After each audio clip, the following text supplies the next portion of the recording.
must swim to the edge of the water orb to escape. Enemies inside the water orb have reduced speed, while you and your teammates can dash inside the water orb. Besides the water orb grenade, we also have the water orb blaster. Use it to shoot a water orb that lasts a while. You can also quickly pull yourself into the orb and quickly transfer to other water orbs, or perform a second dash. What kind of creative feats will you pull off? Make sure to try it out in the new version. Finally, we have a new relocation item. The Whale Escape Pod can transfer an entire team to the play zone. You can also change its route or get off midway. With these items, you have plenty of tactical options. Following the arrival of the Ocean Odyssey themed mode, World of Wonder has also been updated with related devices. The Environment Control device has new overcast and underwater weather. We have also added the Defensive Tower device, allowing for tower defense gameplay. Use the Tower Defense gameplay template and add defensive tower devices to build your own levels. Additionally, we've updated a bunch of other World of Wonder content. For more details, keep an eye out for World of Wonder update videos. That's it for this overview of the new content available in Ocean Odyssey. The secrets of the ocean await your exploration. Winner, winner, chicken dinner. See you next time.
Welcome back, ladies and gentlemen, to the PUBG Mobile World Cup at the ESPORTS WORLD CUP. My name is the 7WG, and I'm happy to be joined by none other than Sir Tanny from Vampire Esports. How are you doing today? Yeah, we're good today. Just waking up. How were you guys feeling coming into the PMWC? It's feeling great because it's just like a home tournament, you know. We came here this year is 3 times, and also we are the former champion of the season, and also feeling great because yeah, every single year have something different about the competition, the team, and also the prize pool. Yeah. After the group stages, now that you guys have qualified to the main stage, congratulations. Thank you so much. Which teams kind of surprised you a bit? Oh, I think it's Alliance. Alliance? Yes, because I saw them a lot of year before, and they're just the kid that improve themselves every year because we are the same region on the Southeast Asia, and yeah, really surprised that they really did it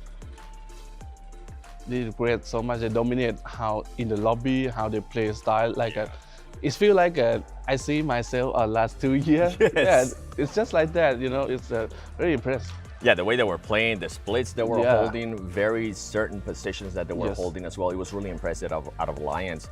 With that said, what Alliance have done, right? Going into the men's stage, what do you guys think you're going to be able to improve? Or what do you need to improve going into the main stage? Honestly, it's the confidence that I talked before. Because, you know, when you come here and everyone talk like, oh, you're a former champion, you have to do this better. Yeah, it's a lot of pressure. Yeah. So that's why it's the confidence is very important. And also we are changing the IGL to from Ravenclaw to Stone. Okay. Yeah, former he's the support player, only support, right? And when he become the IGL, so many things to do. Yeah, you have so many jobs to handle. So that's why it's a lot of pressure to him. The good thing about you guys is that pressure makes diamonds. And with you guys, it feels like every single time you guys are under pressure, you guys excel at it. You guys shine through that, right? Yeah. Wrap it up here, just a fun one, because you always tell us when we interview you on the English side, we give you good luck, right? Yeah, sure. So we've been wondering, okay, if this time you guys go back to back champions here in Riyadh, Saudi Arabia, do we finally get jerseys? Do we get Vampire Esports jerseys? Do you want it? Yes. I will bring it to you. You heard it here first. Yeah, Thank you so much, Sir I Tanny. promise. I appreciate your time. Thank you so much. Thanks for watching.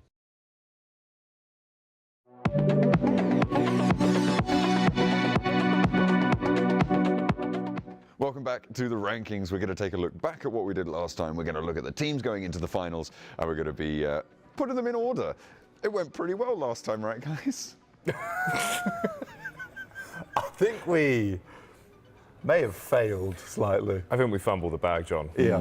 It's a bit of a bag fumbling I situation. think it was mostly your fault, though. I accept the responsibility for this fumble. But let's have a little rank, shall we? Let's have a little rank. I think you should start.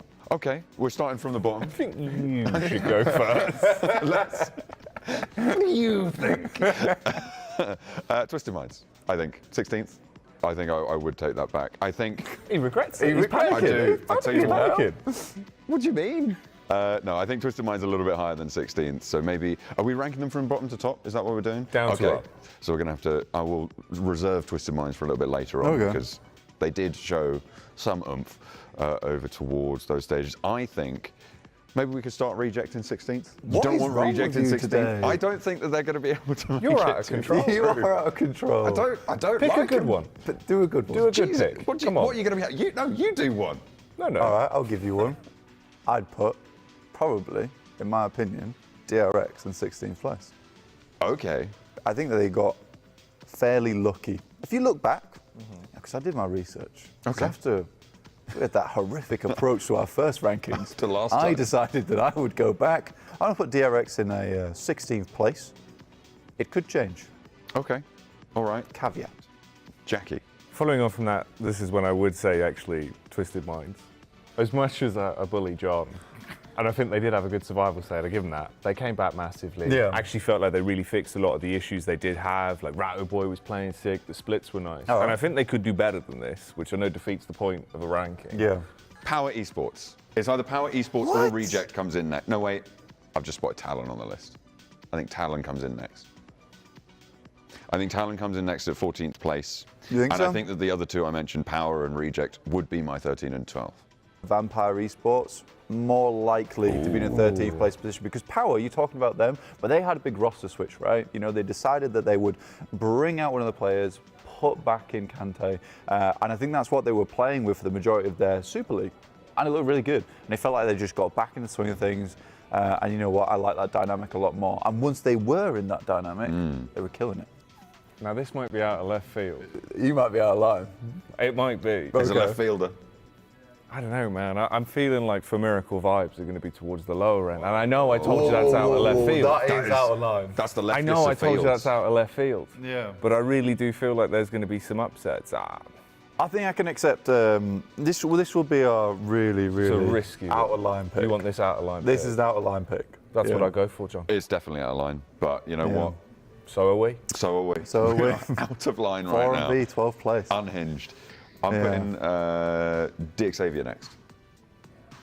It's difficult because a lot of these teams are really good. Yeah. That's the issue. So I think that the rankings could really shift up. I do think for DXavier, maybe not here though. I would rather You think they're higher up?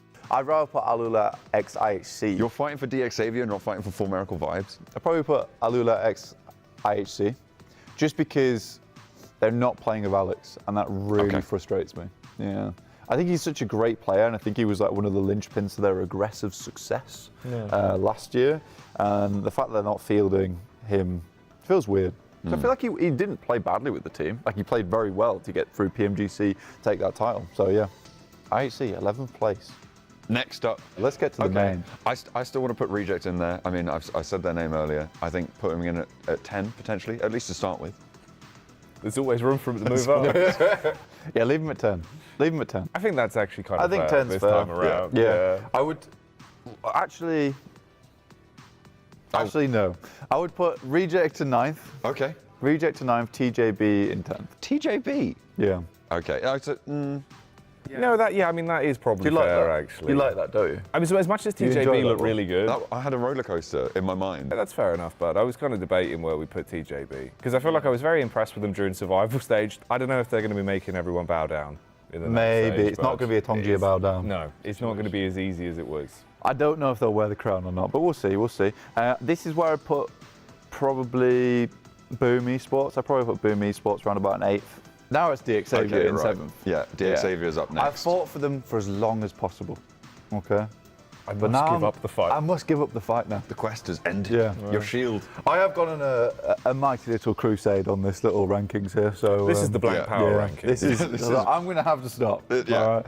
It's your turn now. Okay, I think IWNRX and Power, these are the two I'm looking at next. Yeah. I do think you said that Alpha 7, Team Liquid didn't really have the greatest of performance so far. It doesn't look like they found their feet. I think Power comes in next for me. Yeah, I like that. That's fair. You've impressed me. Even with the Al-Haji mean buff I've and how impressed they're you? playing. You've impressed me there. Okay, all right. You've impressed me too. Man, I think this is where it really does get kind of tough, right? Because we're right up struggle street now. You've got teams that should be doing well. I think we've actually got quite a good top 4 left there in terms of the mix. I would say so. I think out of the mix that we have left, Team Liquid for me would be in 5th compared to the rest of them. Yeah. So yeah, I'd say Team Liquid in 5th place. I mean, the fact that they're consistently playing with a man down in these games, there's definitely some miscommunication, and the scouting seems wrong right now. But you're right. I do think that the break would have helped them quite a lot, and I think it was very lucky that they got themselves into the main tournament from the top 12 in group stage. Not in terms of the strength, just to be, as in to have that opportunity. To have the opportunity just to reset, because they need a big reset.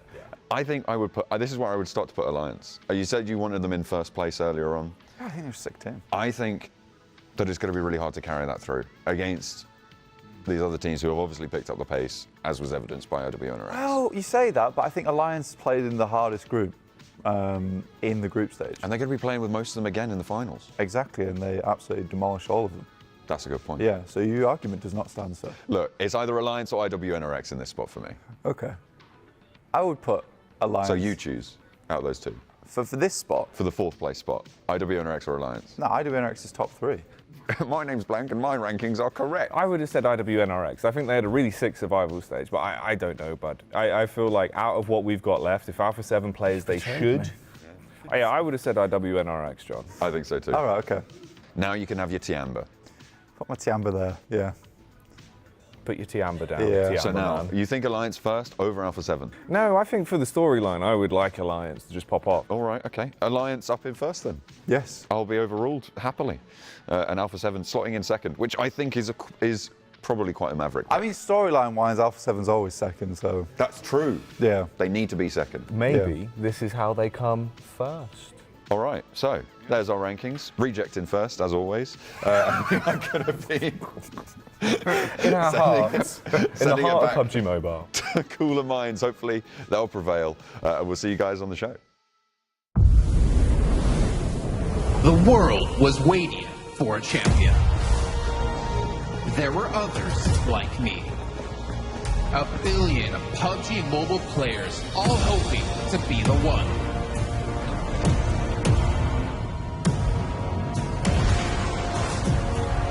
There can only be one winner, and I never stopped aiming higher. Aiming to become a pro, the best in my country. Aiming to win a world championship and be the best in the region.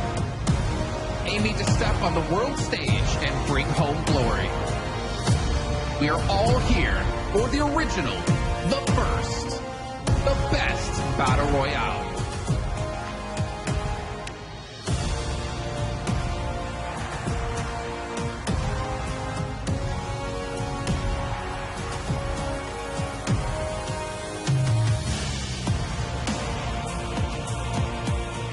We're all here to witness a champion in the making.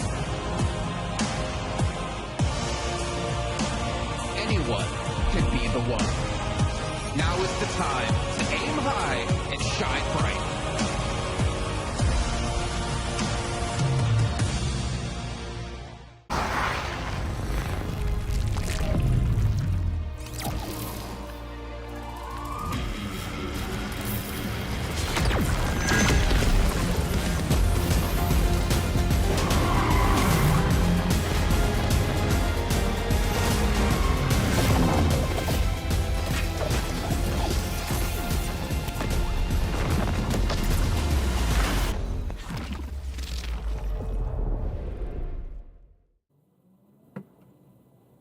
Welcome to the PMWC at the ESPORTS World Cup main tournament. I can't wait to see what the group stage team and their survival teams are going to be doing. But Jeannie, I got to go inside.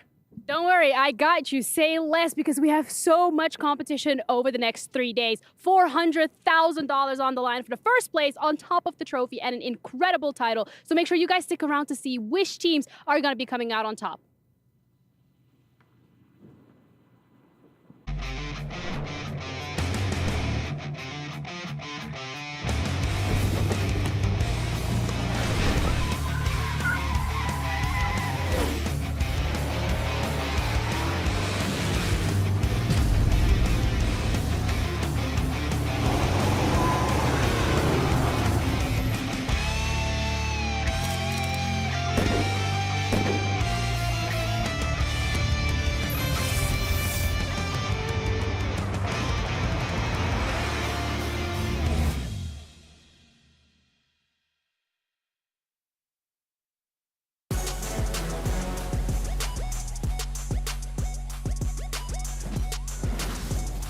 Time to kick off what we've been here for over a week waiting for. It's the main event here at the PUBG Mobile World Cup. You can tell we practiced this hands down. I'm your host, Jason Kaplan. We got Max Man, Summer Rules Gaming, and Kalaris, the Bicep Master, which also is his birthday today. Congratulations and happy birthday, Kalaris. And what a wonderful way to spend your birthday watching some awesome PUBG Mobile action. That's right, I get to watch the very best go head-to-head to figure out who's going to be our PMWC champion here in the main event. I'm happy for it. Don't reference it anymore. Happy birthday? It's my birthday today. Wait a minute. It's birthday Feliz Lawrence. cumpleaños. Go away. Okay, that's the last if you, one. okay, you know what, James? We'll reference it one more time. For your birthday, what would you like to see today in the show? I'd like to see my prediction to win. They're not here.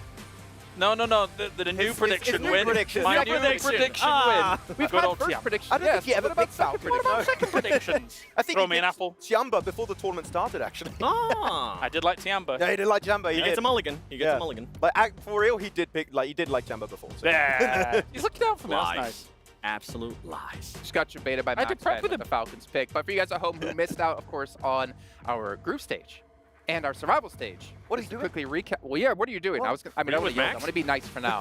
I was sick. This is how the whole great format's been segment, going guys. so far. You can see we have our 16 teams have been able to make it through the group stage and survival, all competing now here today over the course of the next 3 days. And this is where things get extremely tough. This is where I'm actually really excited to see, because we have kind of weeded out. It's weird to say the weak teams, because honestly, we have such a stacked event here, but now it's truly the best of the best all going head-to-head for that $1.5 million. Yeah, I don't know if we can call them weak teams, the ones that left already. It's like, I do believe this has been Falcons. stacked. What are the weak teams? Like, what? Who would have ever Okay. expected that? Are we just gonna rip on Falcons? This doesn't have to be a whole bit, okay? We don't have to keep referencing it every 2 seconds, okay? Yes? Max They cursed got him. cursed a little bit. Dang, you cursed him. What do Just a you little mean? bit. Hey, Alpha 7's going to get second. Shut up. Hey, well, second, still a lot of money with $1.5 million here in this event. Not to mention the player awards as well, which we'll get to in a little bit of time here. But 400 grand for first place. That's a lot of money. That's a lot of potential Rolexes. And that's, as we said before, and I think, Colaris, you said this last year, even the first year, that's life-changing money. Yeah, no, for sure. And for all these teams that have fallen out of here, they're not going to get an opportunity at this. It's a bit bittersweet for them. Yes, they got a little bit of money under the board because of the survival stage and things like that, but you want to be here in the main event. And even for some of these teams, for some of them, even the money is not really that important. They just want to be the champion, that kind of competitive drive, Alpha that 7. competitive edge. Well, yeah. The same thing. Alpha 7's like, yeah, we like the money, but we definitely don't want to be in second place again. Be the champion. Yes. I mean, they got to meet Neymar. They Maybe technically that's won. And I've heard that they're going to be, Alpha 7's going to be using a special jersey today, so. Really? Yeah, we'll see though. Second That's- place. Spoiler. Right. Alpha second. The Alpha new second, team that kinda works. of Alpha 7. Well, obviously here at the PUBG Mobile World Cup, we are part of the ESPORTS World Cup, and we do have our club championship going on during this entire event. And of course, if you're not familiar with what it is, because to be fair, we haven't mentioned it all during the show, this will get you caught up to date with how teams can win $7 million. Such a. Introducing the Club Championship. Here's how it works. Each club will have the opportunity to field its rosters across multiple titles. The clubs finishing in the top 8 across each of the 21 titles will receive points based on their placement. For a chance to qualify for the Club Championship, a club needs to place in the top 8 in at least 2 competitions. For a chance to win, a club must finish first in at least 1 competition. Once the tournament has concluded, the top 16 clubs will take a share of the $20 million prize pool, with the first place team claiming the title of the first ever ESPORTS World Cup Club Champion, as well as receiving a staggering $7 million in prize money. $7 million for first place is insane. If I'm not mistaken, we do have the ability to check in with where our clubs currently do stand as well. And, well, maybe not able to get to the main event here, but Falcons have been able to get #1 somewhere, Max. Yep. Okay. 2 times. Well, caught me off guard on that one. Hey, though, Team Liquid, right? Oh. Hey, that looking at them in the initial start of this tournament, right, in the group stage, they have an opportunity to maybe not overtake Falcons. That's going to be really hard. Very difficult, yeah. But at least closing that gap a little bit and remaining in second place, which is still a decent amount of money. I mean, for what was the equivalent of Club Championship last year, Team Liquid actually did very well, actually, throughout all of that. But yeah, it will be hard for all these other teams to compete with Falcons, even though they're not going to get any points here. Elsewhere, I'm sure that they're going to be doing just fine. Don't worry, boys. We'll see Alpha 7 at the end of this tournament in that. Who have a partnership, Right, actually. Max? Yeah, definitely. They have a partnership with AG to Alpha 7. Hater. So. Well, for you all watching at home, I think one of my favorite parts of this event here is actually we do have these milestones, these record-breaking moments, and we have been keeping track over the last 2 years, going to now our 3rd year, to take a look at how teams and players individually can be earning a lot more money. We're going to get an idea of where our current records stand, and some of these are kind of intense. For instance, one of them that always going to stand out, Tony K, most eliminations in the finals, 53.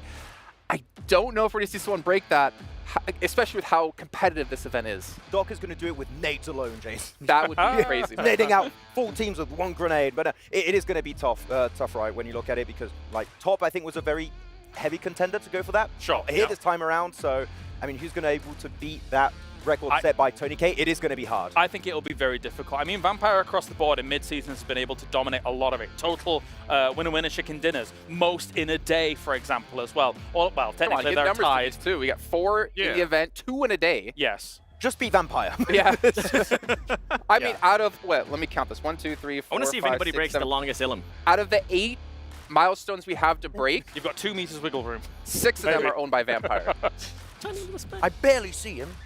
So, I mean, the interesting thing about it as well, Jason, is that it will be difficult for people to break these records because as years go on in PUBG Mobile, the competition becomes more and more fierce. So in theory, the teams get closer and closer together and things get spread out even more. That being said, we've already seen potential challenges to people like Tony K, people like Vampire and their winner-winner chicken dinners. Yeah. So it could occur. It could. I do like how Schweppes also has got the most rescues last year. Yes. Like Tony K is always fighting, get knocked. I'm bringing you back on, boys. Okay. I'm earning another 10K for us, boys. Let me keep doing personal this. medic of Tony K. I want to see if anybody will break that 24 Ilums for one match for a team. That is tough, I feel like that's more doable than anybody breaking the record from Tony K, because 53 Ilums. I mean, QCC has been performing well, but as you guys are mentioning, like there's just so much good talent this year that is going to be really, really hard. I think beating the 2 winner-winner chicken dinners 4 day is the most achievable one.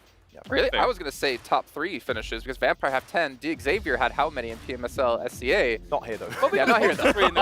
Wow. So we are taking a look here at the teams participating. Of course, the survival stage did finish off 2 days ago where we saw IWNRX come out of nowhere, dominating the lobby. DRX also make it through, TJB, and of course Twisted Minds, which I think if we were to ask each other who is the dark horse of this event, me personally, Twisted Minds hands down, because they have shown to be such the best newcomer team of this year. Yeah, and now they can play at this stage against like the teams that were above them in their region for the longest time. You got your Team Liquid, you got your Alpha 7. This is their one time to claim glory and say we are one of the best teams in Brazil and we can compete with the best of our home region. So this is a really big opportunity for Twisted Minds that they might never have again. TJB. I feel like TJB might be the dark horse for me. Are you in the same boat? I was going to say the same thing. Yeah, I feel like the fragging is there. This team just needs to get down their early fights.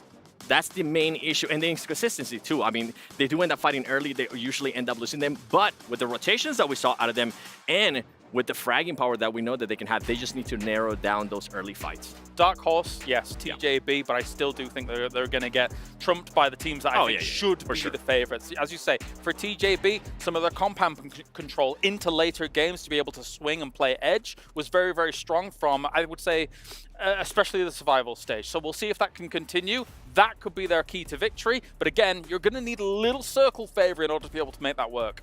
Yeah, well, you know what? One of my favorite things about being able to do these offline events again, because keep in mind, for like 2 years straight where we're doing online only, is seeing the reactions out of these players. We do have our Pepsi top reactions from the event so far, though I hope one of them's not top, because it's going to be a very sad reaction. Oh, is he crying?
See how sad it is, unfortunately, for some of those teams to not get through, but of course how excited and elated some of those teams are to be able to make it through and play for that $1.5 million. Seeing their Zed there happy, you know, it hits home, but you know what? They got PMSL to look forward to. They got PMGC to potentially look forward to come back even stronger. I didn't see Top break his entire desk in two. That was my favorite moment. He tried. He was definitely trying. That's why he didn't qualify. He broke his hand. Oh, that explains. Yeah. I'm expecting a roster change. It's a lie. Maybe, yes. That is a lie. PMPL updates, it's not true. They'll probably tweet it out. Yeah. I'm just thinking about all the years where you just say something completely off topic and some news outlets run away with it completely. Max, Max be very careful. confirmed. Yeah, Max has confirmed. Falcons are completely changing their roster. I did not say that. Thanks, Big really, scoop Max? from Max there. Well, Big scoop. Leaking it already. Let's take a look at our overalls, though, from, I believe, our group stage to remind you guys about how the teams actually got here today. Now, I think one of the biggest surprises for me was, actually, no, we're going to see the key breaking. Sorry, guys. That's Falcon's key. Max, look away. L+ ratio. This key's still intact, of course, as they were able to qualify, moving on through, and they get to crush other teams' keys, basically. Hey, if whoever wins, you have to put Alpha 7's key, like, just second place in. Oh, yeah. Wow. You're really doubling down on this today. That's amazing. I'm kind of liking that you're doing this because it might be like the reverse Maxman curse. You're saying that they're going to end up in second place? Yeah, they might actually end up in first place. No, it doesn't exist. Oh, okay. A little off topic, but I feel like the hydraulic press guy really missed out an opportunity here quite heavily if you guys have caught him out. But yeah, our teams. Alliance. Did any of you expect them to come out first in group stage? Biggest surprise for me, clearly. Are they going to get away with it again in the finals, though? I feel like teams are going to adapt to some extent. Like, there's no way they get these, like, massive 50% controls on, like, late-game circles. No, it's not happening.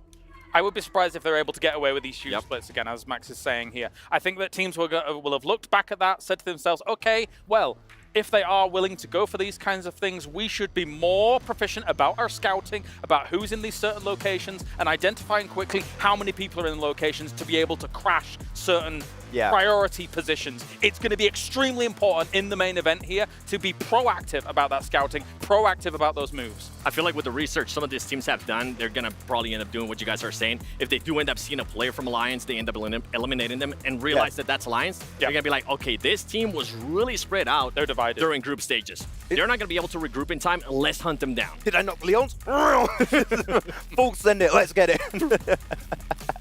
Confirmed, yes. He's gone. Gotta make sure to confirm it. You guys watching at home, though, we'd love to hear your thoughts and predictions about who you think is going to win. You can head over to stcplay.gg and get those in and compare. About our predictions, remember, just don't put Falcons there because they're not playing. Thank you, Maxman, for that one.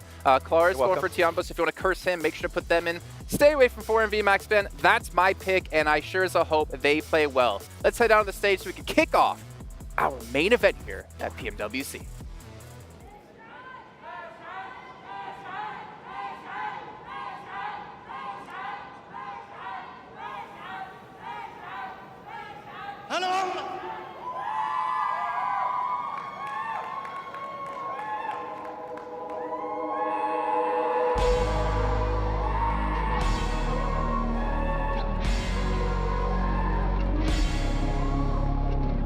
I've said a million things and I swear I didn't mean it. Maybe I'm scratching at the surface of some empathy. If I live 1,000 lives and each one I always die in, I guess my mind arrives that I stay right here right by your side. I'm running out of things to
growing up is each day I'm someone different. Allah show me where to run. I'm running out in the open. You've always been where I belong. Store will never be closed. Taking me home with open arms. Nothing I can say, nothing I can take. You would always say it's all okay, baby. Running out in the open. You've always been where I belong.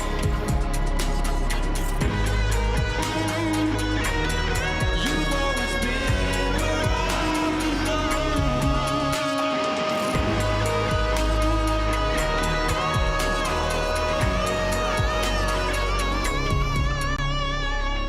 Shukran.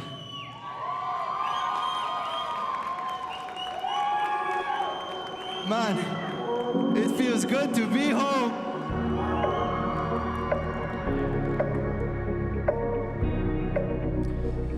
You know, as a Saudi artist, and this I'd like to say to the world, things are changing back home. Everything's changing. And I wonder, wonderful guy, I don't need you for nothing, won't please you for nothing. No. I wear my armor, a championing night. I don't need you for nothing, won't please you for nothing. Calling for a lighter judgment, tell me that you've done your best. Crushing all my favorite ice, I crush it on your cigarette. Calling for a thing more punching, give me all that you can get. Rushing all my sacred moments, rushing with my cigarette. Ain't I a wonderful guy? I don't need you for nothing, won't please you for nothing. No. I wear my armor, a championing night. I don't need you for nothing, won't please you for nothing. Wait, stand up. Know you bad, know you take me to Jannah. Little puff fast, عشاننا. And the years go by, كل سنة. Wait, it's the time now. Wait, know you want now. Got you in my hand, just wanna be your man. Ain't I a wonderful guy? I don't need you for nothing, won't please you for nothing. I wear my armor, a championing night. I don't need you for nothing, won't please you for nothing. Ain't I a wonderful guy? I don't need you for nothing, won't please you for nothing. I wear my armor, a championing night. I don't need you for nothing, won't please you for nothing.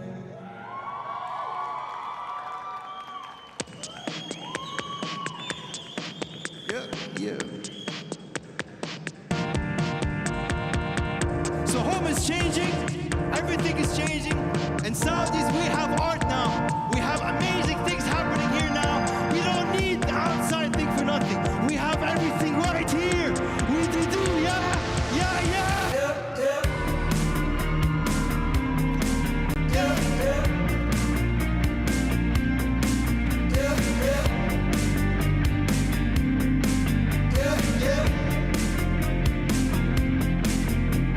It's gonna hurt, diving in head first. Don't close your eyes. We're heading for a painful paradise. I wanna know, how deep does the deep go? Will the air chokes out, your stomach fills, it hurts sometimes. Remember still, feel it now, but feelings go. You be just right, it's rain and snow. Keep your head high like snow here. Oh, the pain will go before you know.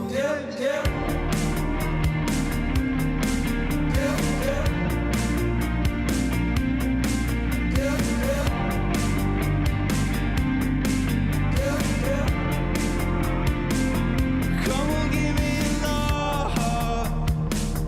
Oh, won't you show me how? Come and say I'm enough.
does the deep go?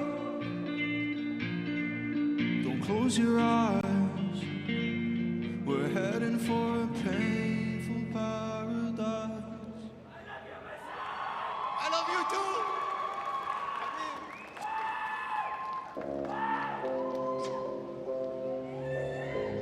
Keep it up.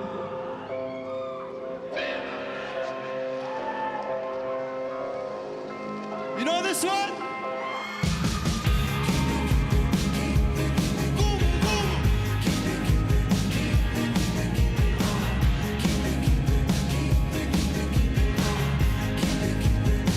You always tell me fine when you're feeling down. I tell you telling a lie. I see it in your frown. So you don't have to speak. Oh, please, I can tell from a mile. No, you don't have to speak. Oh, please, I can tell from a mile. Does it get you high to know you're on my mind? Does it make you cry to know we had our time? So you don't have to speak. Oh, please, I can tell from a mile. No, you don't have to speak. Oh, please, I can tell from a mile. Keep it up.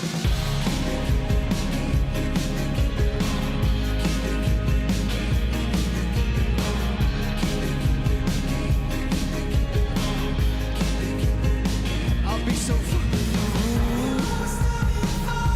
so freaking loud. I'll play my pain like a flute.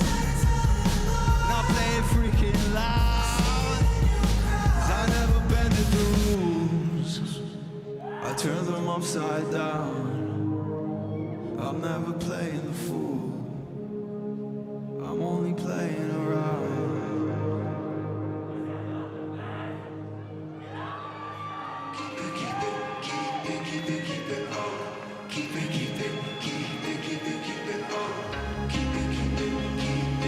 Sing it with me.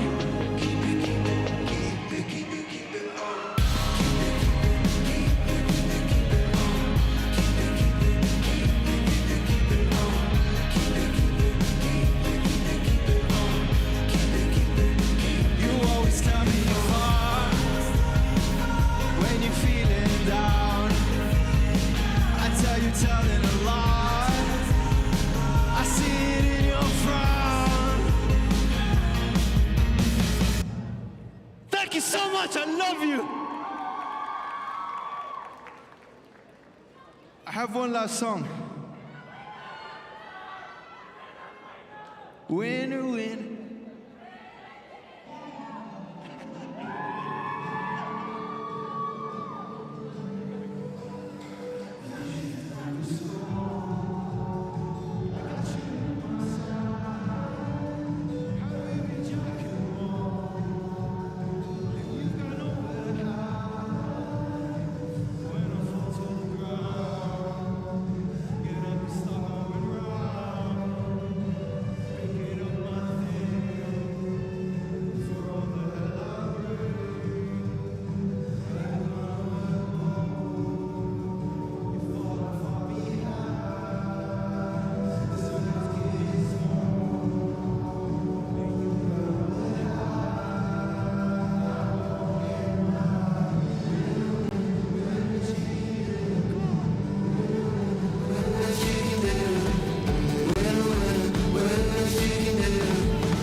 28 teams from around the world embarked on a journey to become champion. And we are now down to just 16. And with $1.5 million on the line, the stage is set. My name is Barney Banks and I am your host alongside Sandstorm. And welcome to the PUBG Mobile World Cup at the ESPORTS World Cup. Yes, Barney, we have had the grueling group stage, the strenuous survival stage, and now it is finally time for the main tournament. 16 of the best teams in the world are ready to go toe-to-toe, face-to-face. 18 maps, 18 matches, and we will finally crown our champion. Confidence, adaptability, and chemistry are all elements that our teams have been focusing on for the past 10 days. And now it is time for those elements to be put to good use. The stage is set. So it is finally time to meet our competitors for the PUBG Mobile World Cup main tournament here at the ESPORTS World Cup, starting with Power Esports!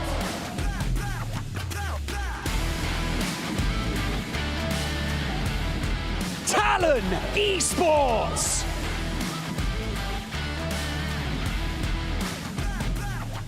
Alpha 7 Esports!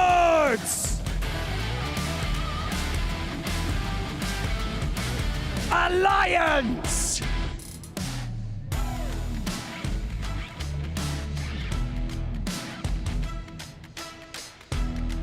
DRX!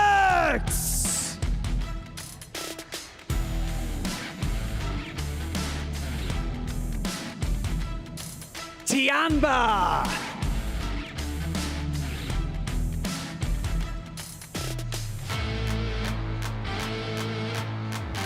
For Miracle Vibes!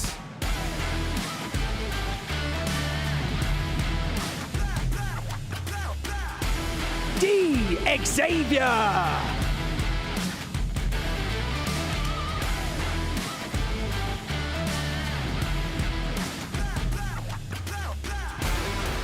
Istanbul Wildcats! Next, Ruya!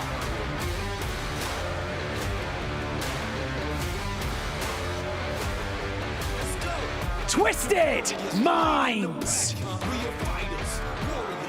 To attack, let's cut them out, run a marathon, we're ready for the challenge. Boom! Esports! Pushing through the limits, boundless energy, rulers of the city, Vampire Esports! we are unstoppable. Reject!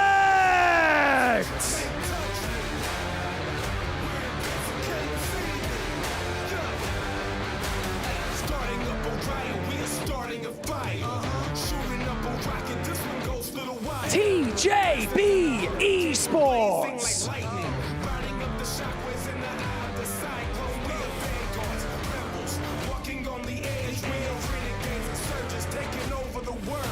Team Liquid!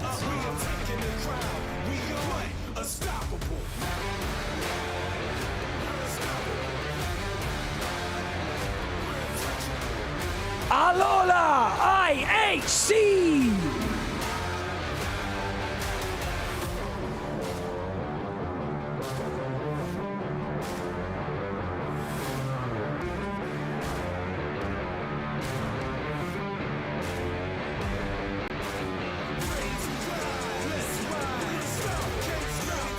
Whether you're watching at home or right here in the STC arena, this is going to be a showdown like you've never seen before. Every elimination, every placement point, and every decision matters.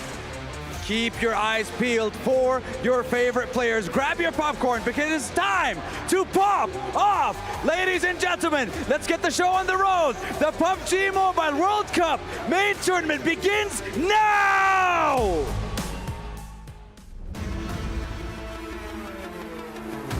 The group stage was just a lot of uncertainty. There was like, what, 5 or 6 teams that could have possibly made it into the top 4. There's so many good teams here at PMWC that we just didn't know which teams were actually going to be the ones that made it to the main stage. I mean, you had teams like Team Falcons. Falcons, Team Falcons. Them not making it just blew my mind, everybody's mind. As a matter of fact, I was talking to all the coaches before, and they said they could not believe it, and I can't either.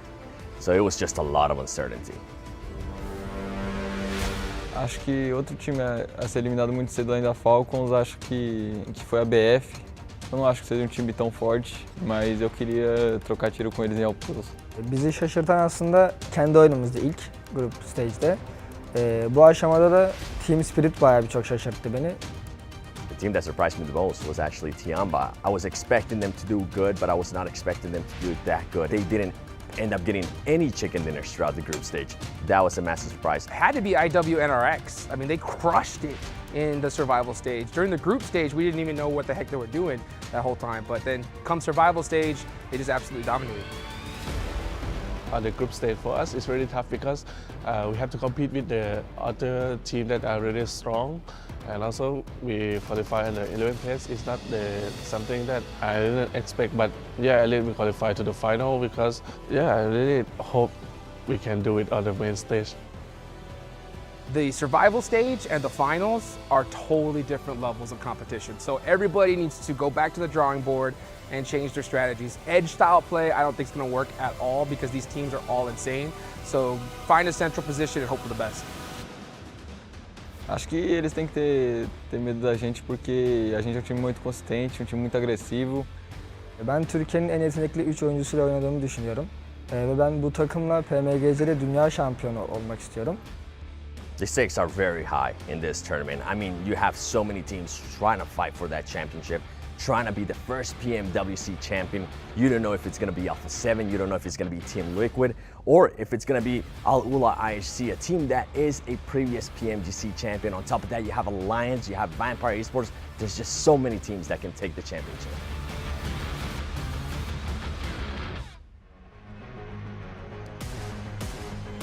And we are that much closer, folks, to kicking this one off. Oh boy, I'm Hot Jukes here with John Allen. 16 teams. You can see them all ready to go and get ready to drop into Sandhawk in just a few moments.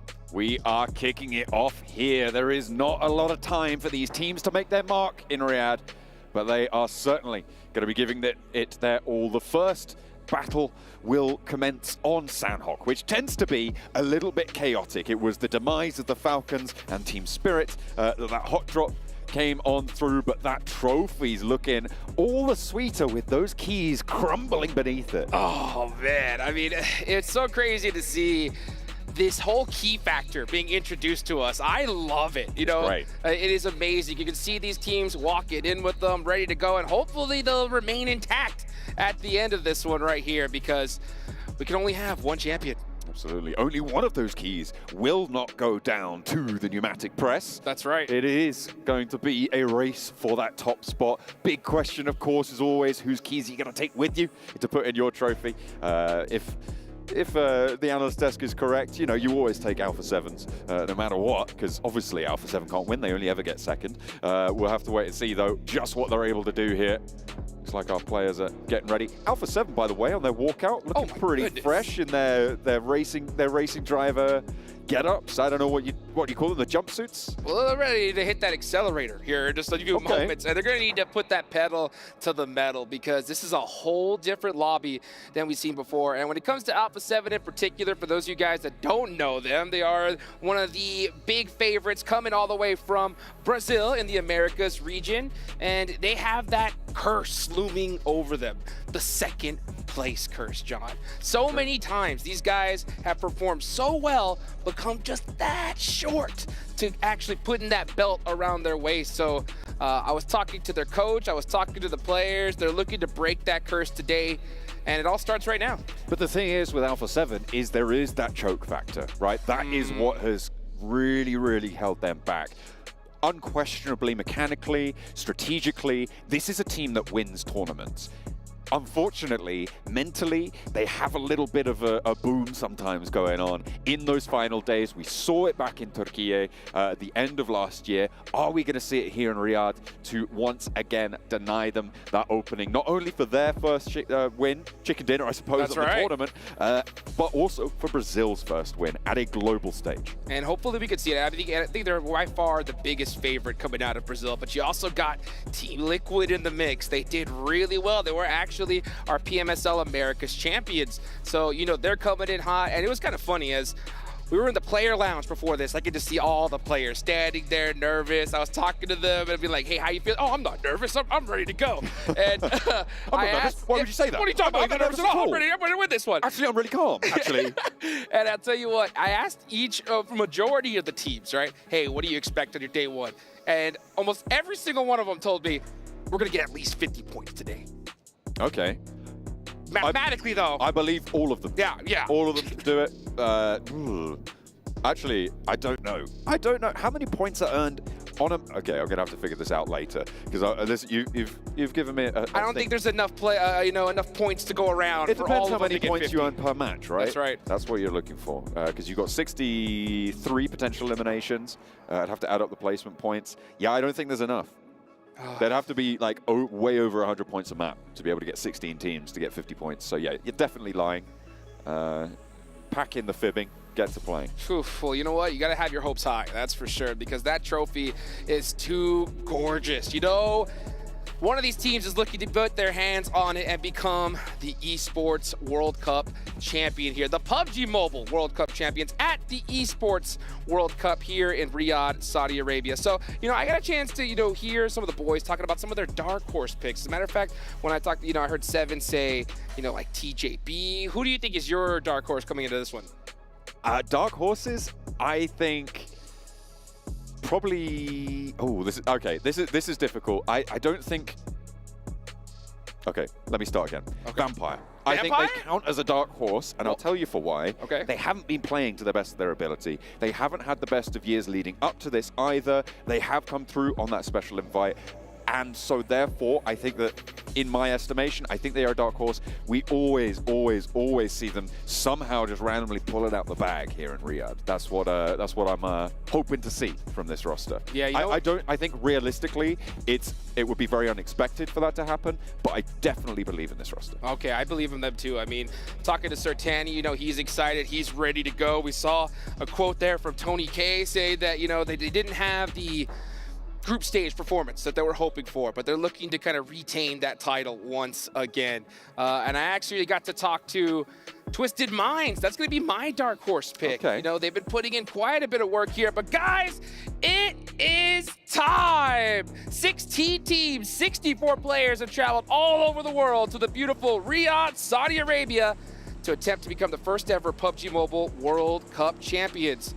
And that path starts right now. And it starts with the Infinix GT20 Pro with dual gaming chipsets and 144Hz AMOLED screen. The GT20 Pro will equip teams with up to 120 FPS, which is also the first batch of supported devices, offering esports level performance and visually stunning experiences in the 2024 PMWC, a western plane path to kick things off on Sanhok. It is going to cut around the side, maybe a little bit long to get towards Kampong and Langkawi and docks, but again, it's Sanhok. It's basically never impossible to get where you want to go. That's a fact. And right now, I'm always looking at the center of the map because, actually, wow. We're going to go ahead and mix it all up over there. You're in a hot 10. Talent Esports. We got a hot drop, folks, and it's between Power and Talent. And we have a 1v1 situation. Trade out. Let's see who's going to get the better of this one. This could mean one of your teammates getting eliminated. Actually, two of them getting eliminated. Oh, and Power comes in with the help right at the right time. Talon versus Power. I think, mentioning dark horses, I feel like Power might have that sort of strength to be able to take things down if it goes their way. But they're losing Fadan now, and they are down to just 3 players. All of them alive, but that's a cut across on the door frame. Yoru able to hold it down for Talon. Looks for another as well. Jumping across. The UMP will be able to pop the reload here. Push Kante into the corner. And with a Tommy gun, it's not enough. Power goes down early in Hatin. It is Talent to take them down, and they're going to push. They're going to push forwards with 3 players remaining. Unbelievable. So I think we were gonna see Talon drop a little bit further south and kind of do some split looting in this situation, but instead they opted to hot drop against Power in Hot 10. They win that fight, and that is gonna be huge for them because now they don't gotta worry about split looting. They got 4 points off the rip, and Power is gonna have to worry about them in the next couple Sandhawks we see the next few days. Early lead for Talon, 4 points on the cards already. Losing a player for it, though, potentially difficult to move through what is probably going to be quite a difficult set of rotations now. With the circle pushing up north, they're playing in Hatin. Currently, no one holds that northern bridge, which is potentially a position for Tiamba to regroup towards. They might try and go for a 2-2 split. There's that beautiful compound that sits just to the south of that north bridge, which I'm expecting Tiamba to at least think about taking to regroup in, but it's a bit more centered over towards Paradise Resort. Yeah, I mean, the zone is a perfect situation for them. Alula IHC are off on that island on the north left side of the map, so they're going to have to get going pretty quickly here. But one thing we didn't get a chance to talk about, right, is boot camp. It's true. Because now that we do not see Team Falcons here, or Team Spirit. That's right. Yeah, that left boot camp wide open. So Team Liquid are the squad to take that position, and they're going to be looted up to the teeth. So a very fortunate situation for them when it comes to Sandhawk. Playing in the middle as well. This is a decent position. You always need to be careful about your northern flank from boot camp as we take a look at a bit of the replay between Talon and Power. Moving out from boot camp is always one of the more dangerous rotations that you see on Sandhawk. Team Liquid, they've actually put, I believe that's Cardozan, out on the east side, and they're currently now regrouping out of there. So they managed to make that position work for them. They left that one player out wide, gave them that route out, and secured a safe path to leave from the boot camp. They transitioned to the hills to the east. It's very well principled. It's a pretty standard early maneuver, but they've made it work. Yeah, and that's what you want to do, especially when a zone like this happens. You want to be able to get more, even more central. And I said it in the interview I had earlier, right? You want to get in a central position with this kind of lobby. Edge style play is so much more difficult. You know, in earlier tournaments, it's easy, but Mythic. He's over the ridge. Okay, he was able to get there just in time. One little tree hit like that could spell disaster, but he is able to get away with it for now. Yeah, no one close enough just yet to be able to take them down. And this is that rotation now that Team Liquid have gone for. Olex IHC have got oversight onto the Talon position, and actually Tianba are currently watching out on the northern point of the east coast, which means that this crossing for Talon and Olex IHC is going to be a little bit tricky, right? Especially if they want to go on its north side. Tiamba looking for boats moving around on the northern side, trying to protect their coastline from naval assaults on that northern edge. So currently playing on a 2-1-1 split, securing their rotations further south as well. Yeah, I think Alula IHC needs to play this a little bit more quietly right now. I mean, they still need to find a way into the circle, so I don't think they should be trying to make too much noise in this position. Yeah, Talon is a little bit pinched in between them and Tianba. And you could already see some teams on the rotation. Looking at TJB, this is Seven's dark horse pick for the tournament, and they've done pretty well. So I think I'm not shocked to hear that that's going to be his pick for this one. I mean, they had a pretty decent time back in the group stages, finishing up in second, 106 points. I'm on the fence as to whether or not they are a dark horse, as to whether they would sort of count in that category. But I think that, you know, they may be not in the conversation of a lot of people talking about first place teams. But we have had to chuck most of those conversations out the windows, with Falcons going down, with Spirit going down, with some of the favorite teams not really picking up the pace in the group stages, like Alpha 7. Yeah, and Alpha 7 in particular is definitely going to be a huge favorite for this one. And you can just see them on the move right now, moving just a little bit away from Bond, trying to find that solid position here. Almost every single squad is going to be in this spot. Alula HC and Talon still need to find a way in, and that's the hard part about that island. If the zone does go there, it's like almost guaranteed a chicken dinner, double-digit elimination points. If the zone doesn't go there, you're gonna have a hard time in there. So they took that gamble, and unfortunately, it's not gonna pay off for this one. But let's see, they had to have that contingency plan on how to be able to get into this island. I'm very interested in seeing how they decide to execute that, though. Alpha 7 playing close together near Barn. looking for a little peek over those ridge lines. Twisted Minds find Alliance. This is on the northeast side of the main pack. Twisted Minds trying to hold out their ground. Alliance take a knock. They haven't been flushed just yet, and I think they've got a player close enough to just go for this res if they've got the cover. Yeah, you can see they are going to be able to manage that. Twisted Minds playing across that valley with the shots, not really going to send on it, not going to confirm that flush. Now the Northwest Island is still occupied. Alola IHC and Talon still over there. They're going to need to cross fairly soon.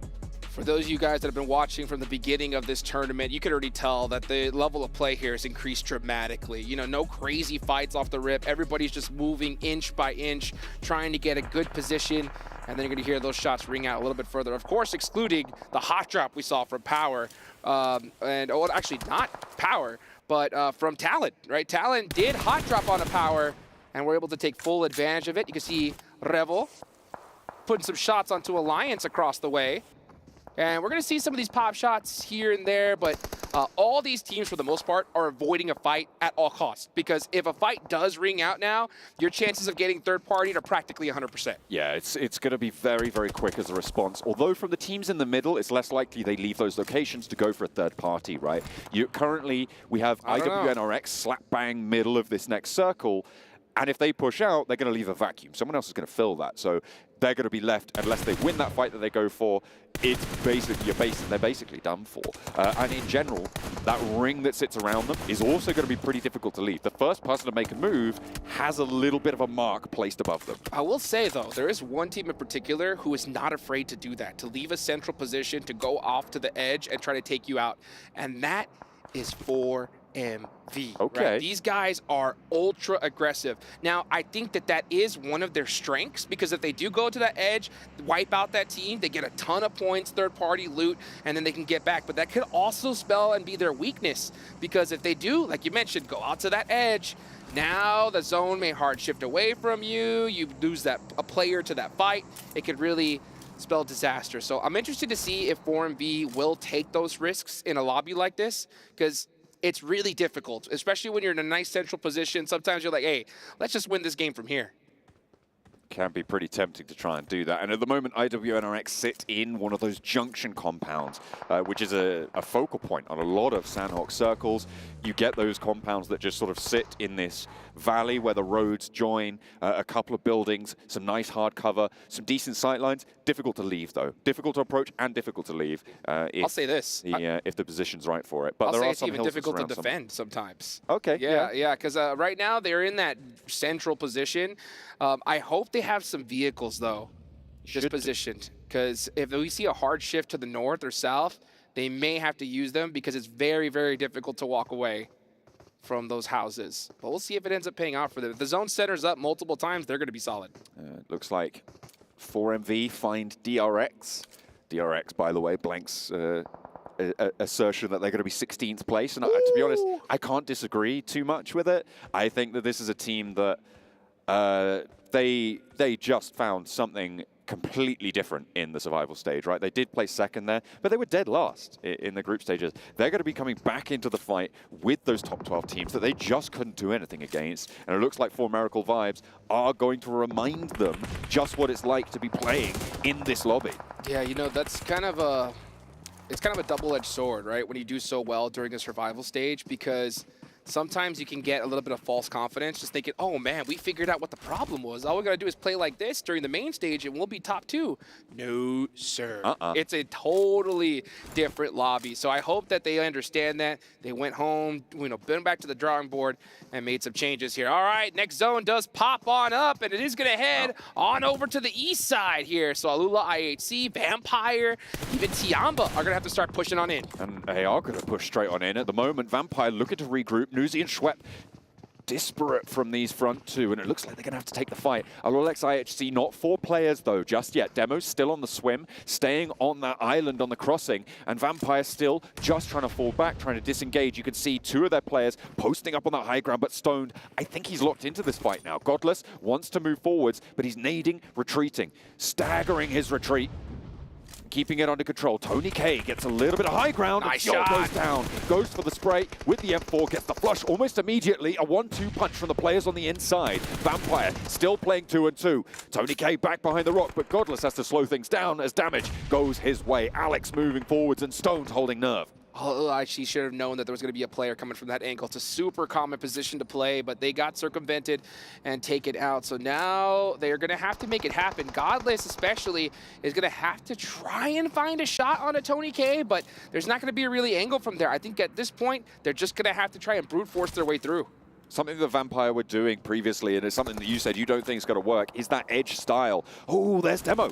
It comes in, the third-party angle. I think they're going to know where it's from. Does Tony K have cover? That's the question. Newsy is looking for it as well. In the meantime, Talon are moving in behind this, and Demo is vulnerable to it. Stoned is taking a 1 versus 2. He's already struck first blow and will take down Alex. Godless now with a nade as he puts one to the back of the warehouse. Tries to find the second player from LOLX IHC on the angle, and there's the Talon third party I was talking about on the northern side. That's the off-angle remove. Dispatched and flushed. Stone with Godless stepping out. He's got the DBS, and Vampire hold strong. Tony K is down. Can they get the res? No. There's the flush.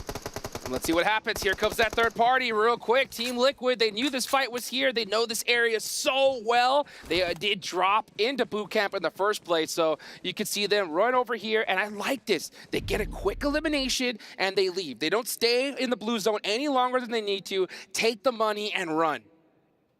Getting on out of there, but they got to push through Reject.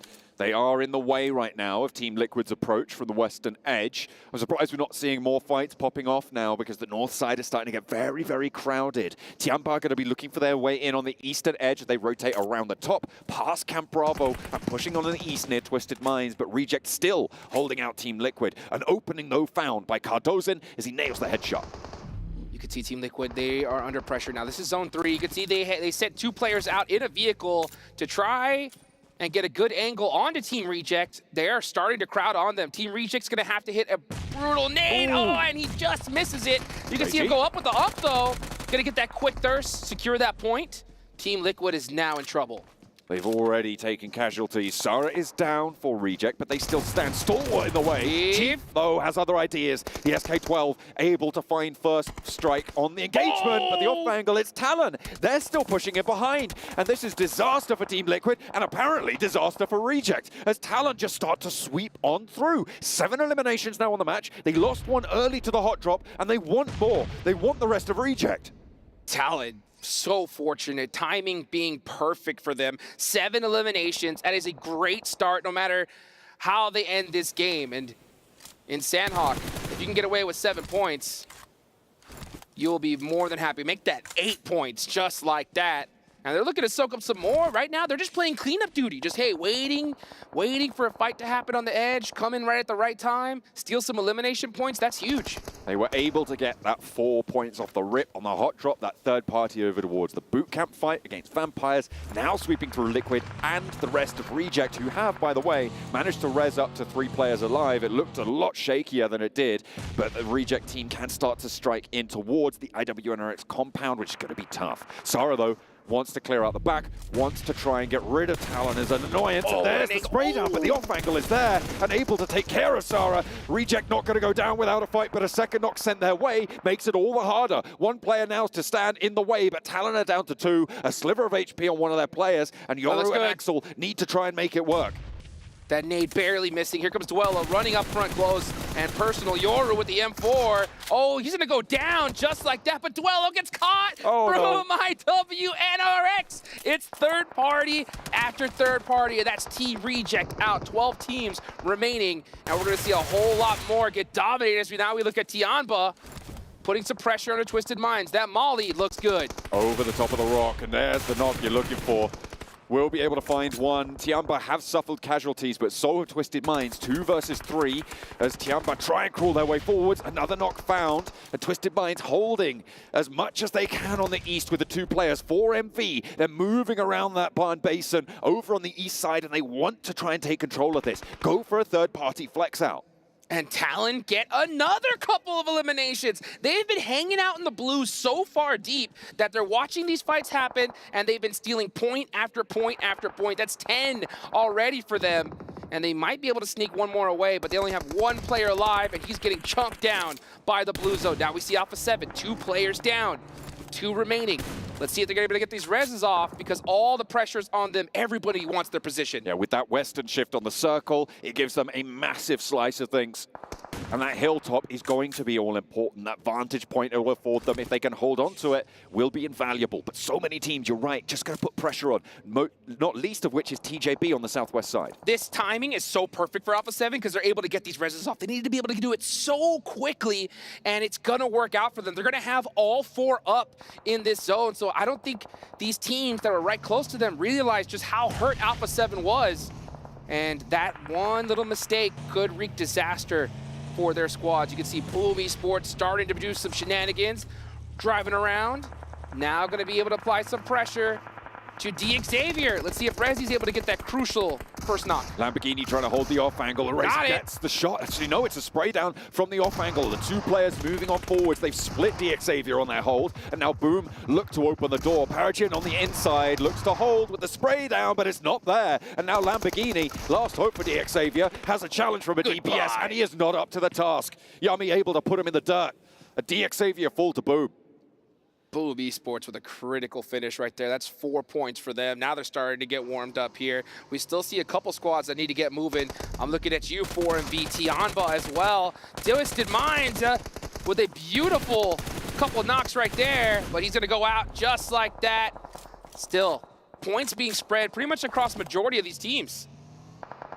Boom with 4 players. They're now starting to extend their presence against Alliance on the northern side. Not too much to worry about. I'll take that back actually as Bombit goes down. Gets flushed as well for Boom. Playing on as 3. Alpha 7 and TJB currently, the 2 teams with 4 players alive. Take that back. 4 Miracle Vibes still have 4 on the eastern side. But 4MV, only the 1 elimination. Taking a knock as well. Trying to carry themselves forwards. Move up from the cover of barn. Here goes Rebel. Now it's just play keep away. I mean, they are gifted this circle. This is Alpha 7 at their best right here, where they don't got to worry about a single thing, just shoot at everything that moves, and they do it better than anybody else. Now you look at TJB on this edge here, trying to get some points on the Boom. They are hurting. Only 1 player up left, and they need to finish this rather quickly because this zone is going to hurt. Alpha 7 holding still in the buildings, but they've only got 1 elimination so far. Actually, no, they've got 2 now. Trying to take care of a couple more if they can to get those chicken dinners in with a decent elimination count. That's what you're looking for. DRX are alive quite late in this one, but they're trying to push in from the southeast side. They've only got 2 players now standing, and it's going to be difficult. Next to 4MV. TJB just keep things going though. 3 eliminations, and they are going to take a lot of wind out the sails of Alpha 7 if they keep taking these points. They're just trying to soak up as many as they possibly can because they know getting in this next zone is going to be pretty difficult here. So if they can get some of these elimination points just to kind of hedge their bets, that's going to work out perfectly. And right now you see Alliance with a beautiful shot onto 4MV. He's going to go and start sending it. 4MV are completely trapped. There's no way they make out of this alive. Apex tries to withstand the nade and will be able to do so. Not going to be falling victim to it just yet. And Alliance are eating lead from the off angle as well. Might just slow things down. That's DRX actually having a shout into it. And Flower with the first over towards Boom. Only 1 player now remaining. 5 eliminations on Boom's tally. And Frenzy looks for the cross, but he's cut down. Cut straight on through. And that is another off angle coming through from TJB. 5 eliminations now towards the top. And it looks like Alpha 7's challengers are going to be them. They've been just circling them for a while. Great teamwork right there from TJB. Not to mention that looked like to be an offensive smoke from Flower. We're going to make all those players on that edge have to just run blindly on in. They were able to take them out and clear that side completely. Now, all they got to worry about is what's right in front of them, and that is Alpha 7. How are they going to approach this fight? That's the big question. Now they took out Alliance, so this area is completely clean. It's one big fight, and I guarantee you, Alpha 7 and TJB, whoever wins this one should win this match. Alpha 7 need to figure out how they're going to leave their buildings now. If they allow TJB to control the outside terrain, this game is over for them. But they have started to move down this hillside. This valley that sits in the middle is such a fight catalyst for these next few moments, and it's what's keeping TJB at bay, it's what's stopping Alpha 7 from fully flexing out, as well as DRX and 4MV's last remnants on the other side. Yeah, Alpha 7 has to make a decision, right? Do we just stay and try to get these points that are pretty easy right now against DRX, or do we just try to turn around and take out TJB? Because if they decide to get into that fight a little too early with TJB, oh, and it's going to happen. This zone lands right here. These are definitely going to be your winners, folks. 4MV out. DRX trapped behind a rock.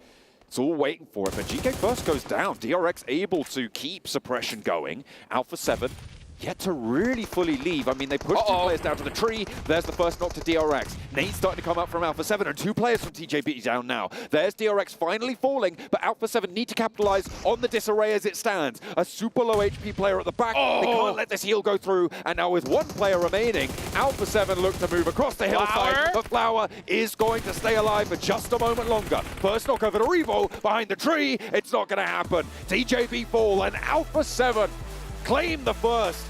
The chicken dinner over on Sandhawk will be theirs. They stood in that compound. They allowed no one any quarter. And it will be an Alpha 7 chicken dinner. Who was it that said that Alpha 7 was overrated? That is my question, because if you said that, oh, you got another thing coming, because Alpha 7 started this one off so strong. Now, it's up to see them finish this, right? Consistency is key here. If they're able to play like this and the rest of the matches, they're going to be able to get it done. I will admit, though, this game was handed to them on a silver platter, right? They had that zone. They were supposed to win that game, and they did it with some solid elimination points. You can't take it away from them, though. They held their nerve. They did what they needed to do, and that's the question we've had about Alpha 7, is choking in those important moments. They kick things off well. It looks like they're pretty chill about it, too. They are not taking it for granted. Those racing suits tied up around the waist, keeping cool, making sure they're not over-perspiring, staying hydrated. You love to see it. That's right. Oh man, we take a look at this replay right here. Flower was doing so great this match. Oh, yeah. He had that choke point down, and he did a great job of just defending it with the rest of his squad. Another great performance for TJB, and this was 7's dark horse pick. So they really worked this one really well. 8 eliminations in total. Definitely not something you should shake your head at, that's for sure. Another big story for me in this match is Talon. 10 eliminations that they were able to get, taking down Power Esports over in Hutton early, then moving through and being a third-party demon on that western side. That was really their legacy within that match. And I think, you know, Talon, I don't really think that they've got too much of a hope of taking the title, but if they keep doing things like that, they could certainly at least ruin other teams' days, if not get up on that podium themselves. Well, Talon was a perfect name because they were like vultures, just cleaning up everything around the edge. They'll take that all day long. Guys, we got a whole lot more coming your way. Don't go anywhere. 4,000 of years, my wrath has burned in the waters of the deep. Its power awakens me. The kingdom will fall once more. The sea will consume all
Alpha 7, they are out for blood. They are out to get themselves a trophy and out to get themselves a victory here at PMWC. Max, man, that was a fantastic first game here. Alpha 7! Get away! Where's Go our on. security?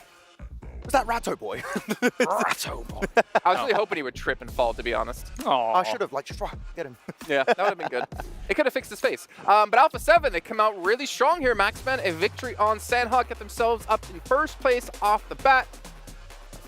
And Afioso, we're very satisfied with the first day. We know that we could have finished at the top. We fixed our mistakes and we're confident that we can be #1. Well, right now, they are #1. That's a weird way to say second place. Yeah, I'm doing that too much, I feel like. Well, currently not the case. They've got themselves a good compound. You just want to get haters from everyone. I got so much already. I'm like, oh, what's a few more DMs? Lean like, into it. I mean, look, Alpha 7, this position, you get the good compound on the good mountain. Ooh, what's going to happen? I wonder. Yeah, it was going to be difficult for any team to really dislodge them from that position, right? The one team that could have potentially done it would have been TJB. They seized the high ground above that compound, which is technically the biggest vulnerability of that compound, but they weren't keen on trying to push against it. And I understand why, because teams over in the east side, southeast side, etc., would have had line of sight on them if you're going to push. So you've got to be very careful. A lot of smokes are required to make that kind of push if you're going to do it. So looking at the stats right now, I mean, you were talking about it during the game, right, Jason? Like, elimination heavy towards the top. There's a very big discrepancy between the top teams and the bottom teams in this match. And man, Talon, what the hell is going on? 0 placement points, 10 eliminations on one of the worst rotations. And I think the mindset for them is like, we're not winning this game. We're just going to like shoot everything that moves in this game, and it actually worked out. 10 points for like a 0 placement game is a big win. Well, especially since they started out with the hot drop against Power, right? True. Up in Heartin, and then from there, yeah, you win the hot drop, but you lose one. Normally, that does cause problems. And as you say, Max, I think that even from there, if you're just 3, maybe there is that mind shift from just then on and just shoot at everything. And actually, it was very successful. So I got to say, that's a big success from a Sandhawk game where you lose one early on. That's really, really big. Yeah, so they should be very proud of, but also another team that should be proud a little bit here is Vampire taking on Alula IHC, taking them down, get 4 elimination points for themselves, but unfortunately that's all they do get from this game because there's a lot of questions around Vampire. How are they going to perform in this event considering they're the back-to-back champions? But this event is the most stacked event they've had to compete in these mid-season competitions. But, I mean, it is Sandhawk to start things off with, right? We're not really going to judge teams too heavily about that. However, with 3 Erangels coming up, that's where we're really going to start to get them under the microscope. Yeah, I mean, we had that hot drop, right? So I'm like, oh, maybe we're going to see something on Erangel. Hopefully not, because that is going to become a real major issue for teams that are involved in those. I mean, we were talking about Military Island in particular. Are we going to have something happening there? It should just be Team Liquid and 4MB. They should be fine. Sure. But otherwise, looking at this game, right, Kalaris, I think that despite this being a really tough game in terms of circle and, like, the terrain that was at play, we saw a lot of great plays, and especially Tiamba, the team that you're looking at, that wide wrap. Sure, they don't win the game, but I think it's one of the best plays based on a really tough scenario that was ahead of them. Yeah, they were waiting until Circle 2 really popped to see how they were going to approach what would be the later stages of the mid-game.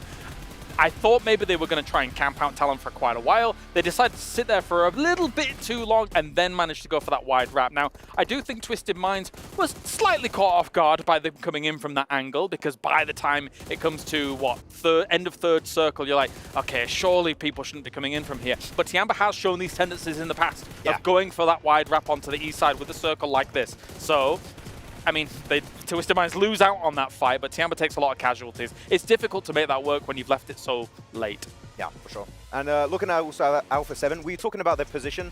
So, sure, TJB did play it really well at, like, playing the high ground position on their spot. I feel like if they did go for the 2-2 split you mentioned, they could have got way more eliminations this game. I really feel like all the teams that are trying to scramble away from Paradise Resort, from all the terrain around that spot, they're trying to cross the road, make it back uphill. I think they could have got maybe double-digit elimination game for Alpha 7, but they were just, we have a good spot. We're going to be a little bit more relaxed this match. And I get it. I get it. If you've got a compound like that and the circle's coming your way, why not? But you're right. I mean, in terms of what is the vulnerability of that compound, like I was mentioning before, usually it's the high ground. So having a 2-2 split above there to be able to see elsewhere, because if you're just in the compound, all you can see is towards the east, southeast, east, and things like that. But hey, I mean, TJB overall, going for the wide wrap north to try and, because they did not want to push onto Alpha 7. I get why they did that, especially with some of those last circle shifts here.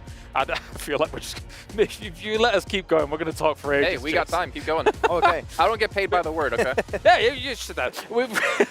But the fact that TJB went for that, I get it, but it's the it's not the winning play. It's like almost a consolation play of like, okay, we know we're not going to push onto Alpha 7. It's difficult to make this work with the circle the way it I also went. really like the idea of like they're trying to avoid Alpha 7, but they got themselves in the position where they can see Apex from 4MV, they can see DRX, so even if they don't go for the win, they get second place like pretty much 100% of the time because they're just clearing the little like solos that are just remaining I mean, in the maybe if we were at a different stage of this event, maybe if we're into the last day, maybe they're a bit and Alpha 7 or TJB need the points, maybe we'll see more of an aggressive play. Yeah, no, I would agree with that, and that's a fair assessment of it, because for the start, and again, it's Sandhawk, you've only got 3 of them out of the 18 matches that you're going to be playing. What better to do than to just guarantee yourself double digits? I mean, that's what we saw from Talon, right? Okay, with the frag potential from them on the west side. Guarantee yourself double digits on, I would say, the most difficult to navigate battleground that we play. Because it's very volatile as Sandhawk. Especially Paradise Resort terrain. Yeah, It's like you have nothing all around it. It's just like uphill, downhill,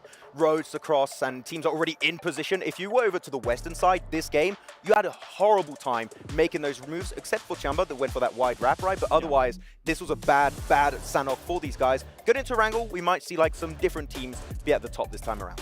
Well, one thing I'm curious about, I mean, notice in this last match, is we did have a couple of roster changes in the match, right? Yeah, For instance, IHC putting Alex in over Rogue, which Rogue played the entire group stage. Alex didn't play a single match until now. And also Shadows in over Chua for the Xavier, which again, same situation. Didn't play in group stage and now is playing in finals? I don't understand it. They just do rock, paper, scissors, who plays, and like whoever wins, like you won this game, I guess. Like there's no logic to it, right? There's none. I feel like there's a little bit of logic to the 4MV one with Baron and Aero. Like they would do a rotation every few days, and like if you were a little bit tired, just like go to bed and just don't play don't play on that day. But, like here's just super random. And Alex in particular, I feel like he's one of the better players on the team. Shadow, also known as Levi's in the past, he was just incredible when playing for his team back in PMGC. So like, why are you putting that player on the bench until the finals? Did you want to give him a break when you could have maybe not qualified? It's weird. I don't get the logic. Experience, man. Like the best way to learn how these lobbies are playing is literally firsthand. So I don't know. That's my answer. I have no idea. Yeah. Okay, well, as we do get into Erangel, what are your expectations going into Erangel in particular? I know we saw a lot of Alliance, like spread positions, like spread out. We did see a little bit of it here in Sandhawk on the northeast side, but they eventually did get punished. Is there anything in particular you're keeping an eye out on, Maxman? Oof, I don't know on this one. I mean, Erangel, I think, is going to be... We're going to have faster rotations, hopefully, from teams, right? And not giving the space to True Alliance like we saw in the group stage. So that's what I'm expecting. Team's not getting away with these big splits, but the last game was very weird, so like I'm not using it as a real expectation for the rest of the day. No, as we say, usually Sandhawk plays very differently to Erangel and Miramar. I think one thing I was almost like, oh, teacher, me, because we'd only gone to talk really about 1 or 2 teams in the pre-show, but I do still want to talk about Tiamba and kind of why I picked them as a whole, because let's look at their group stage, right? Tiamba, obviously China has a lineage of excellence, and in the group stage, no chicken dinners. Somebody think, why are you picking them if they've got no chicken dinners? 5 podium finishes. If there is just a slight tweak in some of those games, they get wins. They could have been #1 in group stage. I think they get wins here in the main event, and I think they take #1 spot eventually. Well, we will find out. Obviously, we still have a lot of matches to go today, but to remind you guys once again at home who are watching, make sure you're checking out the Violet Thunder set based off the design by Ailu in the PDP X Esports Outfit Design Contest, which of course incorporates aspects of that PMWC trophy, which looks so sick. Honestly, as you saw a performer at the start of the day, I would wear those pants for sure. The little purple flames looking fantastic, but also is looking fantastic. Our commentators, let's head back to them so we can finally kick off our back-to-back-to-back Erangels. You two. That back to back. First Erangel of the finals about to happen in just a few moments, folks.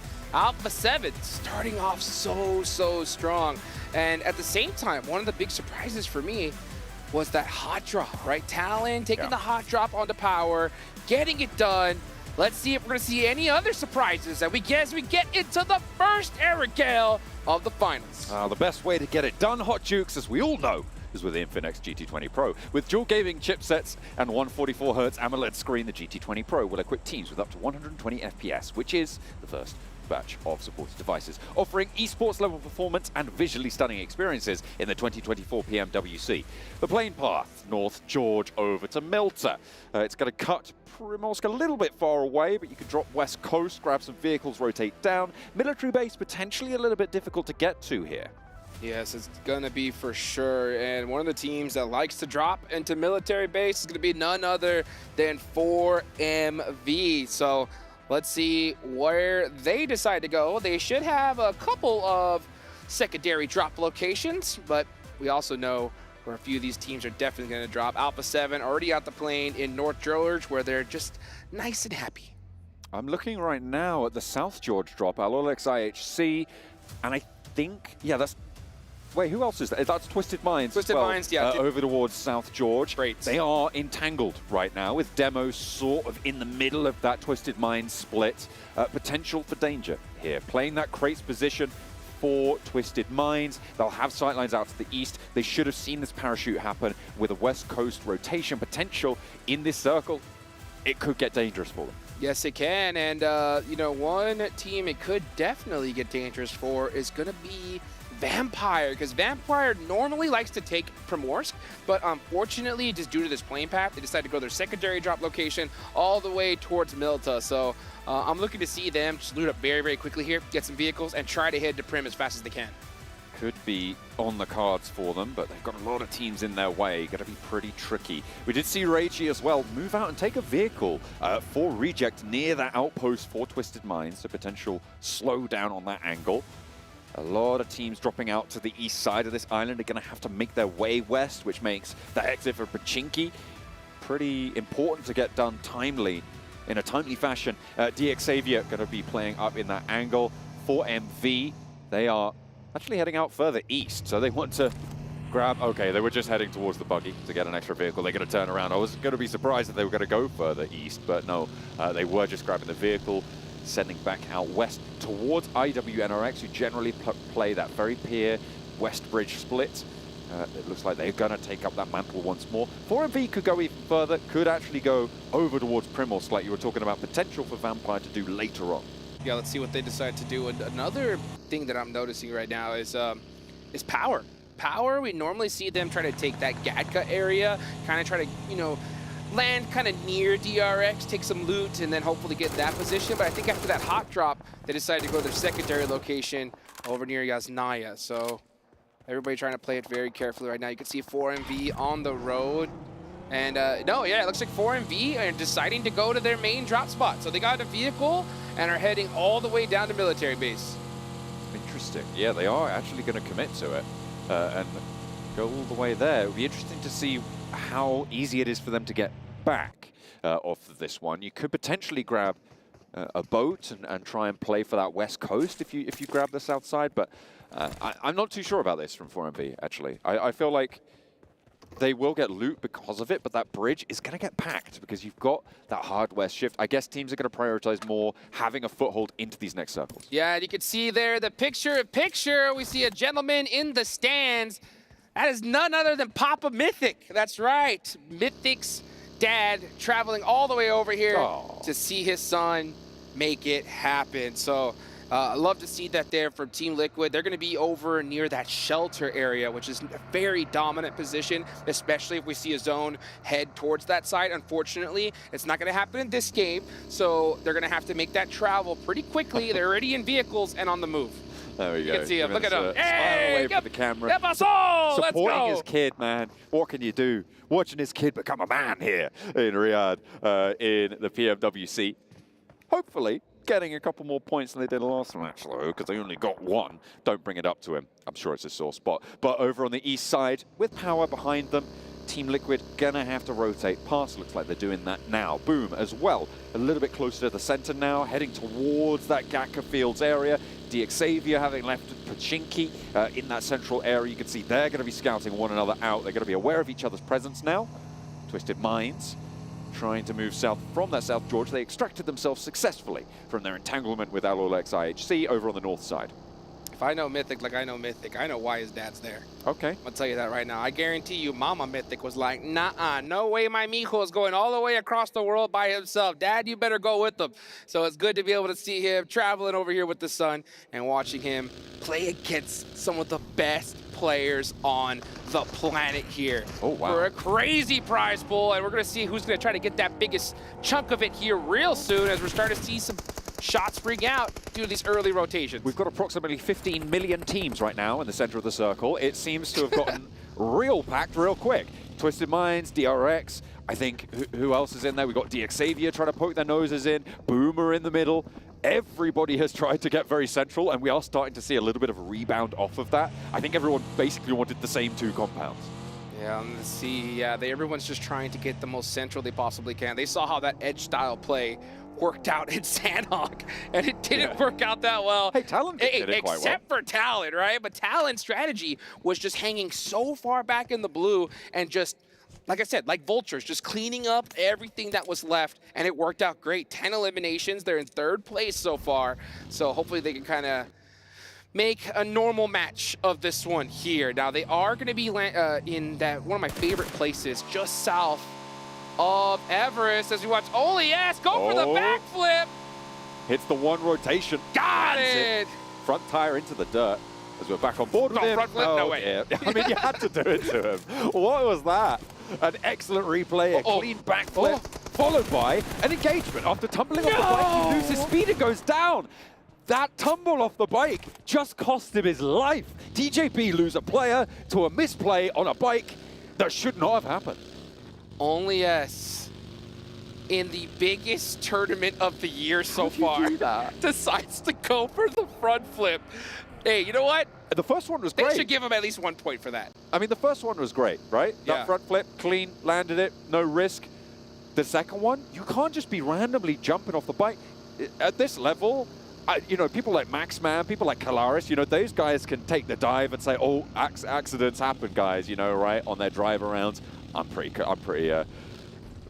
prone to doing that myself as well. But at this level, that should never be happening. You should never be jumping off that bike because you've just, for some reason, decided to go for a flip in the middle of the game. It's like the old high school basketball days, you know? You're in the wide open court. All you got to do is go for the layup, but instead you stop early and try to go for the 3. You hear that whistle, instantly benched after that one. Right?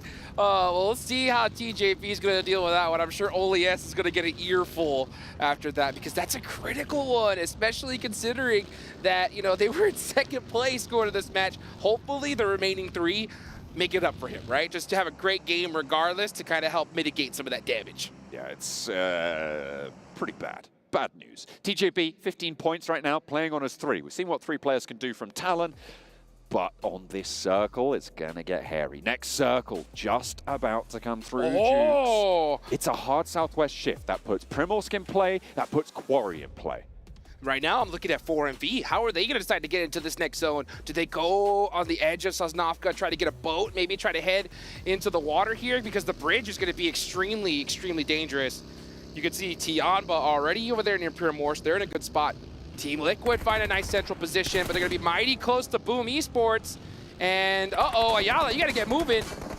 And unfortunately, not able to make it away in time.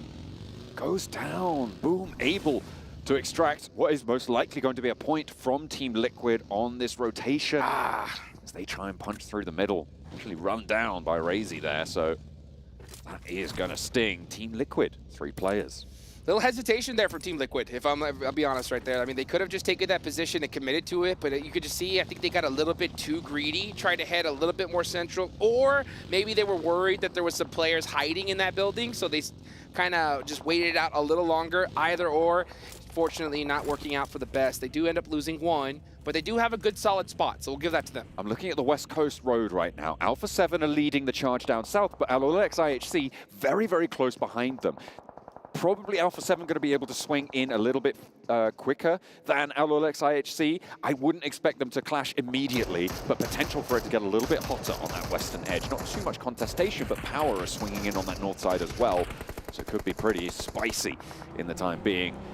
Twisted Minds holding a compound that's surrounded by hilltops. A lot of teams are going to be looking to take up position on those hilltops. Reject goes down, and Mythic able to take a scalp for himself. Taking out one of the MVPs that we saw last year, Reiji from Team Reject. The beautiful knock from Mythic. You can see that focus, trying to be able to soak up some more points for his team and make up for that loss that they had on that rotation. That'll help for sure. You can see 4MV, they do make their way through the bridge and onto the pier side of things, but they are on the edge, and you can see they have their eyes on IWNRX. A trade back and forth. So 2 players are down, 1 on each side. 4MV's player a little bit lower. Zebwolf should be pick-upable, but they have to get there first. Swain needs to establish a perimeter. Doc going to be suppressed by the nades coming on through. Potential for this to get a little bit nasty, as Doc has another nade in hand. 3 more in the pocket as well. Pops it out. Wary behind the building. The healing come through. Both teams have got their reses on. They're mighty close, mighty close. You see they got that Molotov. The mollies do break down doors. So he's going to go ahead and use that. Next zone does pop. So 4MV, if the zone goes away from them, you're going to see a little bit more urgency from them to get this fight done a little bit quicker rather than later. But they do have one of their players on that front line position knocked. That's going to make things much more difficult.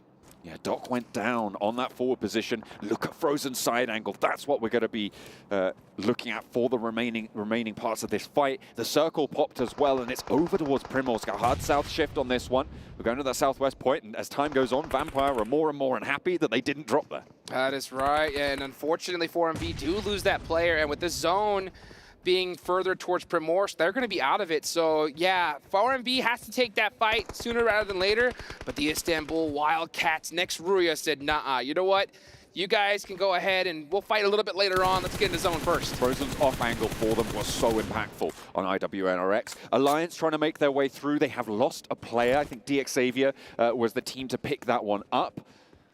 And on that south side, it's getting more and more close range. That ridgeline that sits populated mostly by trees just to the north and northeast of Primorsk. It runs along the north side of this circle. Just south of Quarry is such a difficult part of terrain to navigate when teams start to take up residency here. You could see Alula XIHC on that western edge right now trying to push on in.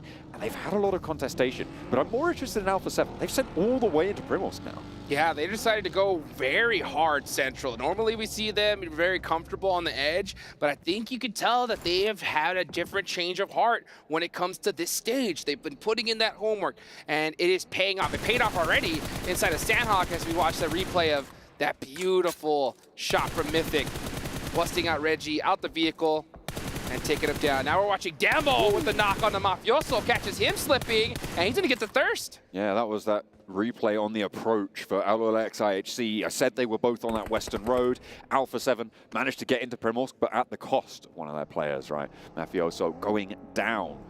And now, in Primorsk, they're kind of locked in on the south side, right? I mean, we've got about a 40% water circle right now, which means that any territory is good territory, but with the next circle most likely going to be pushing them out of Primorsk, it's a really dangerous position for them to hold right now. I think they're very comfortable there, though. I mean, there are 3 players right now. They lost 1, so you know what they say? Let's go ahead and err on the side of safety. Let's get towards the buildings and, you know, hold it down for now. If the zone does go to them, they're going to be in an excellent position, right? If it does end up going north, they have a lot of coverage and a lot of buildings to kind of leapfrog their way through. And I'll tell you what, if any team could do that, it's Alpha 7. They'd rather depend on their gun skill than just driving in a vehicle to a better position. Vampire are trying to make their bid for the northwestern side. They've gone for a long rotate over the north of Quarry, and they're going to push in behind Just Godless for Alula XIHC if they spot him. Take a look at that northwest side. That's what I'm talking about here. Godless into the vehicle and has to evacuate. Alula XIHC going to push Demo backwards as well. Tony K leading the charge for Vampire. Quarry scraps going on in the meantime, and that's what you were talking about. Down towards Primorsk, the circle goes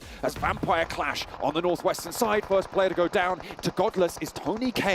That leading charge, and a second as well goes their way. Nades ringing out. Wow. And Team Liquid in the meantime on the northeast side going to be taking names. Alula XIHC holding strong against Vampires, and they meet a brick wall as they try and move in. And there they go, looking to just punish Vampire on the late rotation, down to just 1 single player. IHC doing a great job of just holding that ridge line. Now they should be able to get into the zone relatively easy. Let's take a look though up north. Quarry, Talon, and Power getting into it once again. This is Power's opportunity to get some revenge for Sandhawk. 2 players remain for Power. Talon have 2 as well. A 2 versus 2 on the southwest point of Quarry, up on that high ground. Nobody else is nearby. They're locked in the cage match. Kante and Fidan playing on for Power. Linux and Misery for Talon. They might look to just disengage it, actually, try and break the shackles of the fight. I don't think they are doing that at all. Power knows exactly who they're fighting against, and they want that revenge. As we watch, look at that, Tianba putting in some work. And now we're gonna look at Twisted Minds. So Team Liquid do make it on over to Primorsk, and they are gonna be playing neighbors with quite a few teams. They have 6 eliminations, though. They have been a nuisance in the neighborhood. Nobody too happy with them on their road, and another knock goes their way, adding up to 7 now total on the boards. This is brilliant for Team Liquid. There's a knock sent their way. Mythic is down, but that's going to be rezzed up by Chief. In the meantime, Xavier trying to hold out. This is northeast side, close towards Ferry Pier. The nades from Tianba. There is no way you get your player out of that one.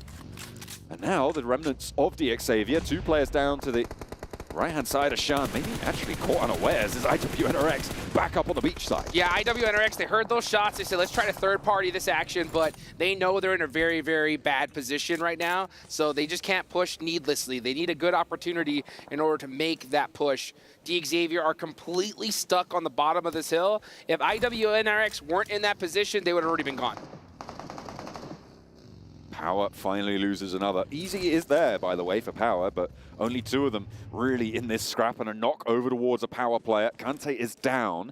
Misery trying to descend now. They didn't go for the full-out brawl. They have just been on distance. Oh! Misery wedges the buggy, steps out into the blue, and a hail of bullets from Fidan. That's going to take him down. There's no 2 ways about it. Can Linux get anything done? I don't think so. He's just going to turn tail straight into the fire. He is out of there. And meanwhile, IWNRX now, man, on the push, punishing Tianba. That's 5 eliminations for them so far. Frozen, throwing some smokes up there. That's going to eliminate their sight lines and allow them to push. And here comes Swain, looking to punish them at the vehicle. Popped out just a little too early. Shan was able to get some miraculous plays under his belt during those group stages, but he's under fire from Swain now, and there's a bit of pressure on the back. A lot of smoke billowing from under the hood of XC's vehicle, and they're going to have to draw up short. They have to take control here and try and see what they can do. 3 players alive. Shan needs to heal. They've not got a lot of time to play with. Last player for Talon in the meantime as Easy bears down upon him. Easy's got that nade locked and loaded. He's cooking it. He's cooking it. And it's good! Oh. Goodbye, Talon. Power getting a little taste of that sweet Sandhawk revenge. Look at the circle, and again, Alpha 7 get blessed on this south shift. TJB as well with a brilliant position. These are our top 2 teams in the top 2 positions in this circle. That's right. Now. This could be a really fast opening for these guys. Alpha 7 making that gamble towards Primorsk, paying off great. The zone just went to them, and they are holding it down there. They have plenty of coverage with those buildings, and it's going to be very difficult for any team to just push up on them for free. And you can see Carrillo is doing exactly what he's supposed to. Just play keep away. You don't want a team just to be able to push up on you. So Alpha 7 are in a great spot here, and I'll be honest, Alula IHC, beautiful rotation. Yeah, going along that beach side, trying to use that terrain cover against Alpha 7. Only 1 player was stepping out towards them as Power finally lose their final member. Tianba pick up the point. Yeah, Alula IHC able to find that south point of Primorsk under the watchful eyes of Alpha 7. And that probably mostly comes down to the fact that Demo was able to get that pick on Mafioso, right? If you have 4 players of Alpha 7, you make that rotation under so much more pressure.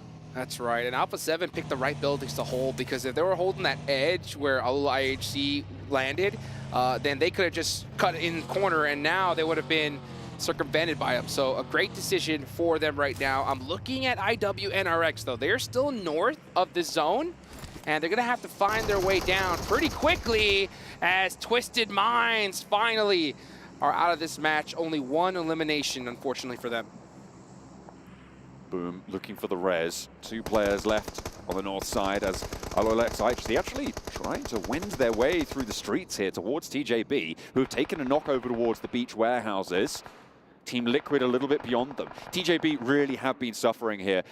And I mean, it's all thanks to Alolex IHC, right? That rotation in, that strip up the east side, they have managed to take ground. I love this from them, though. They are playing this very aggressive. They could have been happy to just play there in the south and just wait out for the next zone, but they do realize if the zone goes away from them, then all eyes are going to be on them. So they said, let's not waste time. Let's start pushing up little by little right now, apply some pressure, and put ourselves in a better position for this next circle. Big heads-up play from Alula IHC.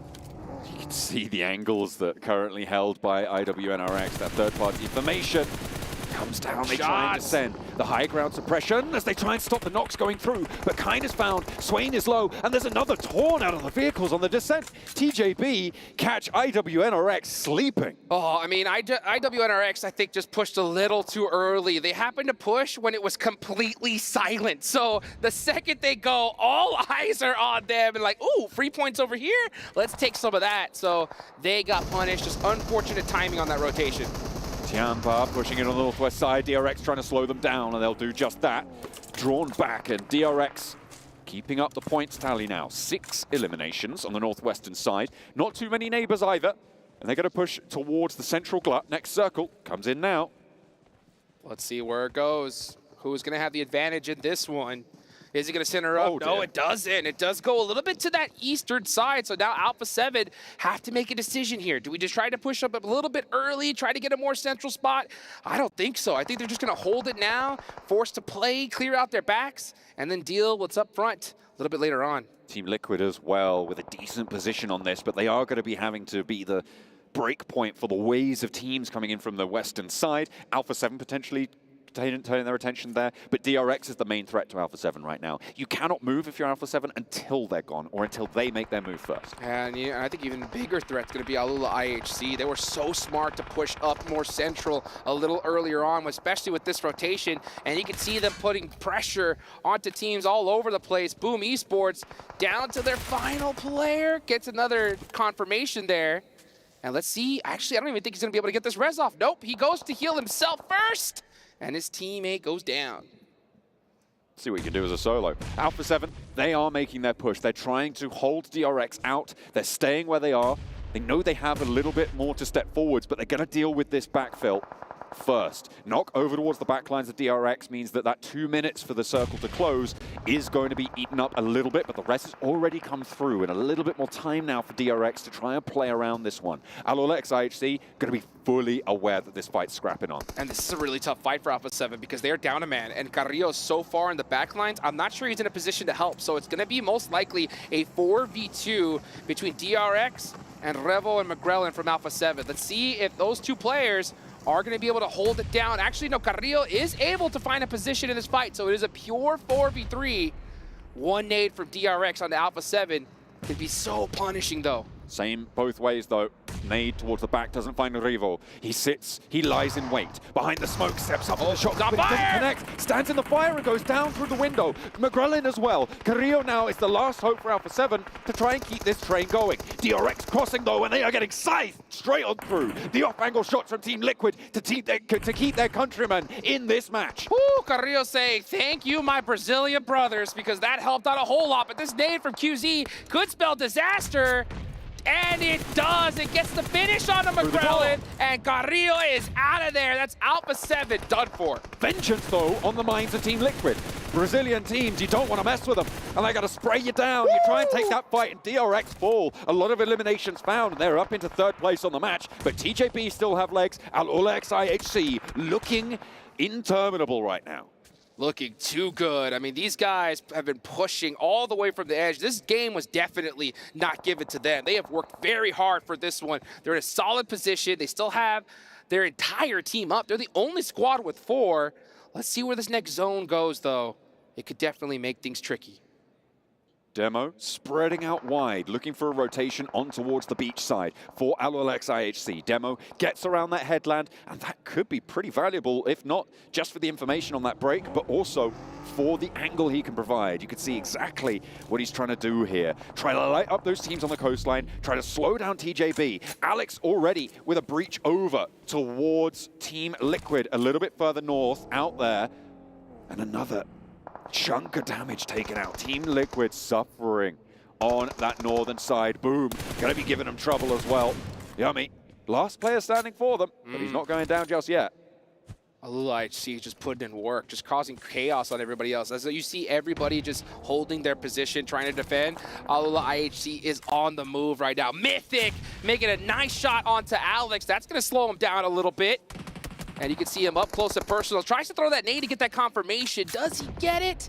In the meanwhile, his teammate Chief gets knocked.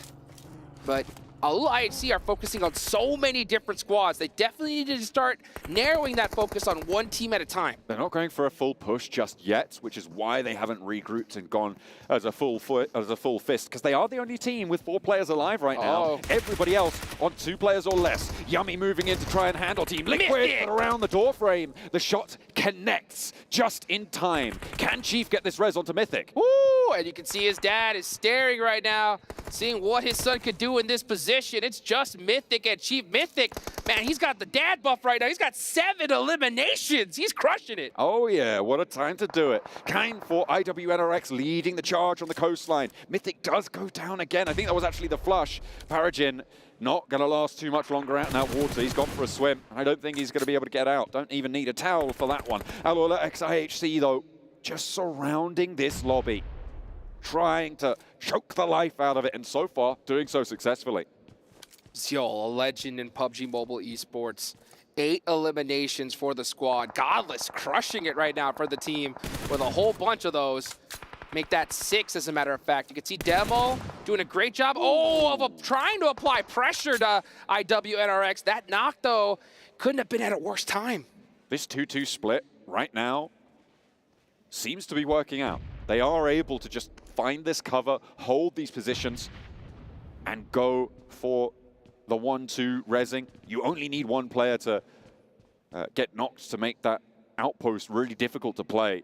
But because no other teams have more than 2 players alive, you can hold this for a lot longer than otherwise you would be able to. Yeah, and IWNRX are just stuck regardless, right? Because there's still so many other players that are looking right at them. You got TJB looking in this direction.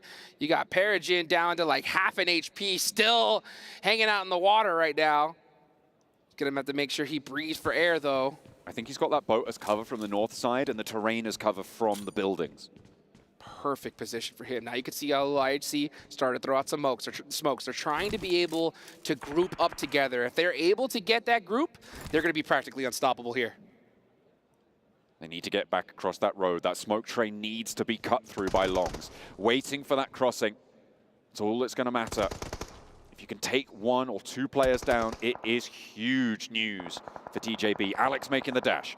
Goes over for Alolex IHC. Godless holding the angle, waiting to regroup. Now he makes his move, and Alolex IHC moving those vehicles around, repositioning. The smoke trains has allowed Godless to get through, but one phase just at the end. It's not going to matter, though. Nobody's peeking the angle, and they are as one unit.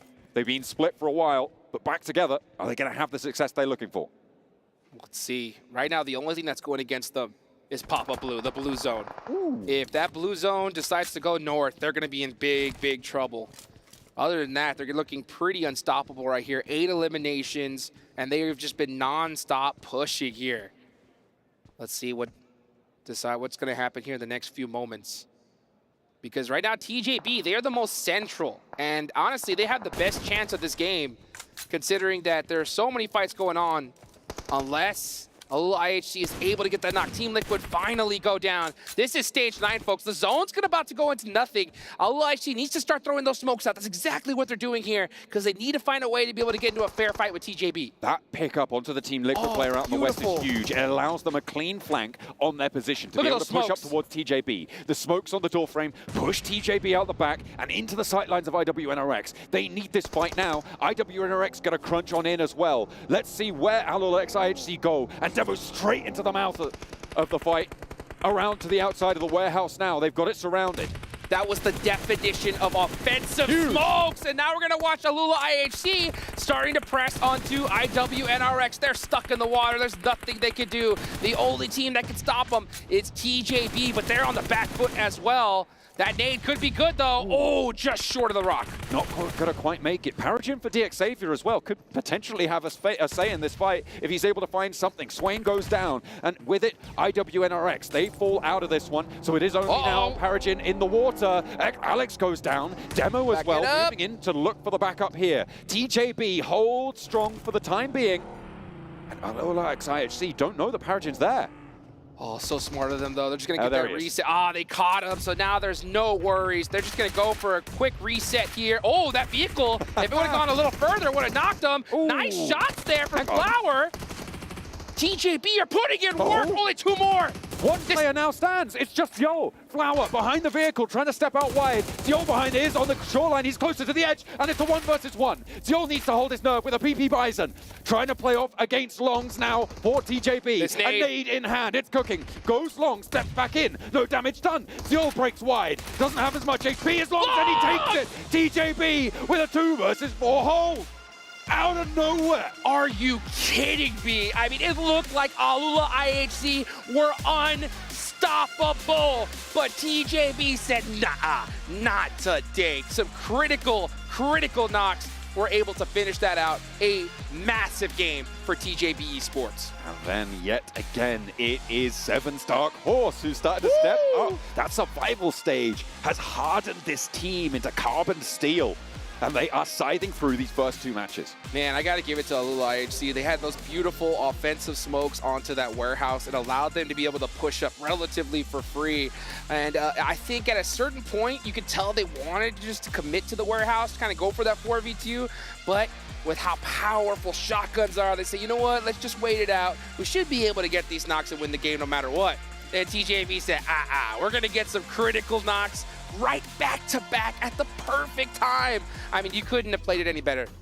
I feel like right up into the last moment, though, Alula IHC just had this lobby completely red. They downloaded everything, right? Right. And they pushed around. They managed to get a sneaky little rotation down on that south side, and then they just spread out from that south edge.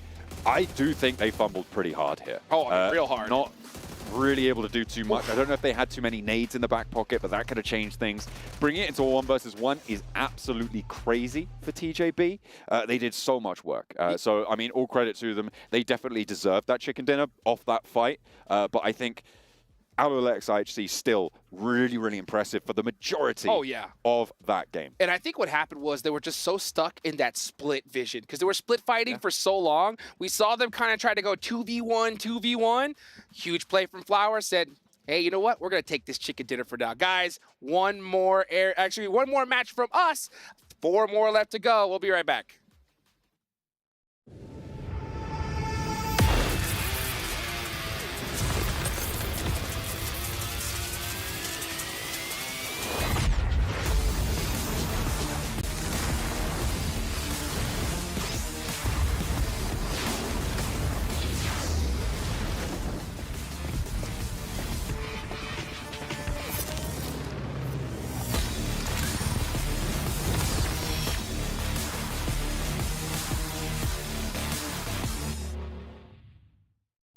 لحظات البداية عاشت معنا. كنا نحسبها وقت للتسلية بس. نحسبها بس ذكريات. عبود أعطي أختك اليد يا ولد. ابتكرنا فيها ابتكارات، وإذا بغينا قلبناها خرافات. كنا نحسبها بس لمة وصحبة وسهرات.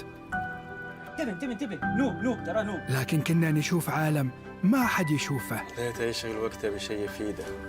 الله عليك على اليد سود. عالم كبر وعاش فينا. عالم الحماس فيه يوصلك كل مرة لحلم أصعب، بس ما يصعب عليك. بارد معك وين ما تروح.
The first two matches of the main stage have just been done and dusted. I think it's time to have a little bit of an update in terms of how the teams have been performing. A7 Esports are the ones that go away with the first chicken dinner of the main tournament, hitting the ground running, getting a couple of elims on top of that as well, and they are sitting pretty comfortably towards the top.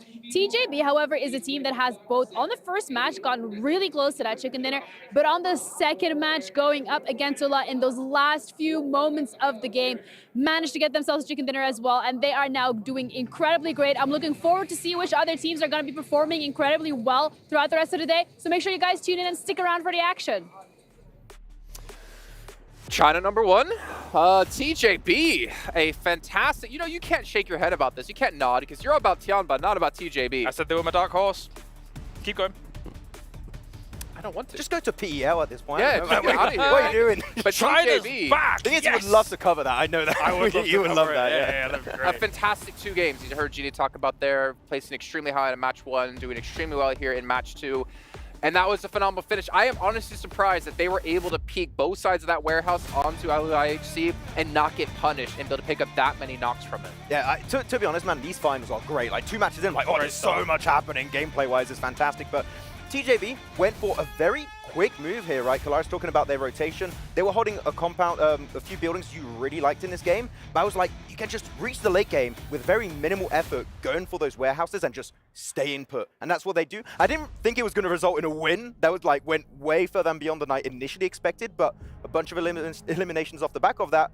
They are looking great for the start of this main tournament. Depends what you want, right? If Yeah. you're taking, so the corner that they were initially in that eventually Team Liquid went to is a great staging point to be able to take eliminations, maybe not the chicken dinner. It really depends on how that circle ends up faring for them. And Team Liquid was okay for that. 3 players alive, they have the 3-story, they have the building next to it, which gives them a great opportunity to fire at every team coming in here, does Team Liquid. So 10 elims on the board for them. They might not take the #1 spot in this game, but it's enough points and enough of a strong position to give them a good claim on this game. Yeah, I thought like to win the game, this is going to be a tough position for them to play, but to pick up eliminations, all the teams that are rotating late to enter into Primorsk from northern side, that you're just having a field day at that point. It's like point, all over the place, having a good time.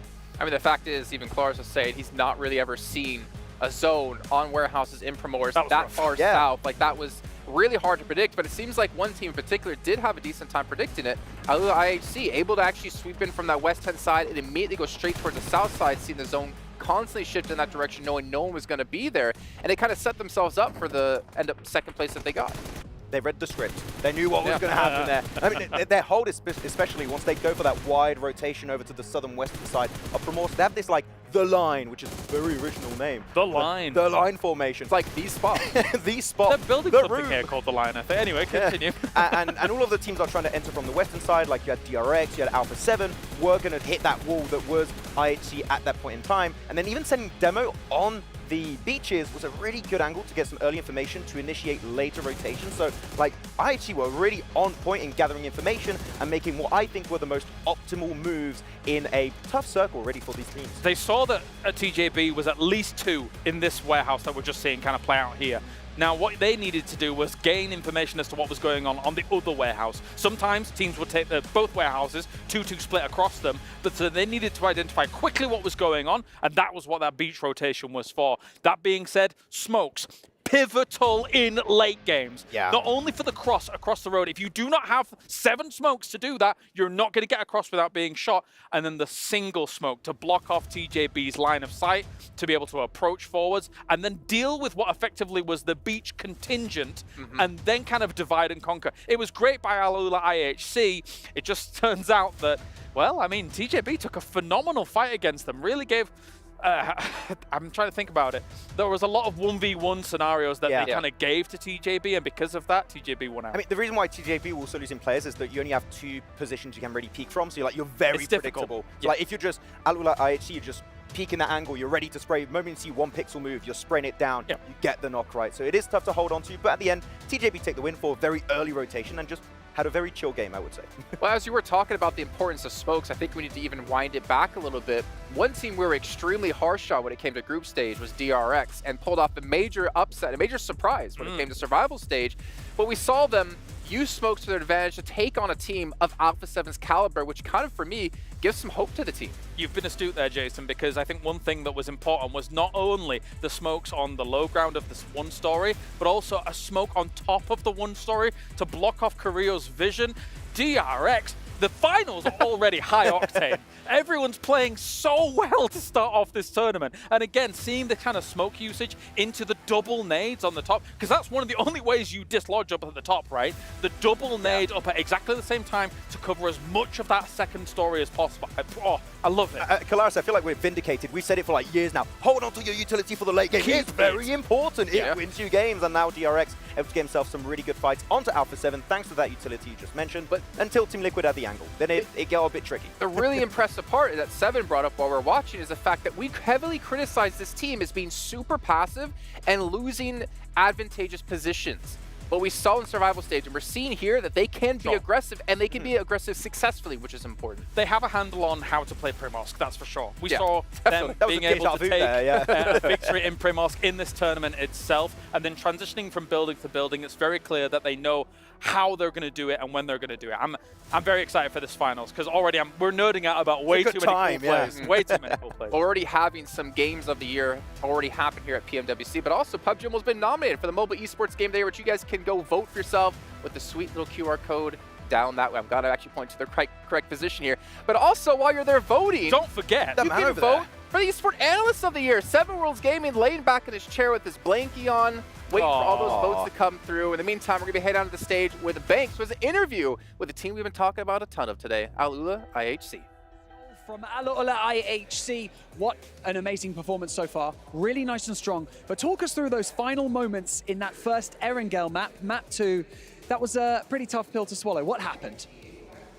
Тэгэхээр саяын тэмцээн болвол маш сэтгэл хөдлөсөн тэмцээн байлаа. Тэгэхээр яг энэ Erangel газрын зураг дээр яг эцсийн мөчүүдэд юу болоод өнгөрвөө?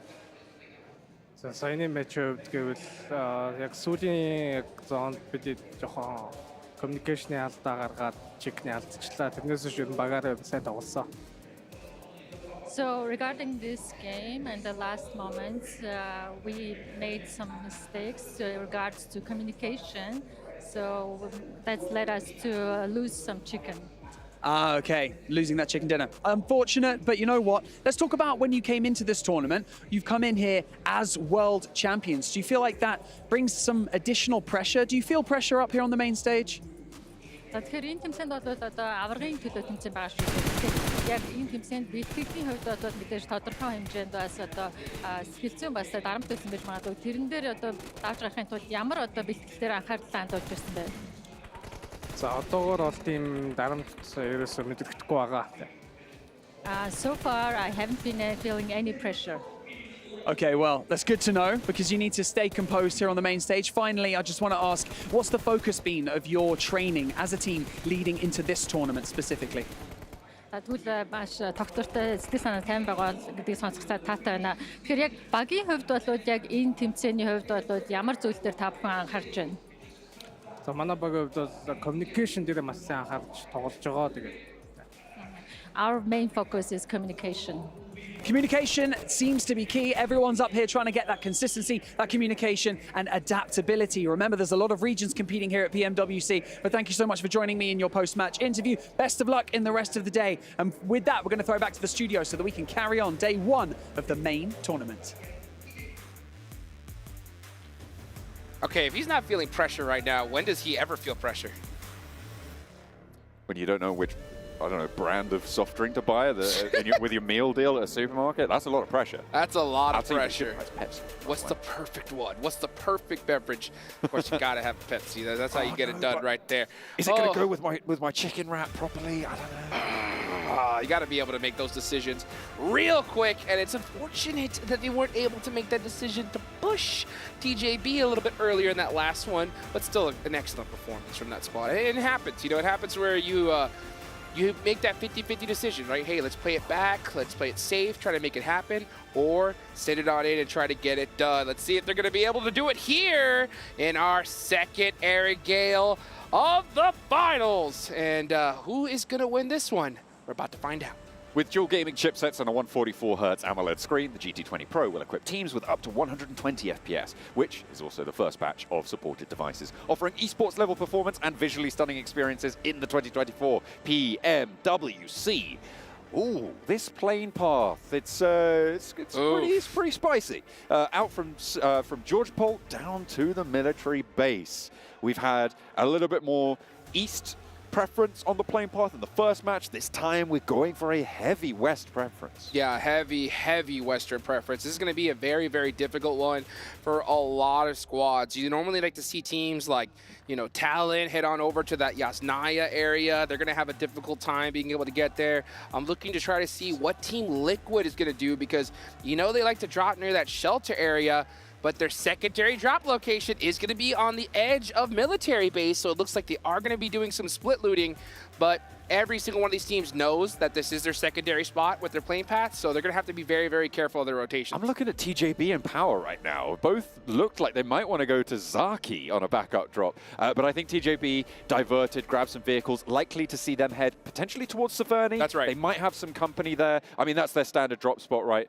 So they don't want to get too close to Power if they can help it. Zaki, not ideal. And the plane path was on the west this time, so the circle goes on the east. You know, that's just how it worked. Seems to be anyway. TJB, if they can get over to Severny, they have a lot of rotational paths across Stalba at their disposal. 2 teams on the military base, a couple of teams in the middle, but no one taking a full fight just yet. Talon may be close by to it. I'm still looking at TJB. They're spending quite a bit of time near Power. Maybe they were just trying to go back to pick up their teammates, and it looks like that is what is happening. So they are going to be able to drive on over to Severny. Power looking not to challenge DRX at all in Gatka. That's very, very interesting. Instead, they say, you know what, forget it. We don't want to be dealing with any more hot drops, especially after that Sandhawk. They decide to hold on to Zarki. Everything else looking very normal right now. We're going to see Team Reject go on over to Roshawk. That is where they like to loot. And everything seems pretty standard. Most squads avoiding an engagement early on, and that's very, very impressive, especially considering with how rough that plane path was. Currently there's 3 teams on the military island as well, with the plane path sort of ending up there. More likely for that sort of thing to happen. Novo, I think, is the goal for Tiamba to head out to the eastern side of that military island, but 2 players from Team Liquid are mirroring that rotation. Chief and Cardozin taking up residency. No, hang on a minute, I take that back. Diversion. Tiamba move up and go through Cardozin towards the east bridge. I mean, I don't know how that happened. I don't know how Team Liquid allowed that to happen. I don't know how that happened either. It must have been an insane shot there, because Tiamba, we know they'd like to go towards Milta, and Milta is that place that they're heading towards. And Team Liquid, we're trying to find a way through towards that shelter area. That's the place they want to go. That's comfortable for them, especially with a zone like this. And it's super unfortunate when you get the perfect circle for your drop location, but the plane path just makes it that much more difficult. The other duo from Team Liquid, they're completely split right now. I'm mildly baffled. Mythic and Ayala decide that they're playing on a different team from Chief and Cardozin, and they could be going completely the other direction. They're right in the middle. They're just southeast of Pachinki right now, and going to be moving a bit further out east. Olex IHC will be clashing with Twisted Minds. That's over towards Everest. In the meantime, looks like they've got 1 and 2 knocks as well, but they are split. Demo and Godless on a split from the other 2 as they managed to get a flush, and actually another knock. 3 of Twisted Minds now down. Igor going down. That's their IGL hurt there, and we like to know that, you know, IHC goes towards that South George drop. They know Twisted Minds are hanging out in crates, and it looks like they decided to take that fight a little bit early on, or at least try to punish them, and they punished them big time. Demo did, actually. He got all 3 of those eliminations, so Twisted Minds are going to have a rough one here, as a little IHC are happy to just take those 3 points and start heading into the next zone. The only team they really have to worry about is Alpha 7 if they decide to go and take a path on that bridge right above them. Be interested to see where Alpha 7 try and dip down below the river, because it's very likely that the circle ends up down there. It's almost certain, in fact. But they are going to have to find a crossing. Reject currently controlling a crossing to the east side of Roshawk. That central island crossing, much more treacherous in general. If you don't know any scouting information towards Sunken City, let's take a look at the replay. That Demo was just lighting them up. Ratto Boy going to be taken down, getting the sprays in. Nicely done. Alpha 7 trying to slow Reject down, but they're already across. There is still a presence on their northern side, though. Divine might be in danger if Alpha 7 find him. Let's see if they do, though. It's going to be pretty difficult because they're going to have to find a way into this next zone. It looks like they're going to probably try to go through the Yasnaya side of things. Yeah, they're going to try to go extra safe here. And I can't blame them. They have to watch out, though, because TJB is starting to make that path from Severny. They could definitely run into them. I think Alpha 7 trying to play it as safe as possible. They got those gas cans good to go. Uh-oh, now we're going to see Alliance make some pop shots. This is what I'm talking about. It's a great opportunity for teams to try to get some extra points, some extra loot as well, if you can catch a couple of these big players on rotation. IWNRX also trying to make their way in close to Team Liquid on these shelter entrances. They're going to take up residency here. That ridge line to their south side, going to give them a bit of cover, but teams can occupy those hillsides and be a real nuisance to them on that angle. But they've got a lot of sight lines open for them to control the ground around them for the time being. Alpha 7, they managed to go all the way on the north side of Yasnaya now. And you're right, TJB potentially harrying the back foot of their rotation. I think it's Revo potentially bringing up the rear for Alpha 7, but it looks like he's just managed to slip the net of TJB and rejoin with the 3 teammates on the east side. Well, here's a big opportunity for teams to start catching up on the leaderboards. We're already starting to see some good, solid leaders. TJB with 30 points right now, sitting pretty. Still a lot of matches left to be played in this finals, but how you start really sets the pace for the rest of the tournament here, because things only get only more difficult every game as we go. So if you could start off with a nice, strong lead, maybe you get a bad zone on day 2, it kind of helps mitigate some of that damage. At the moment, first place in both group stage and survival stage has been a 10-point average, Hot Duke. So the fact that we've currently got only the one team technically on a 10-point average, because this is the 3rd match played, but really what we're looking at is 2 matches played, means that we've got 3 teams up on that record and DRX close by. A lot of early power being displayed, but that's generally quite typical, having only played 2 matches, to have 2 or 3 teams at that sort of level, because you have those chicken dinners being a lot more impactful overall. It unbalances things a little bit. But TJB on 30 means that they've already put the results up for this 3rd match as well to make a statement towards a 3-match 10-point average. And let's see how they're going to do it. So they're going to head towards Yasnaya Fields. This is a very interesting spot. There's actually a lot of areas they could take. Yeah, you can see GK First is going to be holding that ridge line right there. Actually, it's a tree line. It's a beautiful, beautiful location in a zone like this. But it's still very, very early. We're still at stage 1. It just goes to show you how fast these teams rotate, folks. I mean, we haven't even popped stage 2, and pretty much everybody except 2 teams are already all set up. They're looking to try and get in as well. Vampire pushing in from the southwest side. Haven't really had an impact so far. Their Sandhawk looked okay. Their first Erangel, not so much. We'll see if they can have a 3rd match resurgence. Central Circle looks like a donut on the screens right now. Hopefully, not too many teams going to be taking the dunk, though. And over on the east side, Alpha 7 looking to push in. TJB actually skirting the south edge of Yasnaya under the view angles of power. So potential danger there. Crossing those Yasnaya fields is always going to be treacherous. Yes, it is. There's not a lot of coverage there. There are plenty of hay bales, but that's not a place you want to get stuck, especially so early in the match. The zone could go anywhere. You want to be able to put yourself in a nice, confident position with your vehicles nice and safe. Ooh. Uh-oh, let's go ahead and see what happens here as Boom Esports trying to catch Reject slipping as 3 of their teammates are driving. Uh-oh. Duello getting pieced up quite a bit. Hang on a minute. Oh, actually Obscure from Twisted Minds. From downtown, gets the knock with the Mini 14. Last player alive for Twisted Minds as well. They're only down to 1, remember, with their scrap earlier. That's with right. Alula AHC. They are going to be not really going to be able to go for that push, not going to be able to try and get this flush, but that stops Reject from most likely actually getting Duello back up. With Boom's position on the hillside, going for that rescue is going to be deadly.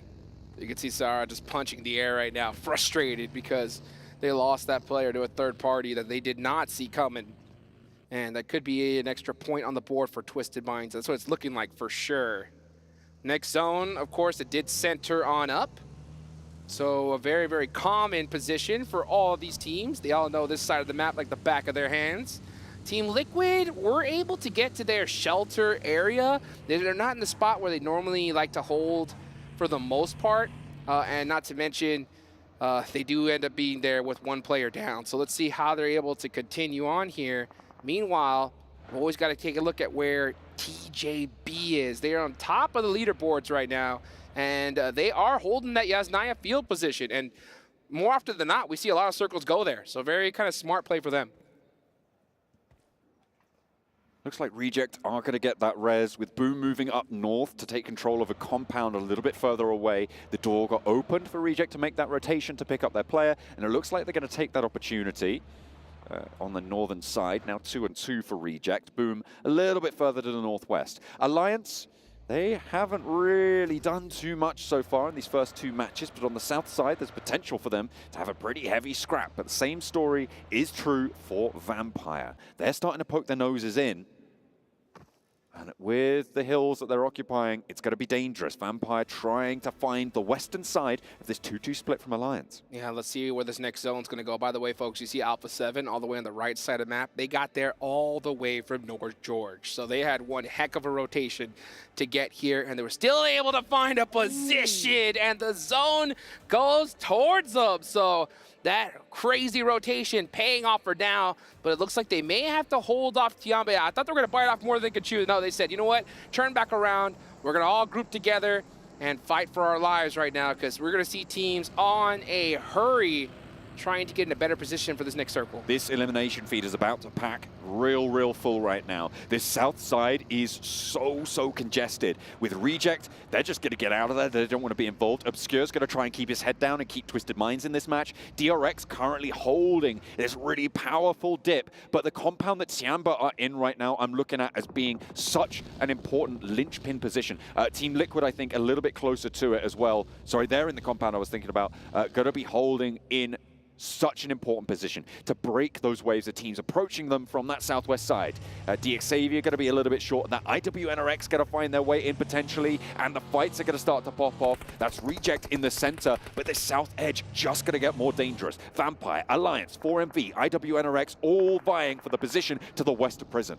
Oh, and they're going to battle it out right here the next few moments, folks. You can see Vampire Esports vehicle smoking, and they're able to pop out one tire. He'd be done for, but 4MV aren't able to get those shots off in time. Newsy full sending it on in, desperately trying to find a spot into this next zone, and it's going to be a tough one. They're going to have to find just a random shack or building here, or possibly even set up a car wall. And it looks like Tony K is going to just say, hey, this dip is where we're going to have to go. Unfortunately, they do end up making a sacrifice of stone.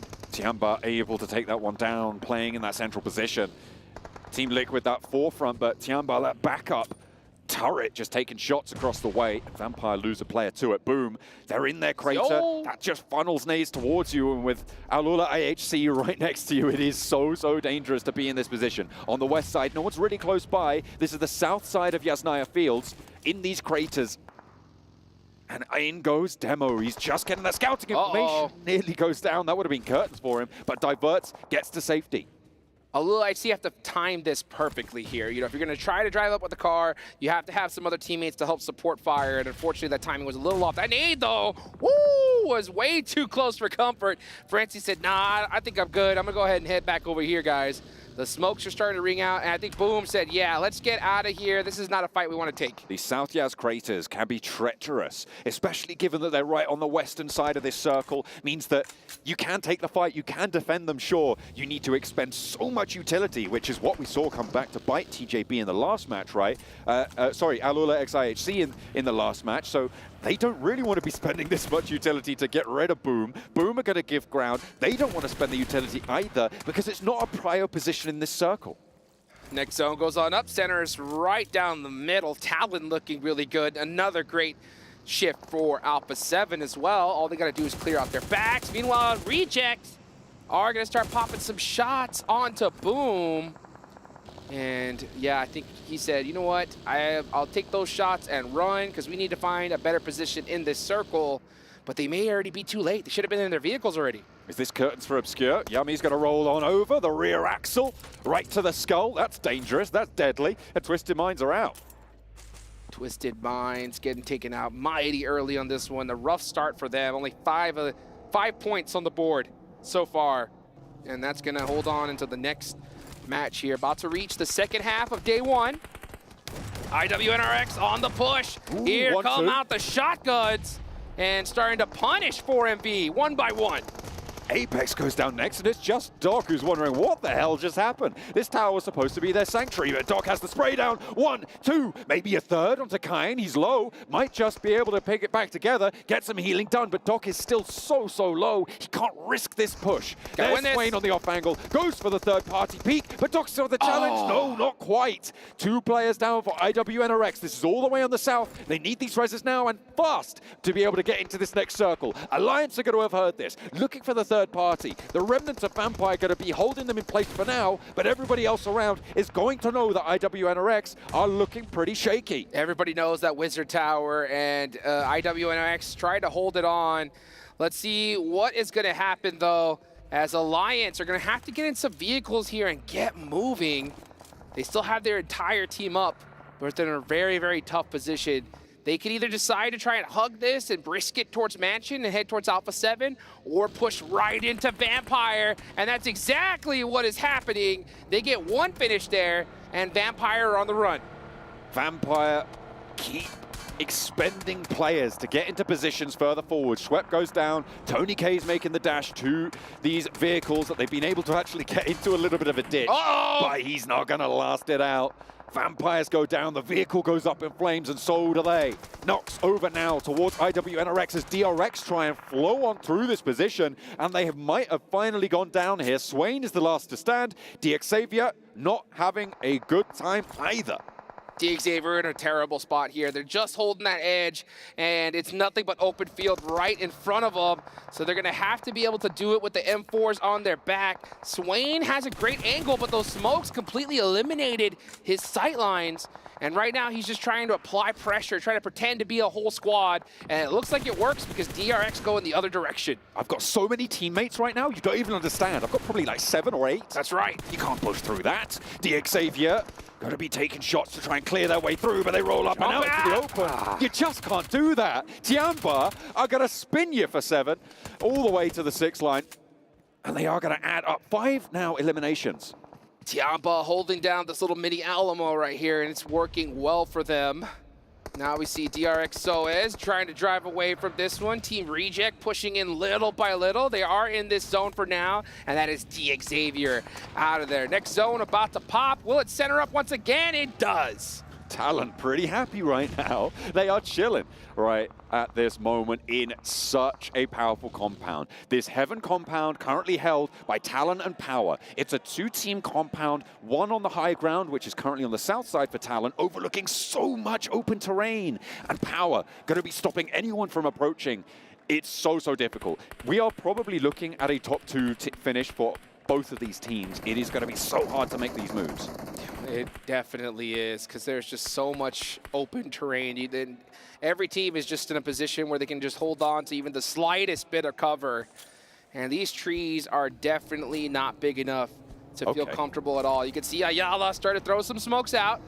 The vehicles are starting to ring out, and they're going to have to make a very bold push. Looks like Mythic will lead the charge for his team. I said it might be a top 2 for Power. I might have to eat my words there, because TJB are running them through from an approach on the northern side. This western edge getting dangerous now as Team Liquid try and stretch their legs through it, but it's open ground, and again, just sprayed down from every angle. Boom are taking them to task as well, and they are just getting cut through. Ayala and Chief now 2 players remaining. DRX holding on the road, somehow able to keep all 4 players alive, but they're going to have to move. Yeah, I would have liked to see Mythic just kind of leapfrog there, even though the position was tough. Just head up to that little ridge line, get some information, and decide what to go from there. A full send at this zone is almost guaranteed destruction, and that's exactly what happened. You can see Team Reject, Divine, finding some angles on the DRX, and this will be a battle that'll ring out. But DRX has to decide what to do. Do we take this fight or hold on for now? Because the zone is going to start pushing in the next few seconds, and that's exactly what is happening. Tiamba ringing out some nades, trying to punish Boom. Boom need to dig their heels in here. There's one. They are in the zone and one of the very few teams on this western edge to be so. But these nades are going to tear through the health bars very, very quickly. The spray down from Frenzy only finds one, and Tiamba are looking to try and push them back. It seems to be going successfully for now. A nade over the top, can't find it. Into the smoke with a DBS. Now just Ponbit for Boom remains. And in the meantime, DRX are trying to move over the north side, but that's not going well. Everybody over in the Heaven compound with the third party. Yummy goes low. Ponbit gets the heal. Tiamba up into the fight through the smoke. Out wide goes for one. Look for another as well, but they have to be worried about his left flank. Can he find it? He's switching it up, but no. QC handles business. And now it's Tiamba into the ditch. DRX looking to move on through because they've still got 4 players alive. And in for the third party they go. There's the crash. The vehicle goes on in, and it goes huge. They stay alive with 4. And on this western side, they might have just done enough to get to the top 3. Beautiful timing there from DRX. Perfect third-party scenario to take out a monster squad. Now we look on over towards Heaven. You can see Talon holding it down in the middle of this zone, but they have to be careful because all eyes are on them. Alpha 7 have been lurking in the shadows right there near Mansion, waiting to strike. And that time may happen in the next few moments, but they're going to have to do it quickly, especially if that zone shifts towards the center of the map. Mafioso trying to pop some shots onto Alliance, possibly make their rotation a little bit easier, and the zone does center up once again. Tell me you want Talon to win without telling me you want Talon to win this match. Oh my goodness.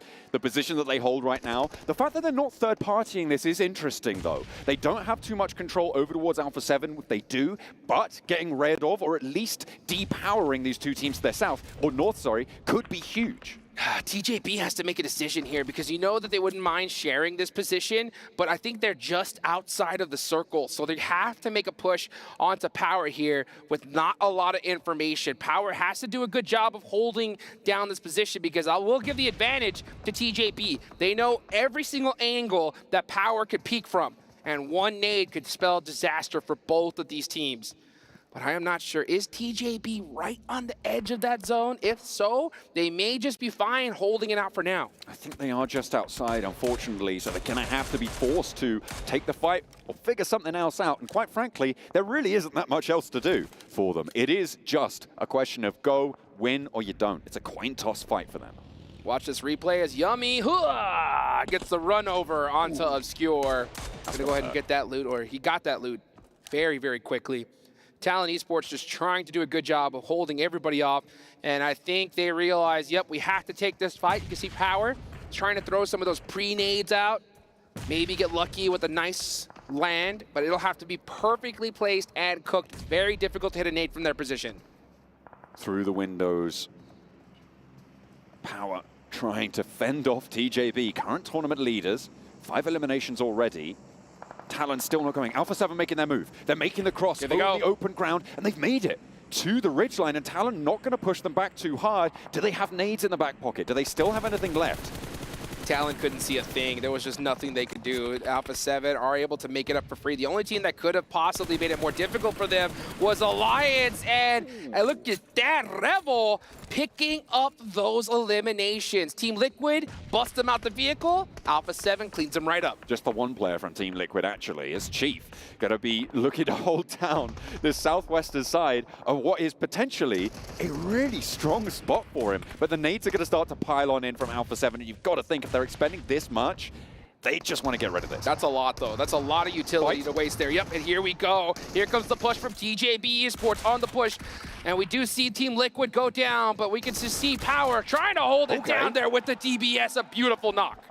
Only one player now remains for TJB, and it is GK first with the SK-12 from the bottom of the stairs, able to cut the ankles out from underneath El Hadji. Now it's a 1 versus 1 as they're both just cleaning up the points either way. Talon, they're just hiding. They're just chilling right now. They haven't had to go for a third party because these two teams are dismantling each other. GK first in through the door, or certainly wants to think he can, but Vidan, 3, 2, 1 shell left in the back pocket for the DBS. It's getting a little bit more hairy. He's got to GK reload. First doesn't have the reload. No ammo, what are you doing? You need to get the ammo in the clip. It's just not going to work like that. And GK first goes down. Power, stay alive. Click, click, click. The worst sound that you could hear in a position like that. But who's going to win this match? That's the question. Talon, only 13 points on the board so far. 10 of those being from Sandhawk, that cleanup crew that we saw earlier. So they're very happy to play it safe, to try to get some points here. But maybe they played it a little too safe because Alpha 7 is trying to hunt them down. But does Alpha 7 decide to take this fight right here, right now? That's very risky. Talon have 0 eliminations from the strongest spot in this entire game. They have just been What is so Axel quiet. doing? What is he looking at? Like, Axel has no position, no business there because he has no sight lines. He cannot get any information from that spot at all. DRX are allowed to move in. This is what happens when you're quiet. You now have 3 teams looking your way. Obviously, Fidan only a solo, DRX only a duo, but you can't move out the back of this building now. Alpha 7 have free fire onto your entire position from this ridgeline on the east side. You're now trapped in what once was a castle is now a prison. That's exactly right. I mean, when you just lay down and allow teams to push up on you for free, there's a certain time to play ultra passive, and there's a time to play ultra aggressive. And Talon, from their position, you want to play that aggression. They could have decided to hold this side out and hold that ridge line and not let Alpha 7 drive there at all. But instead, they hold that building, let Alpha 7 push to them for free, and now they're just getting picked apart little by little. DRX, 2 players. Fidan, the only one, but he's got the MG3 in the pocket. Gonna be trying to lay down the law with the LMG, but nades are ringing out. They've heard this rotation. DRX know what's up here. As Alpha 7 try and surmount their position. Talon still holding on the inside, and the nade takes down Power. Last player to fall. Here we go. 3 teams remaining, folks. It is Talon. Mighty quiet right now, just hanging in what was the best position in the map. Stop it, Alpha 7.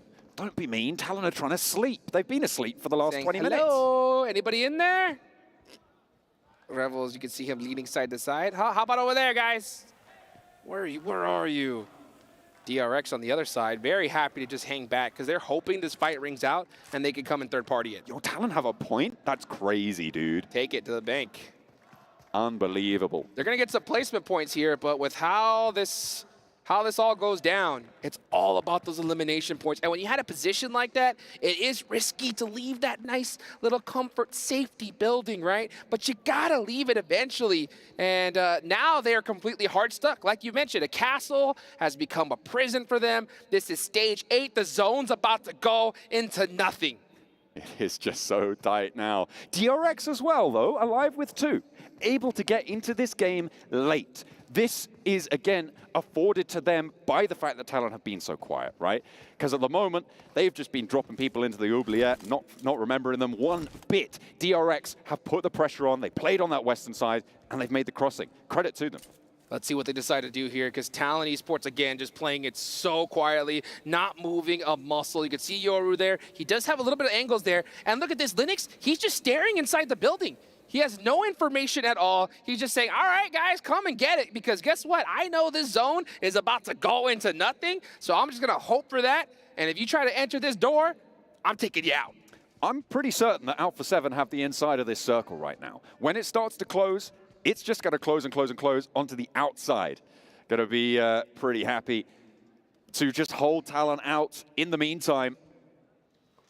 And they don't need to move a muscle. They're taking a leaf out of Talon's book. Why would you go for a push when you know that they're going to need to jump into your fire? Hey, and you know what this does? This cools down all the rest of the players in this tournament because they're just sitting, waiting for this match to end.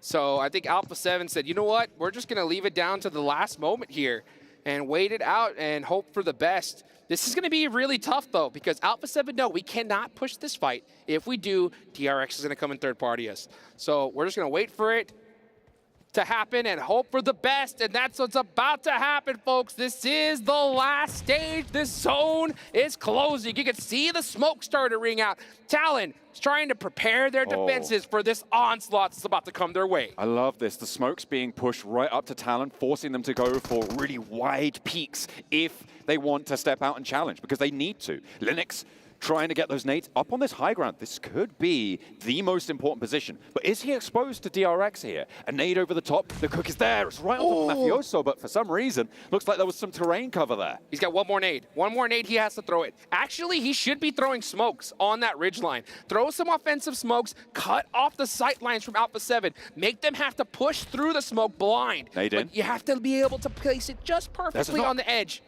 Linux gets that last nade thrown, and it does hit one of the monster players of Alpha 7, being their IGL, Carrillo. Another nade as well, down to the low ground. They're trying to hurt this one. Over the back, there's another knock. That's Linux huge. is able to do so much from this rooftop. DRX. Mafioso down, Carrillo going low as well. More nades coming in, and DRX in for the third party. 3 players up for Alpha 7 to try and hold. There's Talon, Flow over the top, and the 2 of them are down. Misery's there. Revo traded off Carrillo and McGrellan, trying to stand tall, but Alpha 7 swept aside. Talon have managed to make it work. The high ground from Linux is so impactful. But now, is it going to be DRX upsetting? Oh, DRX just a little too late. They were on the move to third party it, but Talon wiped that one real quick. DRX, you have to push. You have no choice. You know they're hurt. Don't let them get these resets. Actually, they can't get up this hill. There's no way up. Put on your climbing shoes. Linux is on his way. Oh, they get the knock. But that is gonna be it. It's gonna be a Talon chicken dinner. That heaven position just proving too powerful for the rest of the lobby. Talon, I mean, they won it. They did. They really win it. Oh, they really won it. I mean, but they really, I feel, okay, they won the fight with Alpha 7.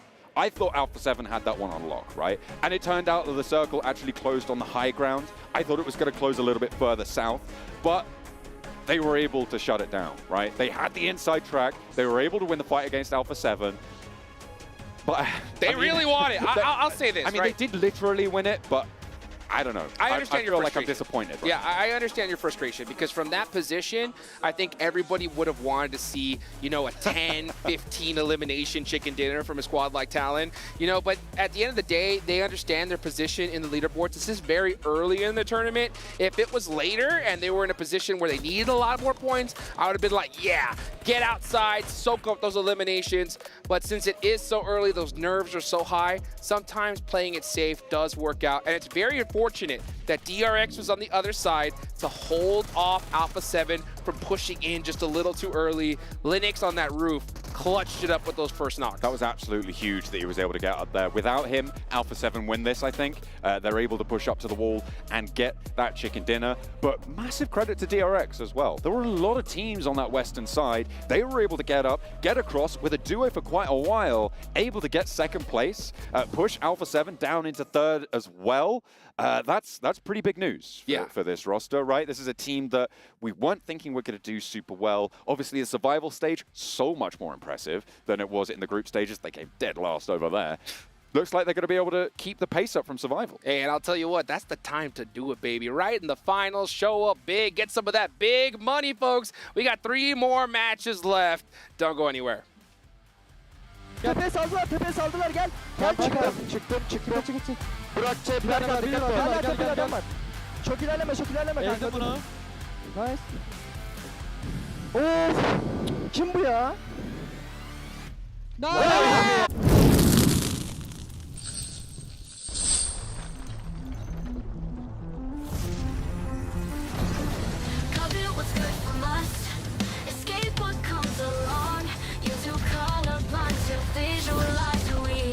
What they wanna live for.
Man, we are getting some spicy zones here today in the PMWC. We had a Primorse finish, we had a Heaven finish there, and Talon playing Heaven like you should.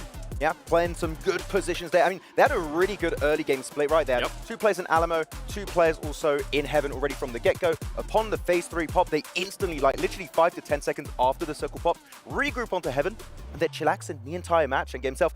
A pretty easy win, I would say, but it was contested by Alpha 7 to like some extent. It was not free at the very end. The Talons defend, though. They were able to defend it so well against Alpha 7. Alpha 7 did have, we were kind of talking about this with James too during that match. Alpha 7 did have some smoke nades left that they could have used. They could have been a little bit more aggressive. They used a lot of utility, though, trying to get up to Heaven whenever Alliance was behind their back. So it's good that they were able to get those elements, but Alpha 7, I feel like they needed to be a little bit more aggressive there at the end against Talon. Well, you can see 15 points picked up for Talon. They need it, but DRX again. Another big finish for this team, 13 points. Alpha 7 getting themselves 10 points. We are starting to see some teams stand out against the rest. Yeah, that is correct, 7. You're not misreading this one. And then Power getting themselves 9 points. TJB getting themselves 9 points. And TJB, I think, is also another big talking point today. They're looking like the proper dark horse that, you know, Lars predicted. They're making whoa, good moves. Whoa. You predicted them too. Oh, thanks, Max. I appreciate that. Okay. I know I curse teams, but I also hear what you guys are saying. Like, come on. How's your Dark Horse doing today, Max? What? He cursed him too. What's going on? Dark Horse. Well, speaking of curses. No! Oh no! my gosh. No! Okay, can we... Let's talk about 4MV, Change graphic, change. That's all Yeah, man, 4MV are struggling here so far today, and I had that predicted at the start of the event, though the second I saw you predict them after the survival stage, I wanted to change it. You should have. I feel like you're allowed to after Max picked it. If Max picks your pick, you're allowed to change. You're allowed to change your pick. You have a joker. You can change. Instantly, it's just like, Who do you want to go another for? one. Who would I go for? TJB now. I'm actually kind of keen to like picking TJB. You know? You know what? The way TJB has been playing though, like this is what we've been talking about them. The 2-2 split as well that they were doing towards the north, and then on top of that, being able to push over power. We were wondering which team was going to be able to push towards power. Well, guess what? This team, and you can see the big difference here of what they've done in group stages and what they're doing now in main tournament, which it's absolutely insane. The eliminations, this was the big question mark for me. We're kind of talking about it at the beginning of the show too. This team needed to get the early fights narrowed down. We know that they can definitely get those elements. So far, they haven't been eliminated early on.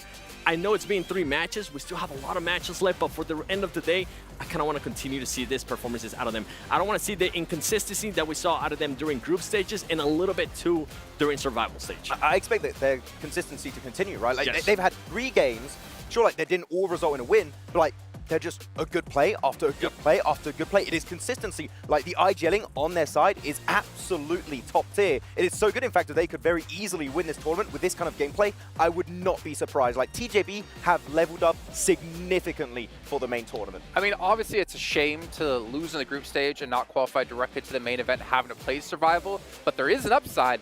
You get more games under your belt, you come into this part of the event warmed up, and it helps you fix any of the problems you were having in the group stage by playing survival. So TJB, it's not necessarily the most spectacular way to get into the finals or potentially win PMWC, but it's getting the work done. It's efficient. It's efficient, right? Like, would they be playing this way if they didn't play in the survival stage?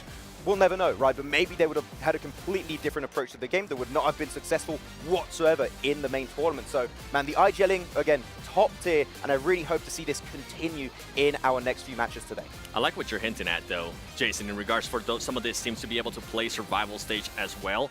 I feel like it has worked out well for DRX. I mean, look at this team. Sure, yeah. We talked about, especially during group stages, I remember thinking about this team. It's like they had such a strong hold on certain areas, and on top of that, they just wouldn't fight. But now they're willing to take the fights to some of the other teams. They're willing to be able to third-party as well. I mean, I think, if I'm not mistaken, we saw them being able to third-party Tiamba after Tiamba ended up getting rid of Boom. Yeah. That was great timing out of that team. That's something that we really haven't seen out of them before. I mean, you can see the stats right here. 1,300 damage.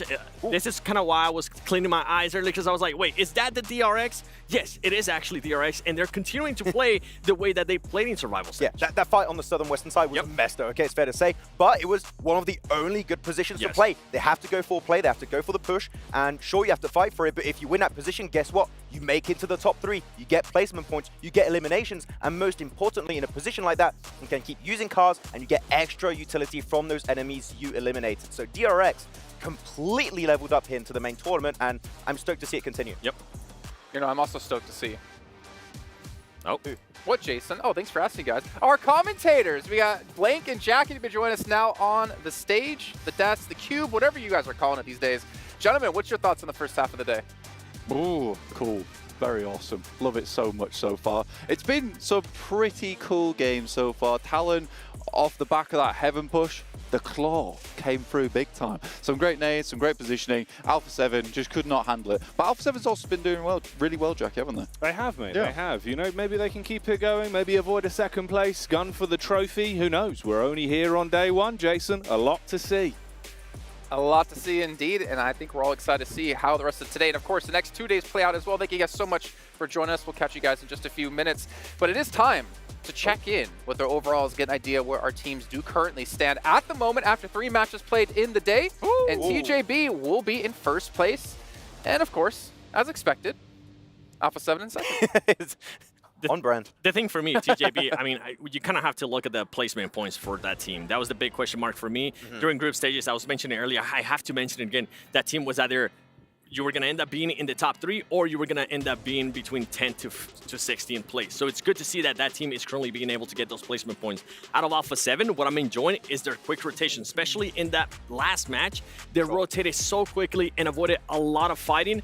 But I feel like at the end, they were just sitting down in Mansion for a little bit too long, that at the end they were just being way too passive. They got to be a little bit more aggressive on those finishes. But looking at the bigger picture here, Seven, I do want to think about it. We've had very specific circles throughout all our matches, especially the truer angles, right? There's a lot of wiggle room right now. I feel like if we get some sense of normalcy, normalcy, is that even a word? I don't know. If it starts to get like a little bit more like normal, by the way, is it normal? Okay, Clara says it's okay. I feel like we're going to see other teams like rise up into the rankings really quickly. Yeah. It's going to get up normality. There, so normality, that's a better one. Better, yeah. Both are fine, he says. Fine. Don't trust a Brit when it comes to I'll run away with it. Cool. All right, well, you guys at home, you have noticed the players are using the PMWC Violet Thunder set and S12K. We've seen a lot of S12K play. I wonder if it's because of the sweet new skin for you. You guys can pick it up for yourself at home, and this does obviously celebrate the PMWC. What are you doing here? I'm just... It kind of... Yeah, you get the trophy in the back, kind of like the shirt, you know what? Yeah. I don't know. I didn't really want to. I didn't want to see Max's backside today, to be honest. Also, while you guys are watching, make sure you follow PUBG Mobile Esports over on TikTok, and also post a video of you doing your favorite Victor Dance, either in game or out of game, and use the hashtag PMWC Victor Dance to be entered for a chance to win $3,000 in virtual gift cards. Hit us up with your Victor Dance, Max. No. No.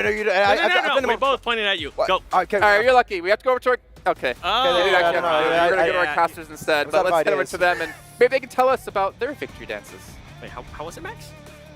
It's crazy how good Maxman is at those victory dances. Every night after the broadcast, we see him practicing. Back at the hotel, he's always got new moves. Jason never dances, he's too stationary. We did get Jason dancing, I reckon. I mean, we do, man. He's just still. He's too stationary, he doesn't move. He doesn't have much sparkle, does he? His knees don't like have the mineral water. The aggression to it. He's like mineral water. It's still mineral water. Not ideal. He comes out with some of the good nutrients, but yeah, he helps you when you need it. He's got no sparkle, but he's got no zing, no pizzazz. Yeah, that's what we need from you, Jason. Yeah, not what you need from us. What everyone else needs from us is some commentary on the games, and that's why we're here. That's right. Man. Yeah, that's why we're here. We're yapping. We're getting to it. Oh yeah. Yeah, we're in game like a little dog. Yeah, like Kale's dog, really.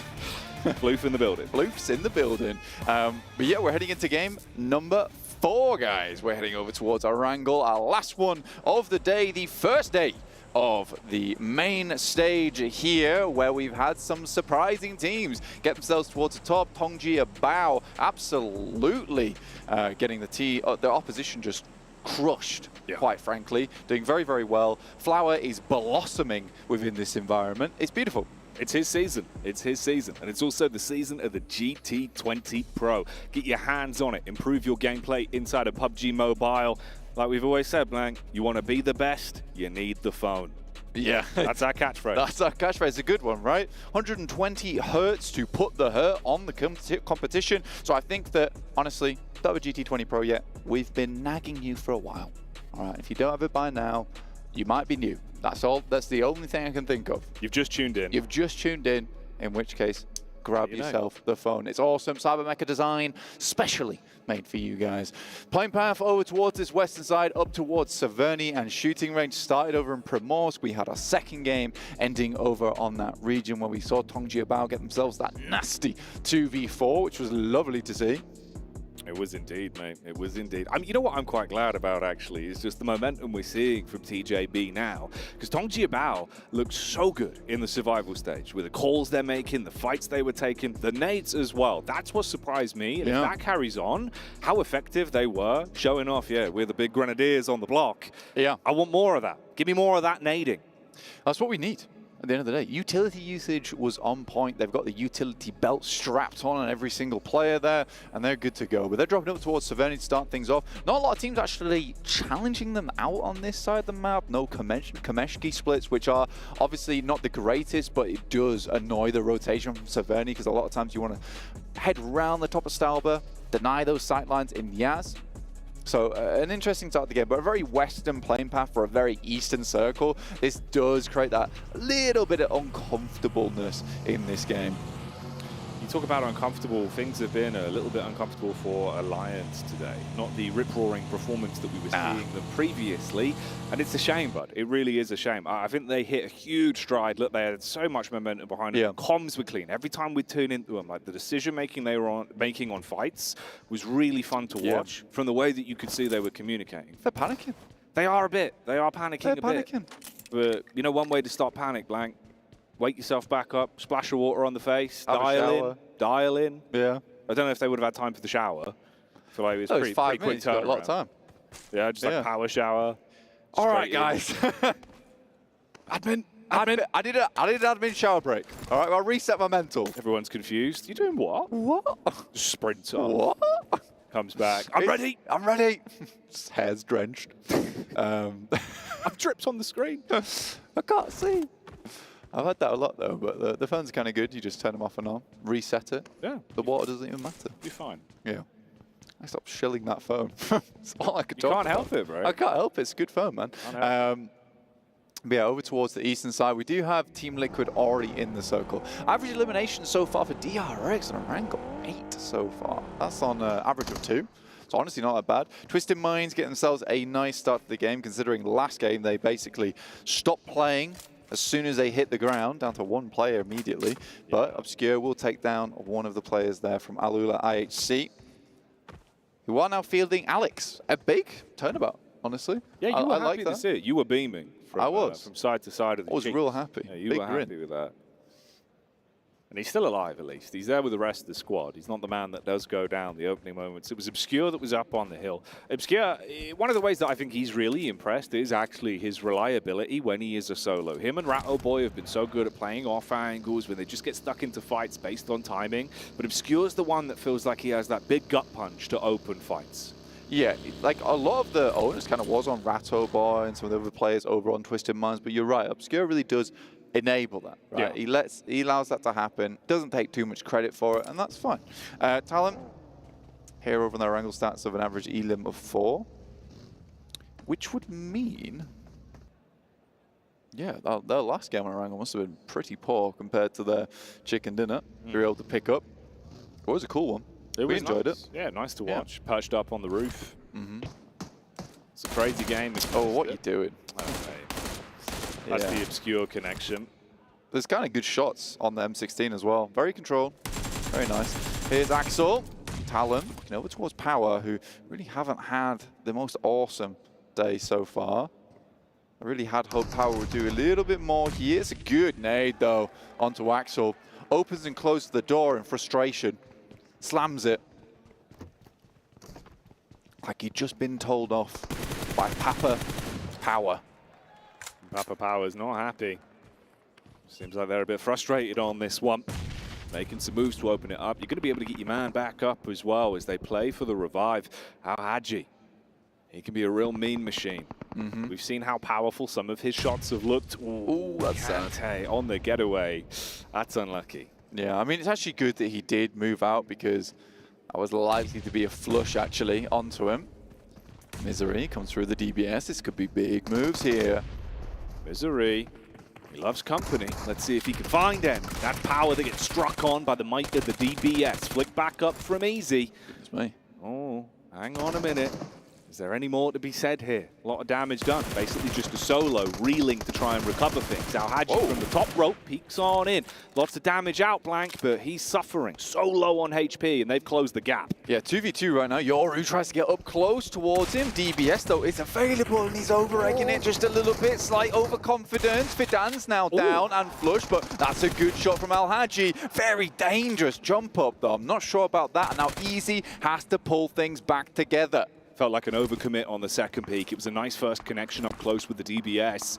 And this throws Easy into basically panic stations mode. That's also a backstab. OCO from Reject all the way in the back line, spots out the down man of power, unloads the belt, and actually hits onto him. So Easy realizing, I've got to do something soon. I can't let Al-Haji expire.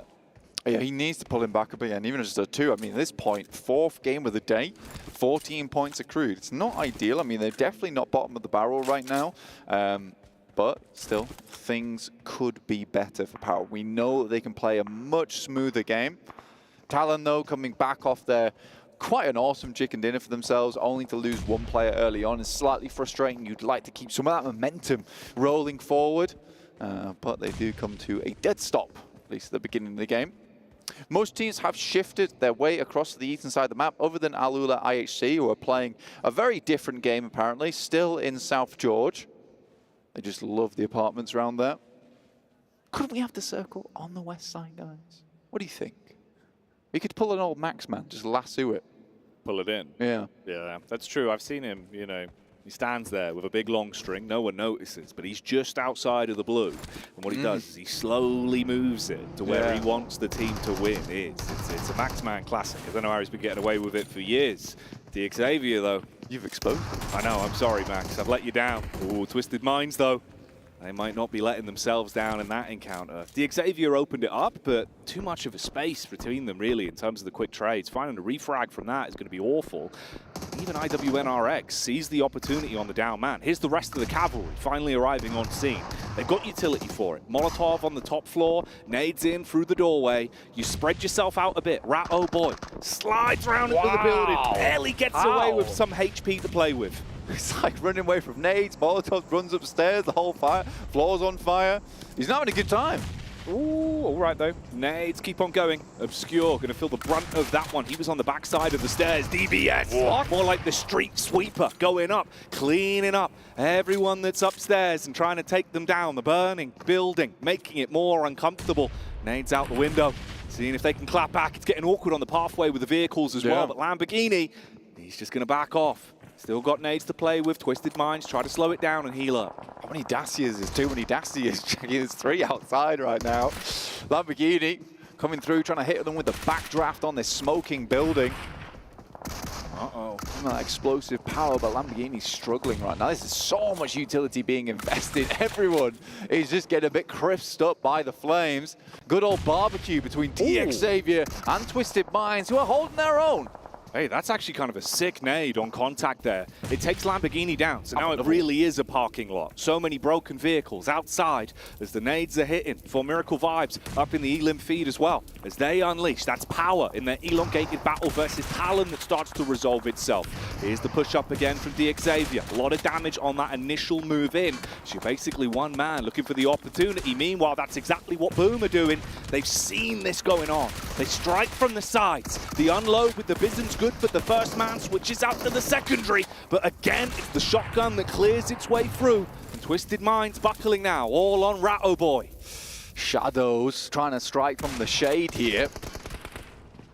Keeping himself elusive with the smoke, but it is Ratto Boy. Like you said, last player alive. Pretty good player on the team. Barking at him. Movement. The DBS giving it some real bite. We want to fight with shotguns, though. We can both do that. That's what Ratto Boy's saying. Oh, Ratto Boy, you are menacing. The S12K in the air, flying shot round the corner. Barely saw him. Hello, goodbye. Took the door off his handles. And they just could not handle Twisted Minds when it came down to it. That was a crazy engagement.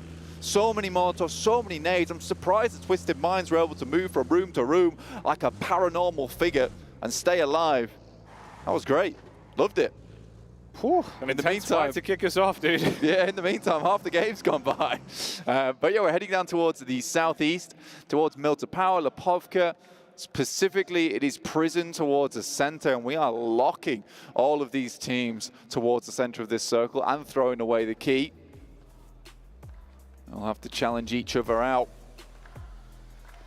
Team Liquid, very nice little position down towards the low ground, but they'll have to shift positions now as we get IWNRX towards that high ground that does look over towards the eastern side. I think Boom, as well as Vampire Esports, quite happy just to sit over on that western side. Alliance, on the other hand, would like to get a move on, just a little bit. So they need one of these games that has sort of decent eliminations, but there goes Alpha 7. They get stuck into a fight versus Reject. It seems like OCO has been knocked off of his trajectory. Same thing could be said about Talon.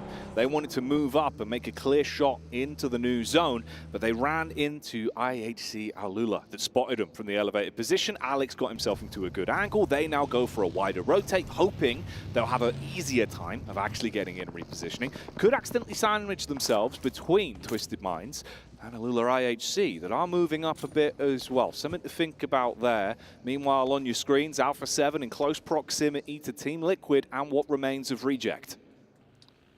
Yeah, pretty difficult push in. I mean, for Alpha 7, they have had a fairly good few games so far. Again, Team Liquid, though, they do have this inside track, but they're sending Cardozin out over towards that southwest side, so he is just skirting along that high ground that sits down towards the south side of Prison. The rest of the team here is called back. That look, it's free. Again, this aggressive scouting as a solo does concern me at times, but I think that Cardozin is pretty confident to do it. They weren't sure of all of the rotations over in that group stage. Still made it through. But Alpha 7 will just stop short. I think they know that Reject's coming in from that northeast side around Lipovka, so be able to hold them out, get themselves maybe a decent couple of eliminations. This could be interesting. Number 1 and number 2 in the overall rankings right now. DJB, PMWC, and Talon. They were chasing them down, took a few pot shots from the vehicle on the move, but realized they don't like the look of the fight after taking some damage back. They cascade further away, set themselves up, finding an additional vehicle to work with as well, so they have more ground to cover now.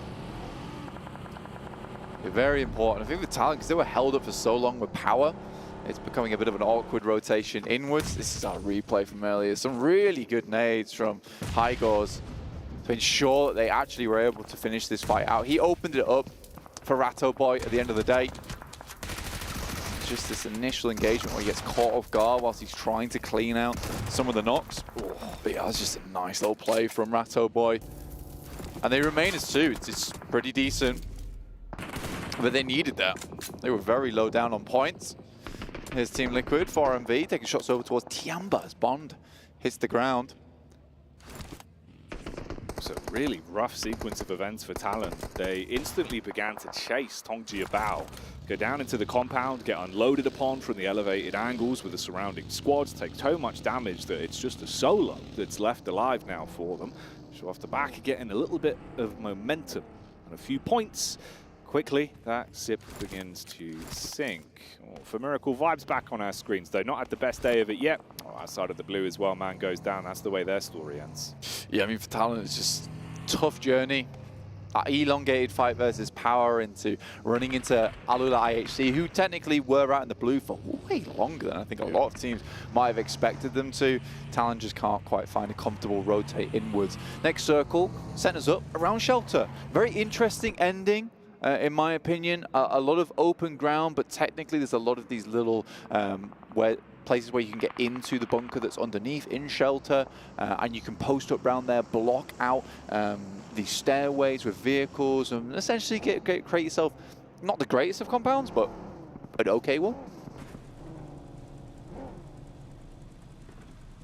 An okay is better than not okay. So at least give you something to play with. An okay. Exactly, an okay. Which sounds like you're saying no thanks. Okay. No okay. Would you like that for dinner? No okay. Right then. Looks like Papa Power's going to have to make a whole new meal now, isn't he? Yeah, he's got to throw away the old one and cook something else. Okay. Oh, mate. I couldn't imagine that. A sad look on Al Hadji's face. It would be, be rough to see. That'd cripple me. Yeah. Makes me sad. Yeah. Really big too. I just want Al Hadji to succeed, man. That's all I want. I think he's been trying so hard for so long. It would be sad if he doesn't. Boom, esports here. I was getting a check-in with some of the Arabic casters saying that they think that this team's going to do fairly well. They're a team that plays very well under pressure in the finals. Yumi being an extremely good member and strong fragger for that squad. It's not looking bad for them. Oh, all right, though. You get a quick drive-by. I mean, TJB, relatively fragmented. Reject. Take a stab onto them. And, yeah, all right, this is a big old blade they're pulling out, slicing their way through the entire team, making a sort of fruit salad here. Reject. Where's this come from? Bit of confidence back in the camp. You'd like to see them have some upwards momentum. They've had a struggle of a day so far. They need big elims, and they need games with longevity to them. IWNRX, another squad that was proving to be such a hothead back in the survival stage. Now they're under pressure. A peek through the window. Alpha 7 roaming on in. They need to get themselves some points here. They know about that. The shot is pulled out up close, but they buckle under the pressure and they hard commit onto it as well. Swinging in from both sides. Smoke's going to cause some issues. IWNRX with Swain looking to fire straight down through the middle. His back could be exposed, but Mafioso pulls out the big gun and chews them to pieces. That was a play and a half from Mafioso. I've seen this guy almost do a 1v4 before over on Miramar. Crazy player. Not really the player that a lot of people talk about on that team very often. A lot of times you're talking about Carrillo or even Revo. But I do think that Mafioso, when it comes to that clutch potential, he really has it. Showing it right there. Team Liquid annihilates Tiamba in the meantime as Al IHC go over towards Boom. This mage, TJB, is suffering so much damage around the map. And I mean, it's reasonable considering there's just no space available to play right now. And Boom are feeling the might of the big booms. They've got nades being thrown all over the squad. A thin veil of smoke is all that's providing them cover. That one's pretty nasty. Right on target. IHC, Alula really getting stuck into this one. You fragmented Boom, soften them up. Can they commit to it to close things down? Really take the top off here. Reject's trying to steal a lot of the eliminations away from Alula IHC as well. There's Ayala finding Alex from IHC. Godless trying to hold it down, but these some nice nades been sent out from Razy. He will be finished off before he can get that elimination or flush. And Boom just reveals the position now. So many squads just suffering. Everyone outside the circle right now just cannot handle it. Team Liquid, I think they played a really nice split on the line here over towards Alpha 7. They just cannot make it through. They have locked the gate up here. Alpha 7 going around the backside of the hill.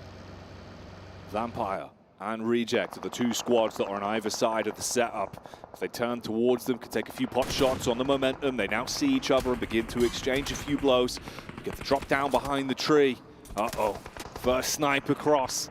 It's good from Alpha 7 to get the connection back onto Vampire. Hard commit with the Molotov as well to burn him out of position and keep pressure applied. Uphill battle though. Corallo taking that hit back as Vampire strike once again. Vampire trying to keep Newsy alive here, but Mafioso will finish him off. Who's doing the lion's share of the work here for Alpha 7 at the moment. Definitely domination coming through from this guy. He's making it look easy. Yeah. Smooth moves on the transition back to the DP as well. Trying to see if he can feast with the dinner plate. I will say for Vampire, just not having Ravenclaw on the team just feels rough, man. Yeah. So good on the off angles, really set his teammates up all the time. Sort of felt to me like when Zerich left the team, where we had Effect playing. He just set Effect up all the time, and then they split up, split away. Suddenly you just have this situation where you just cannot play the same game that you're used to. It's really tough. It's really, really tough. So I feel a bit bad for Vampire. They've not quite worked out the synergy just yet. But there's Schweppes finding a nice shot over towards Audio from Alliance. It's a nice way to get stuck into things. For Miracle Vibes on screen now. Playing a bit of a slower game, just using the nades to clear the top floor, and that one's on target. Alliance suffering a heavy hit, and once again go down early. Out of the runnings here in our 4th game, Black. Yeah, a very, very tough game so far, and I think it has had one of the most difficult positions to be playing in. And I think I'm okay with that, honestly. I'm okay with really difficult games being played here at the main stage, because it really does bring out the best. We've had some circles so far where it's just favored one team. And it's been very, very difficult to deal with them. You saw that over towards Talon in Heaven. But this is a really good test of who is the best in the lobby. Team Liquid up to 7 elite elims. I'm not telling anyone I told you so, but I kind of told you so. You might they'll tell me off. You might have when I might have jinxed it just there. Yeah, we'll see. We'll see if the casting curse is going to present itself, mate. I've said it now. It's too late. You've ushered it into existence. They're going to know. I haven't. They're going to know. No, they're like liquid. They're like water. What, they can't hear because they're made of water? Yeah. All right, fair enough. Yeah, Liquid exactly. doesn't have ears. That's what we've learned today. They don't need ears. No, because they're water. They're water. Yeah. Yeah. Crazy. They crash like the tides upon their enemies. But look at this. That water's got fire. That would make steam. That would make steam. That would make steam. Which would mean they would go up. Honestly, because it rises. Right now, they are kind of steamrolling the competition. That's crazy. That's wild, you said. That's a nice nade. Not quite on target from Cardozin, though. Mythic is down. 2 elims to his name, but 7 elims so far for Team Liquid. Now up to a 6th place position, looking to leapfrog over the top of Boom. I think right now they are just equal points. DRX still has 4, though, in a strong central position. Not a lot of elite elims here, but they do like to favor themselves towards a central position where they can. They're able to play both sides of that coin, which is, you know, playing that aggressivity, as Mr. Maxman would call it, as well as a bit more of that passive nature as well, which I do really like. I really like that from DRX. And they're using it to their advantage, because it feels like a lot of the other teams inside this lobby are so mean, so aggressive, looking for fights all the time, baring their teeth. Yeah, there's a lot of big bullies on the battlefield. There is. You know, you got a lot of players that rep themselves, back themselves in a lot of fights, and fair play to them. We know that there's a reason for the utmost confidence going into a game like this on the big stage. You've had long enough now, you know, there's no sort of doubt in your minds really in terms of the environment shook us off. We weren't prepared for it. You've had your time in the sun. You just got to show us that you can blossom. Unfortunately for Reject, they go down and out. It was only one man that remained alive in OCO in a very uncomfortable spot. He's finished off. Alpha 7 and Vampires duking it out for so long. After they take out Alpha 7, you get a reposition from Tony K, but Cardozin's just been waiting for the go signal. That's the flare, and he engages. Yeah, that's a really good shot from Cardozin, but not one I think Tony K should have let him have. He had cover to get to on that tree. He was running across to it, but I think he just panics in the moment and decides to double back. That is definitely the wrong choice there. And Cardozin obviously will just capitalize on top of it.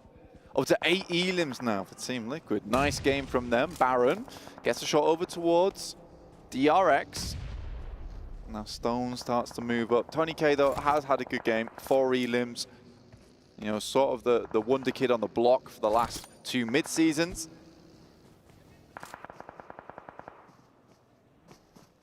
Man, it's worrying though, isn't it then? Losing him. If there was a timeline for Vampire to start to spread their wings and soar back into the game, you might need a man like Tony K. They're not going to have that luxury. Circle moves over towards that northern side, Jackie, which gives Team Liquid a lot of space to work with. Obviously, a lot of these teams are on the high ground right now, and they have to move down. Hyunbin finds Apex with Soez, and Reefus will be flushed out here. So although not a lot of elims are found for DRX, they're controlling this space nicely. Now, I don't think 4MV was quite prepared to come toe-to-toe with them. No, I don't think you are at all. You're going to be the Baron to lord over him here. Swing with a mighty scepter. I don't think so. Trap back on low HP. DRX paranoid about anyone starting to move up, a potentially third party onto it as well. So for Miracle Vibes, their hopes and dreams rely on one man being able to play with the right timing. If an opportunity is given to him, he can't make a mistake now or really engage. If you look at just even the utility count on DRX, I'm not sure how much further they can get in this game. They really don't have much of anything. They might be able to get a refresh on the death crates coming through from 4MV, but they're still not flushed out Baron. It becomes a really difficult thorn to have in your side here. DRX doesn't really want to show themselves down towards that north side of the circle, south side of the circle, sorry, where Team Liquid might be able to take shots. Their saving grace is the fourth man, right? They've got more angles to work with, and an open playing space like this with all the trees, a fourth angle can be the difference between a chicken dinner and not. Gives you that extra line of sight, that early warning system, the proverbial tripwire to spring into action. And that duo of Vampire, still downhill. Liquid have had them locked, giving them no rotation points for a while. They've got a few nades still to work with. 3 Molotovs, 1 nade here. First going to be cast out over towards them. They have to barely move from what remains of the cover. Burned out vehicles, the odd tree. Baron's gone on a bit of a crawl as well. Tried to get himself into a better spot in terms of the positioning. QXZ here actually has the Wizard Tower, so it's really not a bad position for them. And I think this kind of comes down to the next circle, Jackie. Nice shot from Stoned. We'll finish off 4 and V. That at least gives them a 3rd place there. So for Vampire Esports, they're pretty pleased with that one. Schweppes potentially spotting out Hyunbin, but no. Good angle from him. But they'll know of this spot. Yeah, exactly. I was wondering. It's a case of where you take those shots, you have to remove yourself. That's Cardozin going down. That's bad news. Chief needs to immediately respond, and he does. Ooh, nice movement as well. Instant drop back down. He was exposed for a while there, but it works out in the engagements they've taken so far. Wide swing across, tracing the Vampire rotate in the vehicle. Hits onto Stoned and removes him from the equation. Fights breaking out all over the circle. Right now, I think Team Liquid very concerned with eliminations, and also this back angle here from Vampire is really tough. I do believe that the Wizard Tower stays in contention. Ayala gets knocked out. They know they should push this one. They do find them immediately. That is dangerous, sticking the res there. In comes Schweppes, tries to finish him off. Might be getting 2nd place, but a good shot from Soaz will shut him down. Now it's just one player from Team Liquid, and they cannot flow through this one for the chicken dinner. It will be DRX to take themselves a lovely win from the high ground. Very well set up, very passive up until that point. But again, it wasn't a case where you get a lot of teams who have that passive nature all the way to the end of the game, and they're not prepared for that firefight right at the end. But I feel like DRX really set themselves up well. Yeah, they actually got stuck into a few engagements on the angles, didn't overcommit. We saw that on the response, the infighting between the limited player pool on Vampire and Liquid coming back to haunt them.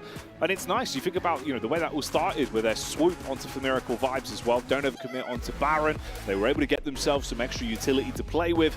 And in the end, DRX take that one home.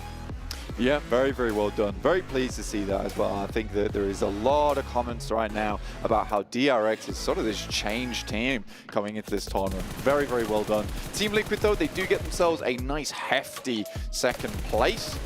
Quite a few eliminations, which is very nice for them, but DRX just continue pumping things up. So very, very well done to DRX. Happy to see it. Vampire Esports, also a slight emergence from them in this match. And I think from the position they were playing in, they didn't do too badly. I also really like Schweppes' play here. He's like, I'm going to pick up that elimination on Ayala and then potentially I'd jump out and get Chief.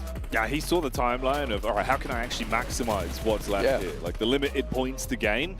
Went for it. Heads up maneuver, nearly made the best of a really bad situation. But in the end, the bad boys on the block were DRX, and they get their celebratory takeaway on this one. Yeah, I think for DRX, honestly, a very, very nice game. Again, they look pretty calm towards the end there, Jackie. Yeah. That's the main thing for me. And I think that the fact that they were so calm, they're not feeling the pressure. They're not feeling the pressure too much, and it's super duper chill. We're going to take a little bit of a chill out session ourselves as we head to a very quick break, then desk, and then back to the games. See you soon. From behind the stage, join me, Magda Ling from Alpha 7. First thing to talk about is, what was the Formula 1 uniforms about?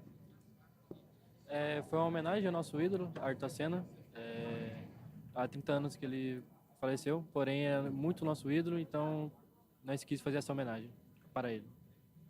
We are celebrating our idol, Ayrton Senna. Unfortunately, it's been 30 years of his death, and we wanted to celebrate him. That's a nice tribute. That's a nice tribute, and what a nice performance also we've seen from the team. What's the secret sauce for such a consistency we've seen from Alpha 7 from the first 3 matches? Que performance maravilhosa que vocês tiveram. Qual é a receita secreta que vocês têm para a performance tão consistente de vocês? Acredito que é muito estudo, muita confiança e trabalhamos muitos dias durante a PMSL, com a campanha PMSL, e estamos vindo forte e só entregando o nosso jogo como é feito. There's a lot of hard work. We studied a lot. We worked very hard and we're delivering it. That's really nice, and we've seen it on the stage, and good luck for the upcoming matches. Thank you very much. That was Megan Ling from Team Alpha 7. طبعا شباب من المينا، هي كانت بدايتهم باليونيفورم تاع الفورمولا 1، وهي فعليا كانت تريبيوت لسائق الفورمولا 1 الشهير من البرازيل، وذكرى ال30 فعليا لوفاته. ومثل ما عم نشوف استمراريه جدا رهيبه، حضروا بشكل جميل وجيد، وعم تطلع الثمار على الستيج، وجولات جدا ممتازه 3 بالنسبه للالفا 7. هل رح يستمر؟ رح نكتشف هذا الشيء سويه.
Someone get Kalaris here back on the stage, because our South Korean overlords are here to play, man. DRX, the team who finished bottom in the group stage, take home a chicken dinner. Oh yeah, it's a good... Well, you gotta imitate me.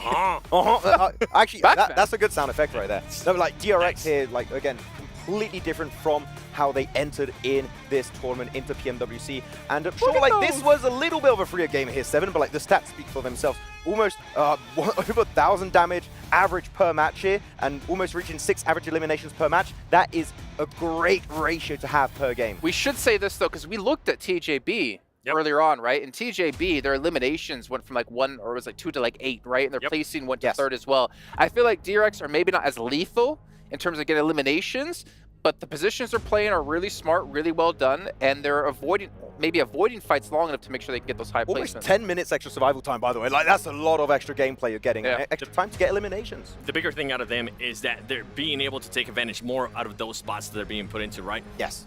They're not being too passive. I mean, for them to be able to get 15 points total, I guess we want to see a little bit more eliminations out of them. To give them props, though, they were able to hold off 4MB. 4MB not having one of the greatest days so far with what we've been able to do. But, I mean, out of the group stages, that was a team that a lot of the people were fearing until you cursed them. Yeah. Okay, just have to put that at the end. Like, DRX here not getting, like, an insane amount of eliminations off the back of this chicken dinner. I'm fine with it because guess what? You're playing that high ground position. You're playing Lumberyard. You're not able to get too much information and angles on teams around you, so you have to play very passive until you want to start leaving that position, which is what happened. They start leaving, they get 5 eliminations, they wrap up the win in style. So yeah, happy with DRX, and I want to see that hopefully continue. Luckily, I still got the camera. I wasn't on me. I was mocking you the entire I was seeing in the background. I'm trying to not pay attention to you, Jason. I was going to say, luckily for DRX, they kind of have Team Liquid towards the north just taking care of all the teams. Not only was Team Liquid, I mean, early on, you were kind of pointing it out to me when I was wondering how they ended up with so many elims. They were sitting on top of Prison. They were able to get a lot of eliminations, not only on Tiamba, on Alpha 7 as well. And something that worked out very well was seeing Ayala take down the last player of Reject, allowing him to move to that kind of Wizard Tower and provide a little bit more coverage for his team. Yeah, those Wizard Towers are very strong on that mountain if you don't allow teams to get too close, otherwise you might get in a little bit of trouble. You'll be okay. I really do move that much. You're making me very self-conscious. I didn't say anything. I'm laughing at him. Like, they're just waiting. They're just testing me to see if I know. Like they do it when you guys can't see us. Okay, I'm not crazy. I swear. That's a nice head bump. Jeez. That's going to make our top reaction for tomorrow. I'm going to tell you that right now. But also, like, Team Liquid, a good placement of them, good points. But also Vampire, to be fair. Vampire were like the very bottom of the leaderboards with like 4MV right above them, able to get themselves propelled up in that last match. But you can see here, 1,600 damage done. And honestly, for Liquid, we have seen like individuals step up, right? It was Mythic in one of our earlier Erangels. I think this one was Ayala 7. So we're seeing Liquid start to like warm up into this this finals. Not only just players, we're going to see the whole team just step up in a way. I mean, they started off the day in Sandhawk not very hot, but ever since then, they've been able to get, what, 11th place finish, then 5th place, 10 eliminations. The one before this one, it was 7 with 2 eliminations, and now with the performance that they were able to put up here, this is kind of what we want to see out of this team, right? And on top of that, we're going to be going into Miramar, which has been one of their strongest maps. I was just about to say, like, during PMSL, Team Liquid on Miramar, it was their bread and butter. They were doing really, really well on that map. They were very consistent, especially when it comes to maybe eliminations, not so much, but like making it to the late game, they would always make it top 5, top 4, top 3 scenarios, right? So Team Liquid, going into this, they could rank up even higher at the end of this first day. I kind of want to talk a little bit about my dark horse, TJB. They went back to what we seen it. Yeah, both of ours, you know, got to give some props to the birthday boy. But this team, once again, just having issues with their early fights. They got eliminated so quickly. That's the one thing that team definitely needs to adjust. Those early fights, every single time it happens, they don't end up being able to. I feel like they're not able to win that fight, and there goes their whole game plan. Yeah, while you're talking about TJB, I want to take the conversation over to Alliance. Man, they are not getting away with their splits, by the way. Like, teams are moving so quickly, there's no room to split in the late game. Yep. If we're talking about early fights, how have neither of you mentioned yet Power and Tower? Yeah. What is happening? I feel like 3 out of the 4 matches they fought extremely early on, or they fight at least some point in the match, and then you're going to be playing handicap the rest of the game. I just took the information and threw it out. And I'm like, I don't really care. Can we take you out and throw you out of the stage or bring Claris back in? That's kind of hard. Yeah, well, for you guys who are watching, by the way, at home, make sure you log into the game. Check out the eSports Center, check out the PMWC section, and make sure you guys subscribe to that so you're notified whether we go live or any news goes out. You're not going to want to miss this one. I know Max already subscribed. I need to actually go do that because you can get some sweet... I got that parachute. It's really cool. Parachute, oh, yeah. of course, nice. The border. I believe we're going to head back to our casters here. So we get into our first Miramar of the day. 2 matches left to go. Blank and Jackie, take it away. Thank you, Jason. We are in position in the commentary booth, and we're going to be bringing the fire in the booth. So we've got the fire extinguishers on standby, just in case it gets a little bit too crazy in here, because we're hoping for some inferno-level games, Blank. We want these teams to turn up the temperature all the way to, I don't know, at least 40 degrees. I want some volcanic eruptions in this match, honestly. That's what I'd like to see here over on Miramar, the hottest of maps, the hottest of spots. But, ooh, That's a lukewarm playing path. Oh, man. I've seen one. That's nasty. Down towards the south side, very, very far away from anything on the north. So if you're dropping El Pozo, Tierra Bronca, La Cobraria, horrible position. But you're not going to be in a horrible spot if you grab yourself a GT20 Pro and outplay the rest, playing on the best. Oh, that's right. You won't even care if you get a horrible playing path, because you'll be so good on the GT20 Pro. So good. Exactly. That you would just embrace it and absolutely pop off in your games of PUBG Mobile. That's why we're always telling you about it. We're not going to stop. We're not going to stop. And neither are the games until it's over. But that's in a while. Yes, it is. They've got 2 days. 2 days. 2 long days. All right, okay, 2 long days of lovely PUBG Mobile action coming right at you here in Riyadh at the PUBG Mobile World Cup, at the ESPORTS World Cup. Oh, yeah, that's right. A big old fixture. And some exciting games to get through. All of these teams gunning, of course, now to be in the runnings to actually have an opportunity to lift the trophy. If you haven't seen it, it is gorgeous. A fantastic way to commemorate the fact that you are the team that walks away as the #1 here at the PUBG Mobile World Cup, at the ESPORTS World Cup. I'd love to get my hands on that trophy. Unfortunately, I just do not have the PUBG Mobile chops on me to make it happen. But some of these teams, one of these teams will. A nice playing path for the circle, I would say. I think most teams pretty okay with this one. The unfortunate nature of this is that a lot of teams are going to be bunched up very early on. You're likely going to see some early fights, some early engagements, some late looting in this game, which is always a bit awkward, right? You don't want to be late looting, late shopping. You know, you never get the right things. No, you don't. That's the thing. You can have a shopping list, but usually it's kind of hard because it's like, you know, the shop's closing. You're like, oh, it's nighttime. You're crazy. I'll grab that. I'll grab a leek. I'll take the leek. I don't need the leek. It's kind of an onion. I'll take it home. I guess I'm making a soup. Yeah. But really, you want to make a chicken dinner? No, exactly. Yeah. That's the problem. You can't make a chicken dinner out of soup. No, you cannot. Tiamba get themselves a glider. Okay, cool. I like it. Pretty quick. Get yourself in a position very nicely. And again, I think that this works out particularly because they can pick themselves with a nice spot over towards the north side of the circle, potentially an El Azahar. Pull up. Thank you. They can pick themselves up a nice, I think they just went for the ramp play. That was kind of cool, actually. I like that. Momentum. Yeah, a bit of momentum. So they went for a early shift up towards that north side, but it does mean the lads behind them might be able to loot one of the buildings closer in El Azahar, whereas these boys will be able to go a bit further and loot elsewhere. So they're going to distribute the loot between themselves more evenly with that one because those two guys are going to get into El Azahar a little bit earlier. So I like that play. Alpha 7, on the other hand, they get all of El Pozo to themselves. This is a fantastic start for them to loot up the entirety of the stadium as well. Beautiful. I've always found the glider noise incredibly satisfying. It's just kind of like, you know, when you're trying to sleep and you want some kind of like nice hum in the background, like a fan on in a distance. PUBG Mobile glider. Imagine that. Noise. Like 10 hours of the glider. Yeah. Lo-fi remix through a bathroom door of a party. That'd be good. Yeah. I'd really like that. Someone get on that. Tweet your mate plays PUBG Mobile while you're trying to sleep in the other room. Just the ambient PUBG Mobile sound. That would be good. That's actually kind of genius. I get that one made. It's an untapped market. It is. An untapped market. This is potentially $1 million idea we've just given you. Yeah. So learn PUBG Mobile in your sleep. It's just your voice. And remember, guys, you want to loot as frequently as possible, but not too frequently in the late game. You want to make sure that you're looking for your rotations. Are you asleep yet? Because I'm about to start reading a book. Chapter 1. Chapter 1. PUBG Mobile. How to. PUBG Mobile. With blank. And you. Yeah, there you go. Yeah, that could be good. I'm imagining no one would listen to that. I mean, well, maybe. Potentially. You never know. We'll demo it. We'll give it a go. Yeah, we could see if the people are interested. If not, we'll scrap it. We'll invest some time into it. Yeah. I mean, DRX has certainly invested some time and in between the break, honestly. Oh, yeah. I think they've done a lot of work to ensure they can get these big points. My main concern is whether they can continue into tomorrow, because this feels like the guys in the desk highlighted. Great analysis, by the way. They were highlighting, look, between the group stage and now, there is a massive shift in the performance for this team. It's not a team that I would personally have pegged for a #1 position at this time of the day, but it is Tiamba. It's IWNRX, Kine, here, round the side. Hello! Mate, that is a meaty one. That'll give you a rush of adrenaline. The door opens instantly. Big Papa Pump says hello. Oh, he's teasing him. Oh, he's baiting him off. Gets the first and the follow-up as well. Oh, he's raising absolute terror. Oh, mate. What a cheeky boy. I mean, almost half the team there. The rest of his team was just not available. This was Tiamba, who obviously took the glider.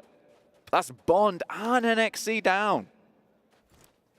And IWNRX will pick themselves up a cheeky 2 points off the back of that. Yes, they're down to 3 players, but taking down Tiamba, who had the entirety of El Azahar to work with. What a great result that's been. Losing Bond's a bit of a sight for sore eyes as well, man. Like, Bond was having some huge plays at this very event. He was able to pull out some smooth moves. Exactly. Yeah. Like 1v4, where effectively he was just the king of the castle. He really was. Laying down the law. Getting some levies on the go. Very nicely done.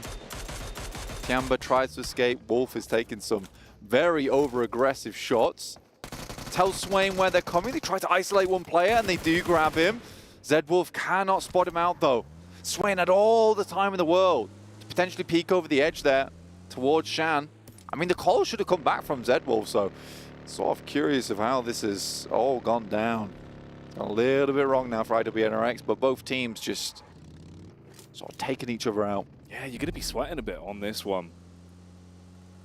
The 1v2 is one thing, but then the longer the fight goes on, the more awkward it gets, especially with the zone starting to come in as well, and you trying to fragment your mind between two sides of how you want to play this one, get away without it resulting in your team going down. Worse for wear out of this encounter.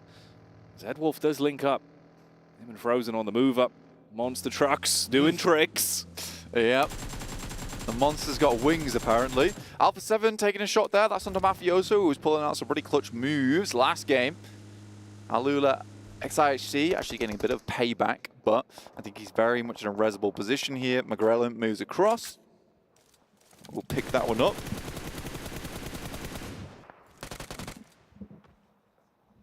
Okay. Bit of a reposition on the drop down. Alpha 7. Sniffing out the Lone Ranger of Godless, who moves into a different angle. He actually peeks from the back line just as you're going to reposition behind the rock, knowing he's now in a good spot to get an angle on you. Luckily, it's just a few bullets. It's not really going to have you too worried, as you can tuck back in, play with the squad from the elevated angle they've got, and have a good assess on where exactly Alula IHC now are. Oh, that's a nice tap in response, though. That's actually from Twisted Minds. Of course, it's obscure. It always is. Yeah, he's very good at, like you said, getting these opening picks, Jackie. Revo taking heavy hits, and Zol will find that one. The original members of the IHC gang, all the way from Zeus. Carrillo looks to pick up Revo here. Surrounded by enemies, Mafioso scared to peek as the circle pops up towards El Pozzo. Despite all this, Alpha 7 had so much space to play. Yeah, now they're in a position that's worse for wears. And Team Liquid takes up the position. I believe that's Cardozen down. Unlikely he'll get back up on his feet, as Regiosio will easily be able to pick that one up. I think he must have got spun out in the vehicle. It's now just 3 players for Team Liquid, but they are not unused to playing this. Since in the group stage, they were basically 3 the entire time, Jackie. That is a good point. They were having to play effectively as a trio for an awful lot of those games. Now, this is the second time we've seen this in quick succession for the side of Reject. They detonated the vehicle onto Cardozen, then followed it up. Now they do the same thing over to DX Xavier, getting that one off from quite a substantial distance. The rest of Liquid are at least near each other. They have cover as well with the compound. Alpha 7, after their moves, still continue the fight they were stuck into previously, and it's Alex that's out of cover, now near the compound that Godless has grabbed himself. Basically a small layer of protection, with a smoke being the only thing that's given them a somewhat shroud. Yeah, I think for Alex it's a very difficult spot to res. He has to technically push his way back, but there's going to be shots being sprayed through the smoke here, and yep, there you go. Carrillo will pick him up. In the meantime, Duello and Regi on the team of Reject are just tearing Team Liquid apart after they had a very strong position on the outside of the fields that sit on the south side of El Pozzo. So yeah, pretty frustrating position for Team Liquid to be in, considering they had what I would say a kind of a nice rotation in from that northern side. And there are so many teams down towards the south. If only we were able to keep maybe 3 or 4 members up there, potentially Team Liquid has a really, really good game. Off the back of their last one where they picked up 2nd place, this could have been a time to get the wheels moving. Instead, it's just a little bit of looting for Reject. Swoop in, grab what you can, make out like bandits, and start to make your next move. Been choosing good fights that have worked for them so far from their position. Talon on screen as well. Their initial move, bit of a look over the lip, see if you can potentially find an opportunity to fight onto the 2 teams ahead of them, as they do spot out DRX and Alula IHC. IHC that have suffered heavy casualties in this one, in the fights they've been thrown into. A lot of damage, not much opportunity to restock the supplies they've had to use as well, so that could be a problem. At least for Demo, there's a fair few things in his backpack. Smart rotate from Alpha 7. I like this actually from the team. You can see it on your screen right now up towards our northwest side. They know that El Pozo was fairly cleared.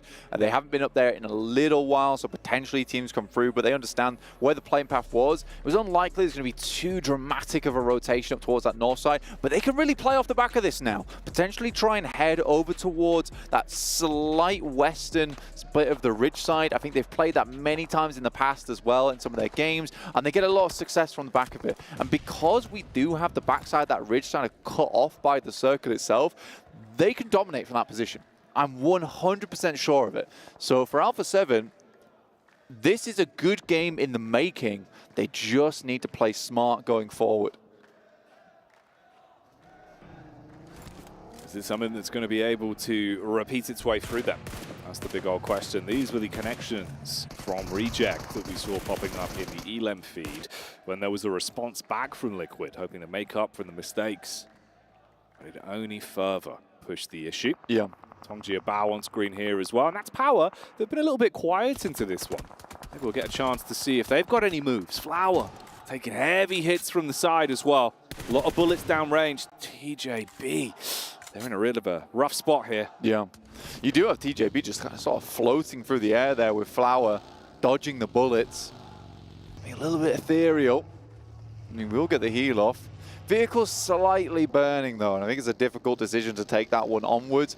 We see this circle a lot, though, don't we, Jackie? And this is the type of circle where most teams know exactly where to go. I mean, IWNRX currently playing up towards that high ground that sits over towards the ridge on the eastern side can be a decent spot. You do have to sit up there for a long time, so loot can be a little bit of a problem, but it's Alliance coming up towards Vampire, holding this spot all the way over on this southeast side.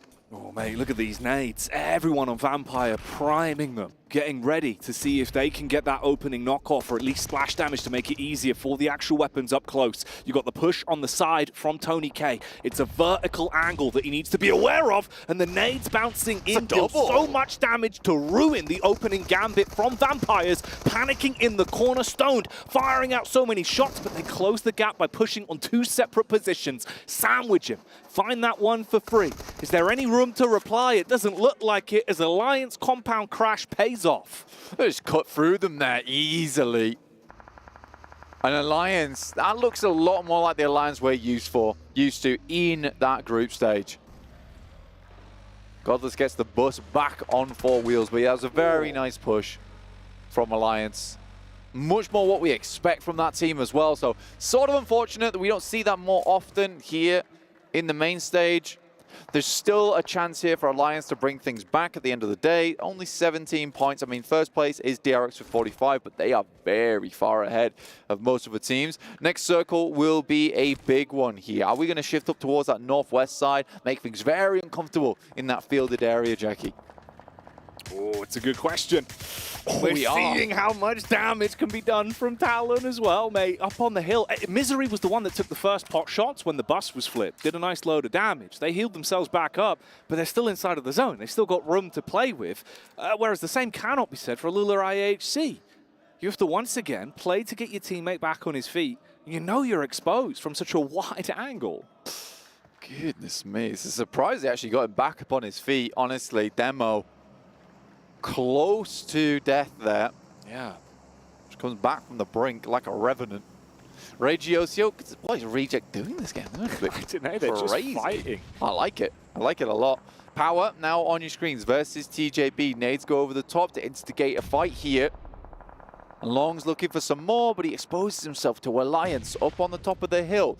Again, all these teams will have to move out. Power currently has that inside track, and we'll be waiting for a lot of these teams to come in, but it's whether they can actually withstand. There you go. Withstand and withstand the brunt of the teams that be coming their way on that southeast side. Well, as we've seen, heavy is the hand of Al-Haji. He's able to lay the smack down on anyone that gets close to him. Is this going to be a raw fight to be thrown into, though, as they make their move? Alliance put the pedal to the metal and close the gap over towards the zone. Liquid taking pot shots towards them. Power in a close second chasing, and TJB wait it out.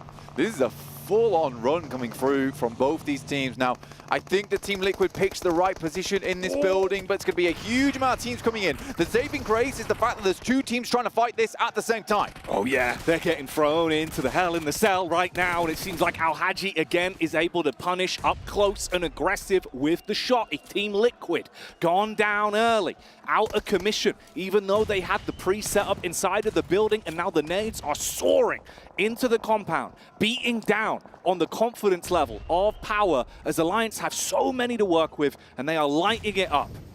Lots of nades going through here for Alliance. They got the full refresh over on Vampire, but they do lose one player in the process. This is not a bad position to play, gives them a lot of defense early in the game. Xavier goes for a crazy split. They're thinking this is going to end inside the field, and they're going to have all the positions to play from. They even got high ground on the eastern side. In comes TJB, though, looking for the fight here. But Al-Haji and Co holding them back. That was TJB that waited. They bided their time up on the hill. They didn't follow suit when everyone went for the chase, the reposition into the zone. Here's the barrage of damage, up close and personal, clearing out angles as they're able to strike back. Al-Haji, though, he's been so mean, so consistent with the DBS, cleaves his way through them. The butcher knife swinging. He gets himself in position for another one. A quick bandage, quick reset, goes for the swing. He wanted to take the fight to them, but he gets himself back into cover. TJB have to heal as well. Al-Haji could make a monumental play on this one. Al-Haji all on his lonesome here versus the final member of TJB. It's only by himself. Al-Haji with the DBS. Looking to lay down the heavy hand. He can't make it, though. And TJB will hold Power out. But that's the best we've seen them in a while. In the meantime, the circle sends up towards the field. Xavier, they've got plenty of areas to play, and Lamborghini moves further in. Well, here we go. The crowd going ballistic off the back of the plays, trying to give that man energy in the moment. But the power is gone for now. The fight does not end there, though. That was just a bullet point in this elongated bout that's been continuing for so long. You run into the burning building. The fireman maneuver, but he's not ready for the flames. The first man for Alliance suffers through his own fault on the engagement, and TJB still looking to build back off of this one. Can they win out? It's a 1 versus 2, a duo versus a solo in very uncomfortable territory, and another third party rolls up. Reject. They've been taking fights from a distance, but now they want to show what they can do up close. Regiocio blows onto the scene. Alliance, 2 members. Your Leons, the 1vx champion over in the group stage. Cluck as well, who's hit some nasty nades this tournament. Barely lives with his life there. Rejects looking to clear them out, pick up this position for themselves. There's absolutely no teams around them, so this could be a reject flush here. But Regiocio goes down. Cluck extremely low here, Jackie. Cluck's clicking. Dealing damage, but the sideline works out well to be able to isolate the fight. He barely pulls back, trying to keep himself alive, but he's now just a bit of bait. Another way for you to reel him in, see if you can shut down versus what remains of Alliance, just the single solo. And TJB, similar scenario. That's nasty! Oh, up in the building, throws it up the stairs. Goodbye, Alliance, as the might of them buckle under the pressure of Reject, and the last man from TJB still alive. 4 players from Reject remain. Tongji Bao just patting only on his back right now. What a defense he's had from inside the building. The Guardian shield up, blocking any kind of approach towards him. Doc takes a Molotov, will back off a 4MV, but almost exposes himself. And once again, it's DRX, our current top dogs in the server right now. Near miss on the nade. Keeping his belly down in the dirt. Taking little peeks for information where they present themselves. It's a rough fight. It would all go down to the timing of when he takes these engagements and potentially if a third party opens up an opportunity. Hello, Twisted Minds. They've moved in. They've got the vehicles in a bit of a split, but they're taking a ton of damage on contact. The vehicle goes bye-bye, and so do two of them, falling down to the ground. Buckling now as DRX are full focus on fighting through Twisted. The M249, too much to handle there. As bullets rattle onto the floor, and Twisted Minds similarly look like they're going to be hitting the floor soon. Ratto Boy cleaned out. 2 players left alive, but directly moving in towards DXavier's purview. A dangerous opposition. Talon themselves a nice split themselves, but it's Alpha 7 who I've been looking at this entire game. They've had so much information, so many windows to play, and they've been vaulting through all of them. But it's only versus all of the players from TJP. So far, one's down. Pulls the pin on the grenade, that's dangerous. Swings back and forth, Zara takes him out finally. That looked bad though. You could see the thought process, but the timing on it from Reject. Outmaneuver him, struggles to recover from the situation he was left in, and he goes down. DRX have moved up as well. Hearing the commotion, the dinner bell being rung by Reject. Meanwhile, the other teams that moved on out. Talon further back, playing with a nice split as well. Lamborghini trapped on his lonesome. Twisted Minds that had to bail out after their bout versus DRX that left them torn to pieces. DXavier. Love this position for them with Shadows all the way over on that eastern side, providing a little bit of that high ground support to the 2 players in Lamborghini and Paragin looking to hold out Talon. You'd love to see it, but DRX slowly working their way through this circle, working through the problem. And Reject, currently the problem that's in front of them. How do they solve this? How do they go about it? Obscure goes down. Just a shoddy there, and Divine tries to hit the shots, but he's baiting out so much from him. He's getting information, relaying it back to the rest of the team. Sniffed out the first player. More to be done though. IWNRX in the meantime take a heavy hit. Haven't had to say their name in a while, and we won't for the rest of this one as they go down. Out of the runnings, Talon starting to move up a little bit. They had that info onto Lamborghini so long and low. Oh, wait a minute. That's Ocio. He strikes again. They're still finding opportunities even mid-fight to steal elims. Ocio finding the flow in the game. Nice nade over towards Talon from Yoru. Lamborghini will set that one straight. Has another nade, immediately pulls it. He knows the angle to go for. Oh, another! The exchange of nades between these 2 teams. Lamborghini, it looks like he might want to actually move up on this, and the splash damage is a gigantic opportunity to potentially fight off the back of that. Misery, really feeling it now. This is going to be punishing. It's uncomfortable. Trying to decide if it's even worth going for a bit of a maneuver to get his teammate back up here. Meanwhile, boom, expire to the might of Alpha 7 that have been out of the fight for so long. Lamborghini does close the distance, but the crosshair honed in, and the hit connects from Misery. Oh, it's a nice play from Lamborghini. You can see the thought process, but the execution, very bad.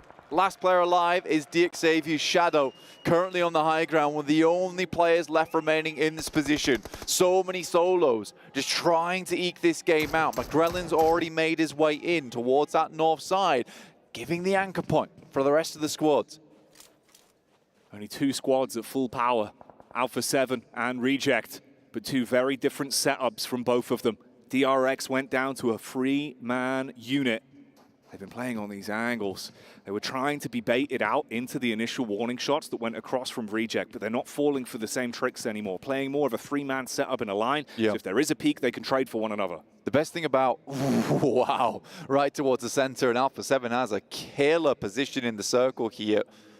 The difficulty for DRX is right now Reject's controlling a lot of the good cover. Obviously, the hay bales that's already been picked up by DRX is going to be so important, but eventually, DRX is going to have to come out into open ground where Reject should be able to get some pretty clean shots off into them. This is a good read if he finds it, but switches the position too early. The airburst is way, way too short from Duello, and that's the last nade. At least he got the position baited out. He overcooked it, but it could still be the start of the dinner that they're looking for. They've got smokes. Got utility for the cross. They know there's so many angles they have to be switched onto at this point. There's no easy fights for Reject. You're going to feel uncomfortable due to the positions that are so close from DRX. This is a big game, potentially, for Alpha 7. The jump towards that top side. Shadows just has such an insane position, but it's Reject getting taken down. Hyunbin, Soes, all just launching themselves upon Reject now. They started to move out, and the second they do, they lose 2 men. They go from being in a good position in the battle of attrition to now starting to buckle. Oh, Divine, you do something delicious here. Dives in through the building. Doesn't expect the off angle behind the door. Easy clean up onto that one. Mop and bucket level plays. OCO, the only one that's left. Trapped so far away. A thin smoke blocking the vision. They get their bellies down on the ground. That's DRX now crawling forward. OCO, if he can spot him, maybe he can inflict some damage. Another fight breaks out onto Talon as well as Alpha 7 swoop on in and clean up that. Alpha 7 just has this dead to rights here. Bridge Yosio tries to step up. Divine like a beeline over towards DRX. Couldn't handle him, but DRX starting to sting the opposition on the other side of the map. Up to 9 eliminations already. It is insane that DRX be able to keep this up. Hyunbin with a hell of a shot over towards Revo. Oh, that is filth. The distance and the decisive blow that gives them time to play with. It's a 3-man squad, but they're playing with the might of a 10-man unit. Every single attack seems primed, and they know where Tianba are. They've got the vision honed in, looking for a peek on the left-hand side. First tag starts to strip his HP away. Show a little bit of skin, and you are out of the game. So close, almost on target. You can see him through the grass here. Takes the shots, and they're on easy mode right now for DRX. But 7 bullets remain. DRX might just be out of juice here. Revo tries to step up, but immediately gets stepped back down again. Force off the same position he took the aggressive peek from last time. The Mini 14, taking pot shots and dealing huge damage. That's going to buy you time. Alpha 7 could split and move up somewhat, get an angle from the sideline here. This should just be an Alpha 7 win, honestly. But DRX are making this so much harder than it necessarily needs to be. The shots they've hit, Alpha 7's looking a little bit scared on this one. Even if they do win the game, and they should, by the way, I think that they'll be feeling like, goodness me, this is one hell of an international lobby here. They do go for the outward split here. Very nice rotates from Alpha 7 all game. Similarly to DX Xavier, DRX has had some smooth moves. 13 bullets left in the chamber for Soas.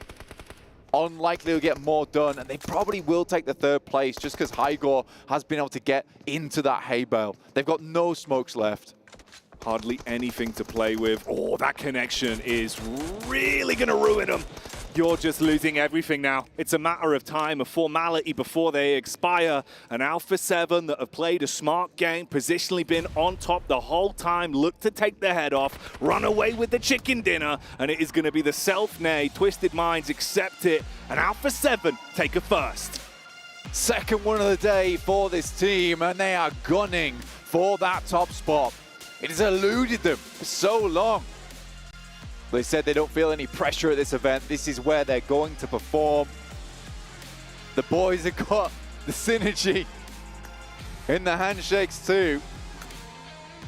The other teams will be shaking in their boots after that last one. What a fantastic game from them. On the rotate from El Pozzo, back up towards that top side. Easily done. Very, very, very well played by the boys here. Good zone control. Smart splits when they needed to get angles. And ammunition comes back to be the thing that haunts DRX. Though, they stole away a fair few elims with their plays, man. You've got to be said, from an uncomfortable spot where Reject are just making it awkward, they were still finding opportunities all over the shop. I mean, for DRX to lose a game, sort of because they just didn't have anything left in terms of utility, just shows how good of a squad they are when it comes to making those rotates. To get in that position, they had to make an early rotate for themselves. And I think for DRX, they really do use everything in their power to get these wins. So, you know, it's efficient usage of a lot of the supplies that they have on board. And I like that from DRX. They're not letting a single game be sort of a lukewarm one. They know they've got the momentum today. They know that they've got that fervor, and they're going to take that and try and earn as many points as possible. Because like I said, I'm worried for tomorrow. Will that flow all the way through? But if they can get a huge amount of points here, Jackie, it's good news for them. It really is. Will they stay in flow state? Are we going to see DRX continue with that pace? Can Alpha 7 potentially take another win? All big questions. Get the answers after the break.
Alpha 7 getting their second chicken dinner of the day and tying the record of Vampire of 2 in a day. If they could pull off a win in our final match, they'll be getting themselves an extra 25K and probably a first place on our overall leaderboards. But gentlemen, a good play, a smart play, a methodical play out of Alpha 7. It was really great. I mean, they were able to control the north. The circle kind of did bless them a little bit, but the proactiveness, right? Something that we were talking about a little bit with what happened in Erringo whenever Talon was able to edge them out. I feel like Alpha 7 was a little bit more aggressive. I mean, we even saw Max was mentioning Revo being able to kind of pop himself on top of those hay bales, getting some angles on people on top of the smokes.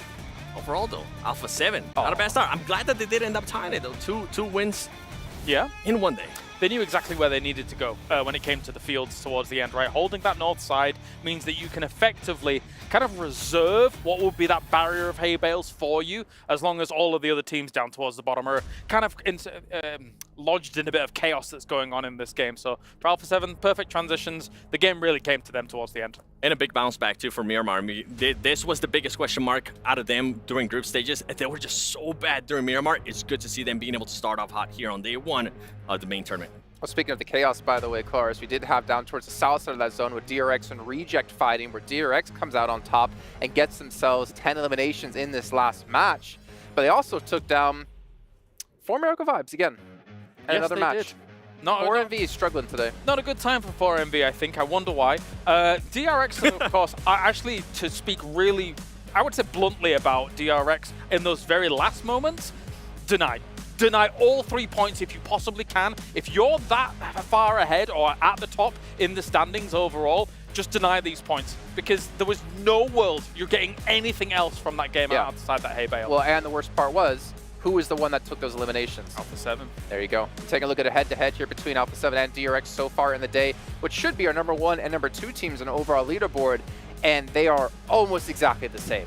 I mean, I feel like the biggest one is the Ilms. We've been talking about it. I feel like a broken record too, because I keep talking about it with DRX. I just didn't expect this team to be able to perform like this, especially with what we've seen in the past. And then on top of this, a 6 actually even edging them out in regards to them. 6.6 Ilms, more average survival time as well, better average placement. I mean, this team right now has got it going on. I'm just a little bit worried we might end up getting a bit of a D+. The only difference though between this and what D+ did during day 1 of group stages is that DRX is actually not being given the circles every time. They're kind of fighting for positions. So for anybody out there that might be thinking about those changes, great improvement by DRX. Really quickly, these are the updated numbers actually. DRX out-eliminating Alpha 7. Considering we saw them be so passive in the group stage, for them to out-eliminate a team from Brazil, I think is super impressive. I mean, there have been moments where in the past, South Korea as teams going into global tournaments has been slow starters, but then risen to the occasion towards the very end. Maybe we're seeing that here from DRX. They did win PMPS over in the region, so by all means, if this continues on here, I mean, it's not only the fact that the circles aren't necessarily coming to them in a lot of scenarios. However, Lumberyard finish, I would say that they were controlling huge swaths of land to eventually be able to take big points in that game. Big points, I want to say. They're kind of doing what Alliance was able to do in group stages, being able to control a big area, right? In regards to like splits, what they were able to do. I feel like that is the only team. Alliance is not even currently able to do it. That is the only team that's kind of able to mimic a little bit of what Alliance was able to do during group stages. That's the thing. It's not as wide as what we were seeing from Alliance in the group stages, but you can't really, at this level, at the main tournament, you can't really get away with as wide as it was by Alliance. So they're kind of hitting the middle ground in some of these games, and it seems to be working out. I'm going to ask you too a very blunt question here. Do you think this is DRX playing really well, or do you think it's other teams not playing well, that they've been able to get themselves this far up in the leaderboard? They're playing much better than in the group stage. I'm going to put it that way for now. We'll see. I mean, there's 2 days and 1 game left, so everything could change. I definitely think it's DRX playing a lot better. I mean, for them to be able to do it now 2 games in a row. I know 4MB is currently not in this position right here. We will end up showing them, but for them to be able to do that to a team that was able to do it in group stages, that's impressive. For me, TJB, I mean, only yes. What a performance out of him, but TJB now having 2 games where they don't end up having 4 of their players, but only yes. My goodness. I'm glad you brought that up, because that longhouse, it can be very difficult to defend. And there were a lot of situations where Alliance, especially when they're trying to push on, gives him 1v1 after 1v1. Admittedly, they were under a little bit of fire, but I thought they were going to push it as 3. They lay down the smokes. It felt like almost 2 of them was like, oh, there's a red car here. Let's fall back. We've kind of been flummoxed a little bit. But yeah, for only S, a great performance to hold that down. I mean, that was a weird situation because Power crashed it before them, and then TJB crashed on top of Power, and Alliance was just sitting there watching. I'm surprised Alliance didn't actually force the fight earlier on to take advantage of the chaos. It's to be expected to a degree. When there's so little to play in a circle like that, one of the last bastions of hope is something like the Longhouse. So you're going to have a lot of crashes. Oh, man. Max just keeps cursing teams. For Miracle Vibes, the team that you actually ended up picking, Jason, in last place right now with 13th I mean, I picked place. it before the event started, and then Maxman jumped into my pick. You see it? Max! Poor Max. You know, he could say, oh, they're just playing bad today. But also, while we were watching that game, Max was like, oh, look at Revo. He's actually playing really smart here. He's on top of the hay, bro. He's got a smoke down. He wasn't even looking at the screen. And not even 2 seconds later, Revo gets knocked. He's waving you off. He's saying, shush, don't say that. It's so true, though. It is as soon as he talked about Revo, he's like, oh, yeah, he's doing this while we're really well. And then automatic knock. I mean, guys, at least what's going on? What's happening? What's happening here? I just don't know. He was on the high ground, and then he was knocked. If you want to do the Max at home, guys, what you got to do is you've got to shake your hands a little bit and do a figure of 8 with your head, like, just don't know. Send the hairline back a little bit, too. It's a good time. Yeah. You know what? We're going to move away from this. We don't need to berate Max any longer, but we are going to head down to the stage with Banks, who has an interview with one of Seven's favorite teams, Team Liquid. Oh. Welcome back to the STC Arena. Well, I am joined by Mythic from Team Liquid and Mythic's dad, Alexandri. Absolutely amazing. Just to kind of represent to you guys how the vibes are here at the PUBG Mobile World Cup, at the ESPORTS World Cup. We've got families here, we've got people from all walks of life, all over the world, all sitting here, all watching and cheering on their favorite teams. But Mythic, let's talk business first, okay? How are you feeling so far? We're 4 maps into the main tournament. What's your outlook? What's going right and what's going wrong? Vamos falar de negócio primeiro. Estamos já com 4 mapas. Como você está se sentindo? O que está funcionando? O que não está funcionando? O que está dando certo? O que não está? Acho que a gente está desempenhando o jogo bem. Na primeira queda a gente não foi tão bem. Um spot novo, bootcamp, a gente nunca tinha caído lá. Trocamos de spot e no restante dos mapas estamos caindo normal. E tá tudo encaixando direitinho, só encaixar ali o finalzinho para sair a vitória. So it was something new. We never fell there. We changed it, and now we're just gonna carry on, and everything is going to work well. Everything's going to work out. I like the positive outlook. Alexandri, how does it feel to be in the crowd at the ESPORTS World Cup, PUBG Mobile World Cup, to watch your son competing on a stage like this? Como tu te sente de estar aqui assistindo teu filho no palco, neste palco, de estar na audiência assistindo teu filho? É uma emoção muito grande ao ver essa estrutura e saber aqui que nós preparamos um campeão. É muito orgulho para um pai ver o seu filho em destaque. It's amazing to see all the structure, and I'm so proud to see my son that we prepared a champion, and it's amazing for a father to see that. I love that you've made it all the way out here to celebrate and to kind of watch and cheer on your son as well. It's really heartwarming. Having a son of my own, I hope that I'll do that later on in life as well. Mythic, how does it feel for you to have your dad in the crowd cheering you on? Does it give you an extra boost of energy? Como você se sente, Mythic, de ver o seu pai na audiência para te dar essa emoção, para te ajudar a te apoiar? É muito gratificante, né, ver o meu pai sempre assistindo de pertinho, viajando para os mundiais. E acho que a palavra é gratificante de ver um pai orgulhoso do filho. It's very gratifying to see my father always following me very close. He's always traveling to see everything, and the word is gratifying. Love that. Dedication, absolutely brilliant. We're fighting back tears here at the STC Arena, but we've got more maps to play to round out day 1 of the main tournament. So for now, it's back to you guys.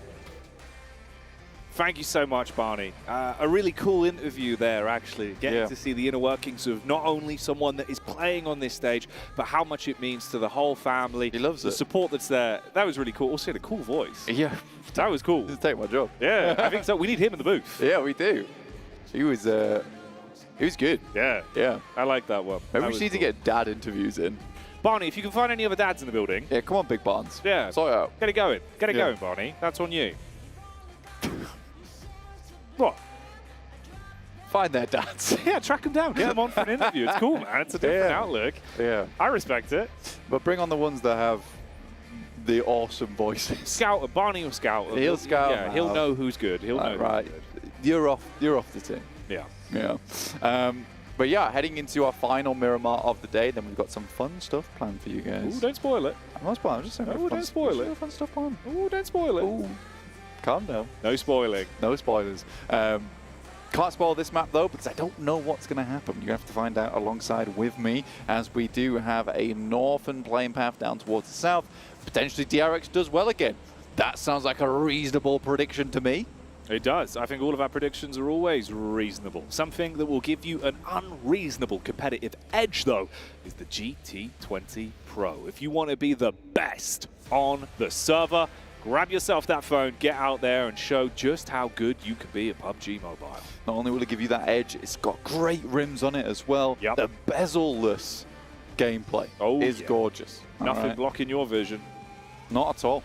120 hertz as well, you are going to be zooming. Over towards this map, though, we do have teams heading out. Less rough, I would say, than our last playing path, which was funneling a lot of our squads down towards that south side of the map. Take a look at our top player stats there. Mafioso making his way in at highest damage. He has been having a great couple of games here for himself. But Revo not far behind with 2,300 total. Been a good day to be an Alpha 7 fan, I would imagine, with some of the moves we've seen them coming out with. They've had some new stuff in their gameplay, it's felt like. Repping themselves a lot in the fights. Mafioso, like you said as well, he's been looking so damn good in those uncomfortable cleanup situations where you are fighting down a man.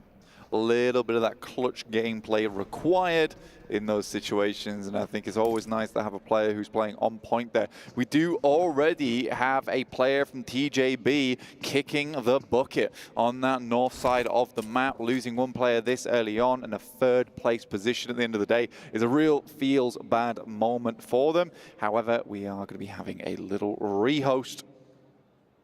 Yeah, a bit of a reset on this one. Reset, recalibrate. And then get you back in. Do you want to rehost Riddle, Blank? Would you like one? Yes. Have you got one? Yeah, I've got one ready for you. I've gone outside. Okay. Okay, actually, hang on.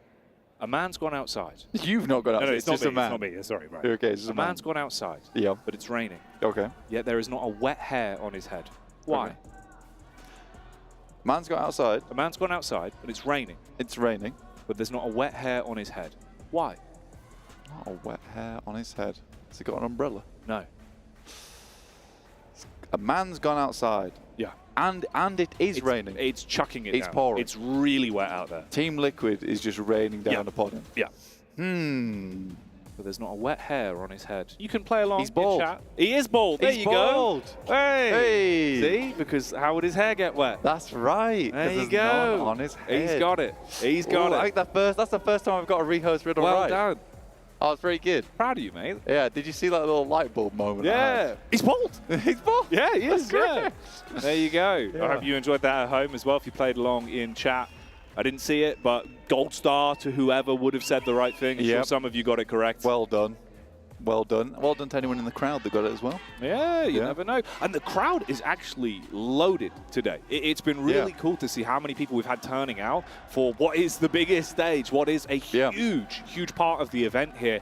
It's all been leading up to this, and you've heard how vocal they've been. There's not even a crowd mic in the building. They're just that damn loud. Exactly. We can hear them.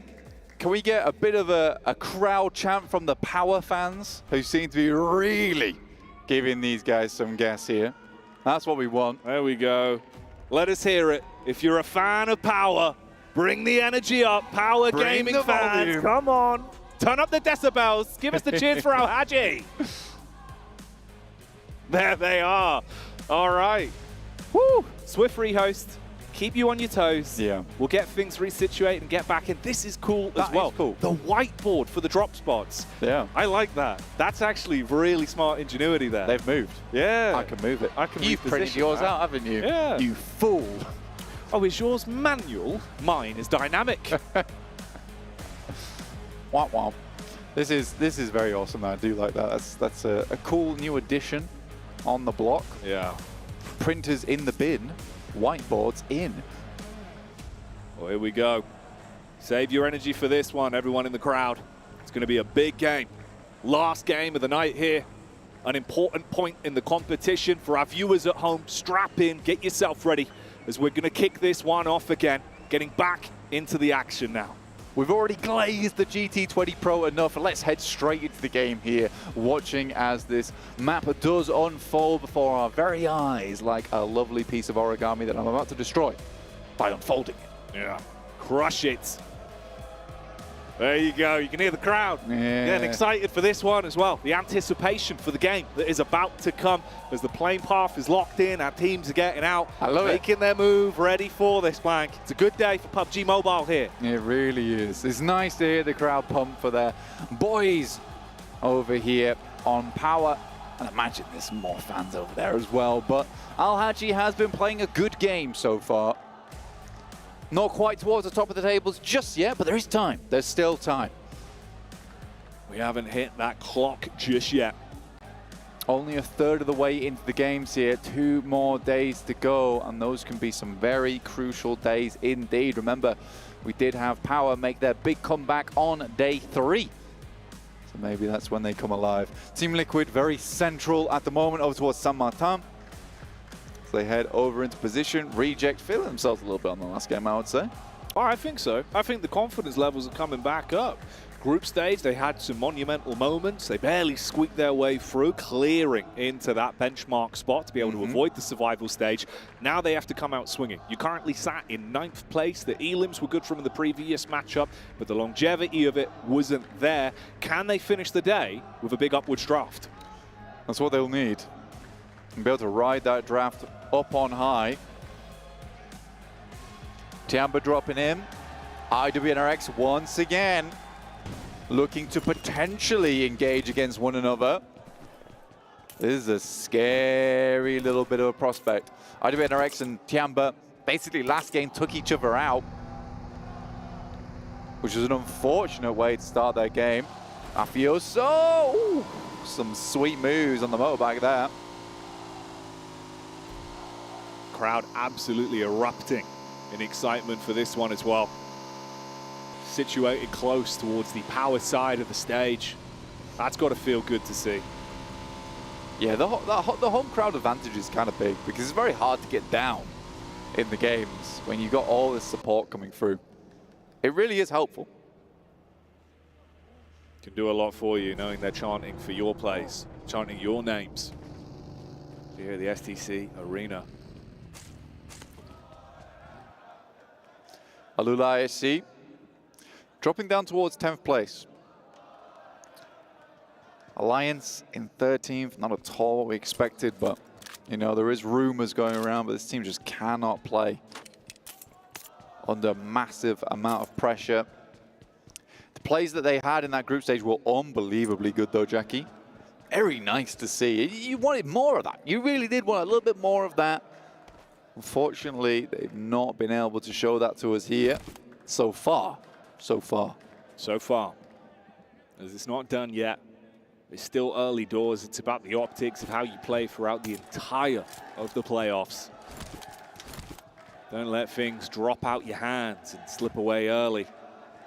A little bit of looting, getting suited and booted going on for both Power and Alpha 7 with the quick rotates out the windows, nice little techers, so you can get yourself some extra gear in a shorter space of time. Alpha 7, of course, they've had a good day of things here, trailing behind only with 5 points of distance between them and the team that's now on your screen in DRX. Yeah, DRX have had a really good game today, a good day today, actually. And I think it's just been a case that there's not really been many maps where we've seen them do badly.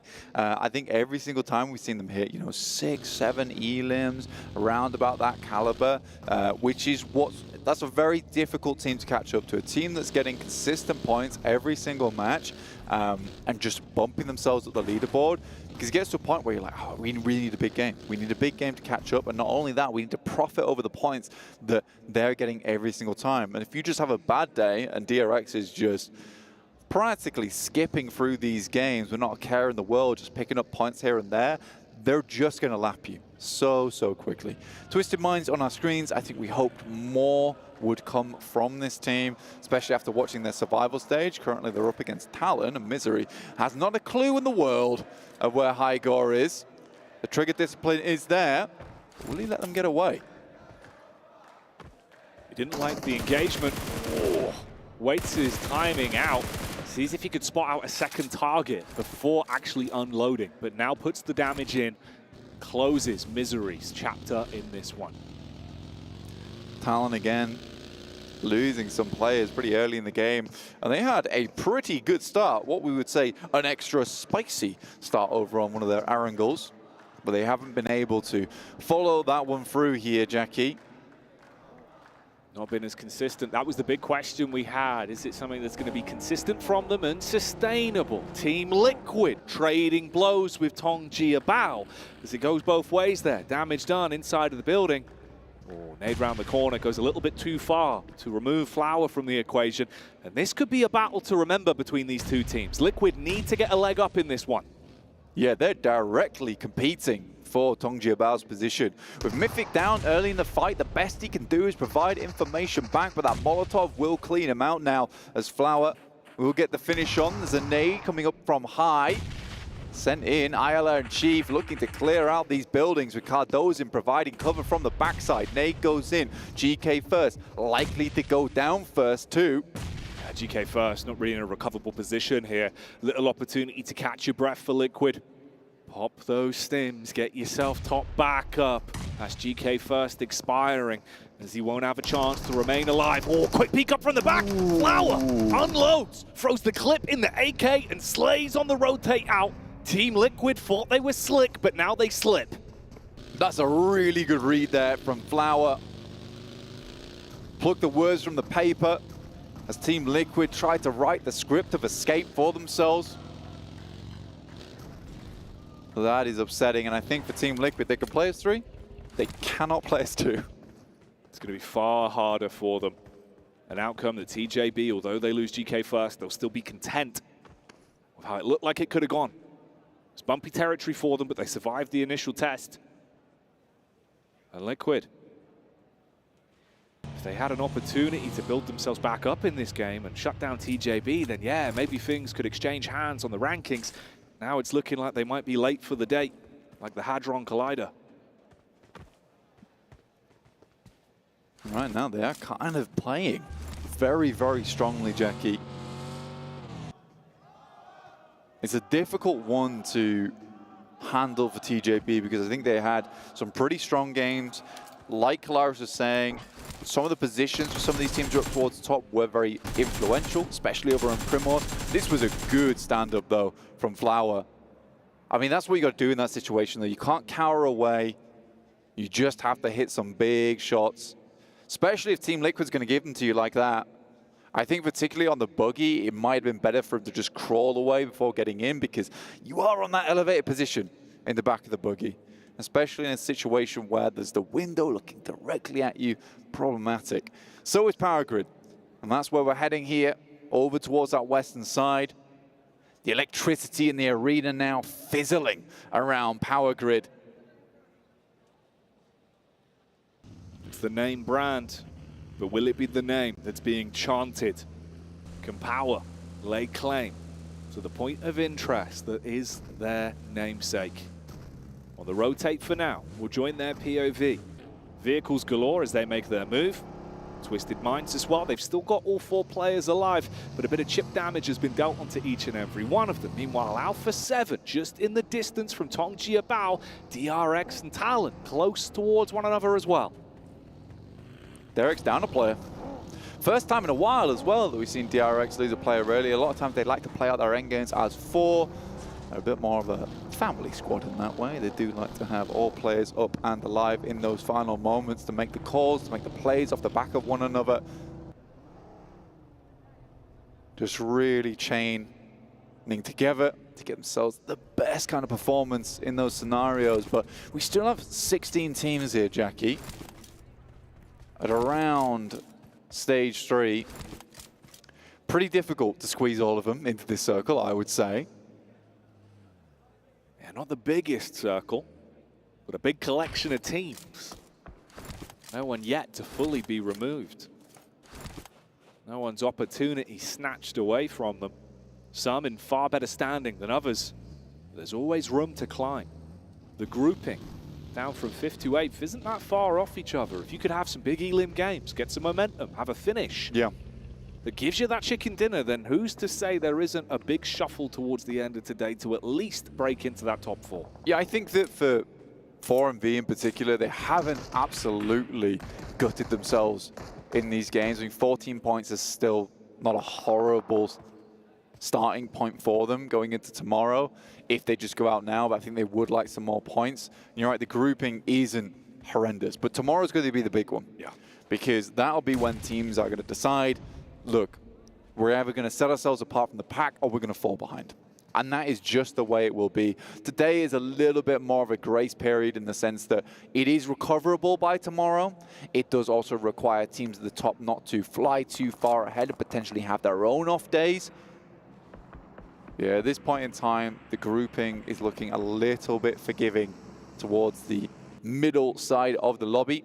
Alpha 7, though, already in a crazy good spot for themselves around Power Grid, getting set up, siphoning a lot of that electric for themselves and using it to get themselves in a great position going forward. Absorb the energy in the air and channel it into your gameplay. Everyone moving their way in towards the zone. The space between squads is becoming finer and finer, on top of one another with these angles. Vampire, there is a potential snake in the grass behind them, and a man from Tiamba that's been biding his time. It's a bit of a ditch you can play in, so you do have cover from either sides. Boom of the squad that are ahead of them. Begin to rotate. Vampire hopping in the vehicles. getting the gas on the go. That's the peak back up. This is what Boom were waiting for, and the first contact's good for them. Instant knock. Razy has to back off. Does hit some shots back towards him, but very unlikely that Vampire will be able to get their boy back up again as Newsy left out in the cold. Tony K just moves on forward and directly into the clutches of the duo from Team Liquid. Uh-oh. He realizes what's waiting over the corner. Oh, a bit of a crash into the man, but only forced out of the vehicle. He's going to get the first hit off. Tongji Bao suffering on the engagement. A reply back from the distance. It's Reject that won a third party. They've been lurking in the wings in every single one of these fights, always stealing away elims. And from the high ground, they bring the damage to TJB and look to further add insult to injury to Vampire. Reject right now with a Reject radio just calling in the shots right now where these players are moving across the map potentially to get themselves some third parties. It's awesome to see Team Liquid escape a pretty tough fate. They saw about 3 teams coming their way about to crest that lip, only for Reject to save them so they could see one more day in this map. Vampire dropping smokes, trying to keep themselves as protected as possible. 8 in the back pocket for Schweppes there, but for how long? As Sarah, who's been having a very awesome day. The sprays have been insane. It's all about that tracing, that tracking from such a distance. Even a small movement can throw the crosshair off due to how far away they are from one another, fighting downrange from the elevated angle. Sarah always makes it look easy, though. We've seen that today. He's been very on point with his gun skill. This is Liquid that were given a lifeline. They're still down by the 2 vehicles, debating if they do need to reposition, get out of their zone coming in. And again, this is a weird one because we have a lot of that low ground down towards the south and then that plateau around Power Grid on that northeast side. This could really change the dynamic of the game of whether things get very uncomfortable for our southern teams. But it's pretty kind. But it will keep that high ground in. A massive slope to be played around with. This is going to get difficult, Jackie, going forward. Alpha 7, still just waiting in the wings, though. Ready to pounce. 15 teams still in the running. The only one that's exited stage left in our last matchup of the night is Tongji Bao. Tiambas rotate on our screens now. Alpha 7 off to the wayside. Twisted Minds nearby as well. The Xavier, they've been thrown into some really bumpy waters over the course of these games. Here we go, Obscure. He always likes to instigate these fights. He spotted the reposition, belts them with bullets. Shot after shot, putting pressure on Tiamba. Said about TJB exiting stage left, but it's Obscure who is in the theater right now, putting on plays for the team from Twisted Minds. Ayala goes down, that's the Tiamba. QZZ finds Ayala, and it will be Stone to pick up Cardozo as he scrambles over the lip there, only into the waiting jaws of the Vampires themselves. Sink the fangs in. Try and draw some kind of life force, because from 14th place, it's not looking good. Reject have kept their eyes on Vampire for so long. Once again, looking for an opportunity to strike, but it's the nade from Tiamba. The dance of their demise. They chuck out another one, keeping them trapped in position. It's very uncomfortable for Vampire, and the nades are on target.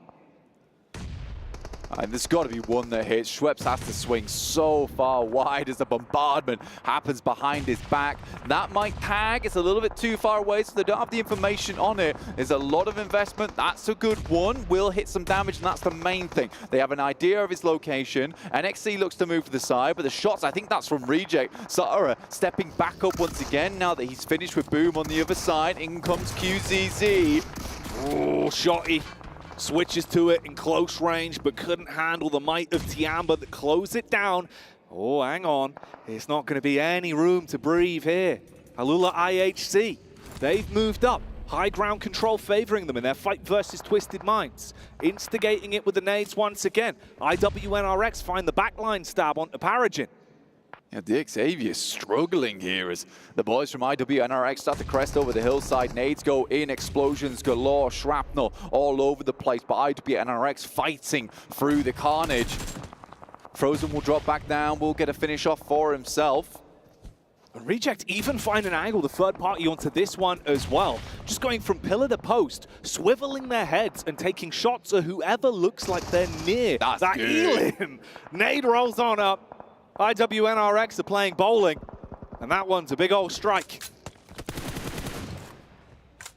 Sarah from Reject sets his size upon Boom. Sarah's been having one crazy day today. Shot after shot. Putting these teams in dismay. As he just plays from the high ground right now. King of the hill. Might have to leave it, but no, with that circle that keeps them in. This is a position where you can pick up a bunch of points. Reject looking like big stage players in today's games. That momentum carrying over. Their eliminations slowly building. Alliance been quiet for some time. 2 Elim points to their name. Spot the reposition from Alula IHC. Bullets into the back. They can jump in the vehicles as well. Look for a bit of a rotate on this one. See if you can get yourself in a better spot to play off and have that elevated peak onto the rest of the squads. Still all 4 players alive for Twisted Minds. Ratto Boy on the split as always. 12 teams alive, 40 players still up at stage 5. This is sort of unheard of. But it is Reject that I've got my eyes upon there. One of the best positions. Demo looks for one on power. Looks for the second with the DPS. Tries to move out the way, but he gets shunted into the buggy. Quite literally splatted like a bug. You could see the change in his mind there, the decision making. Didn't want to fight the rest of the squad, just wanted to hard confirm the Elim for Miracle Vibes, spotting out power. Their vision blocked by the smoke, it goes both ways. It might give them cover, but it makes it awkward to hit the actual connection across. And they start to see bullets zipping towards them. Back off from the position, don't overcommit to the fight versus power. A quick shot at the trophy there, that's what all the players are fighting for here.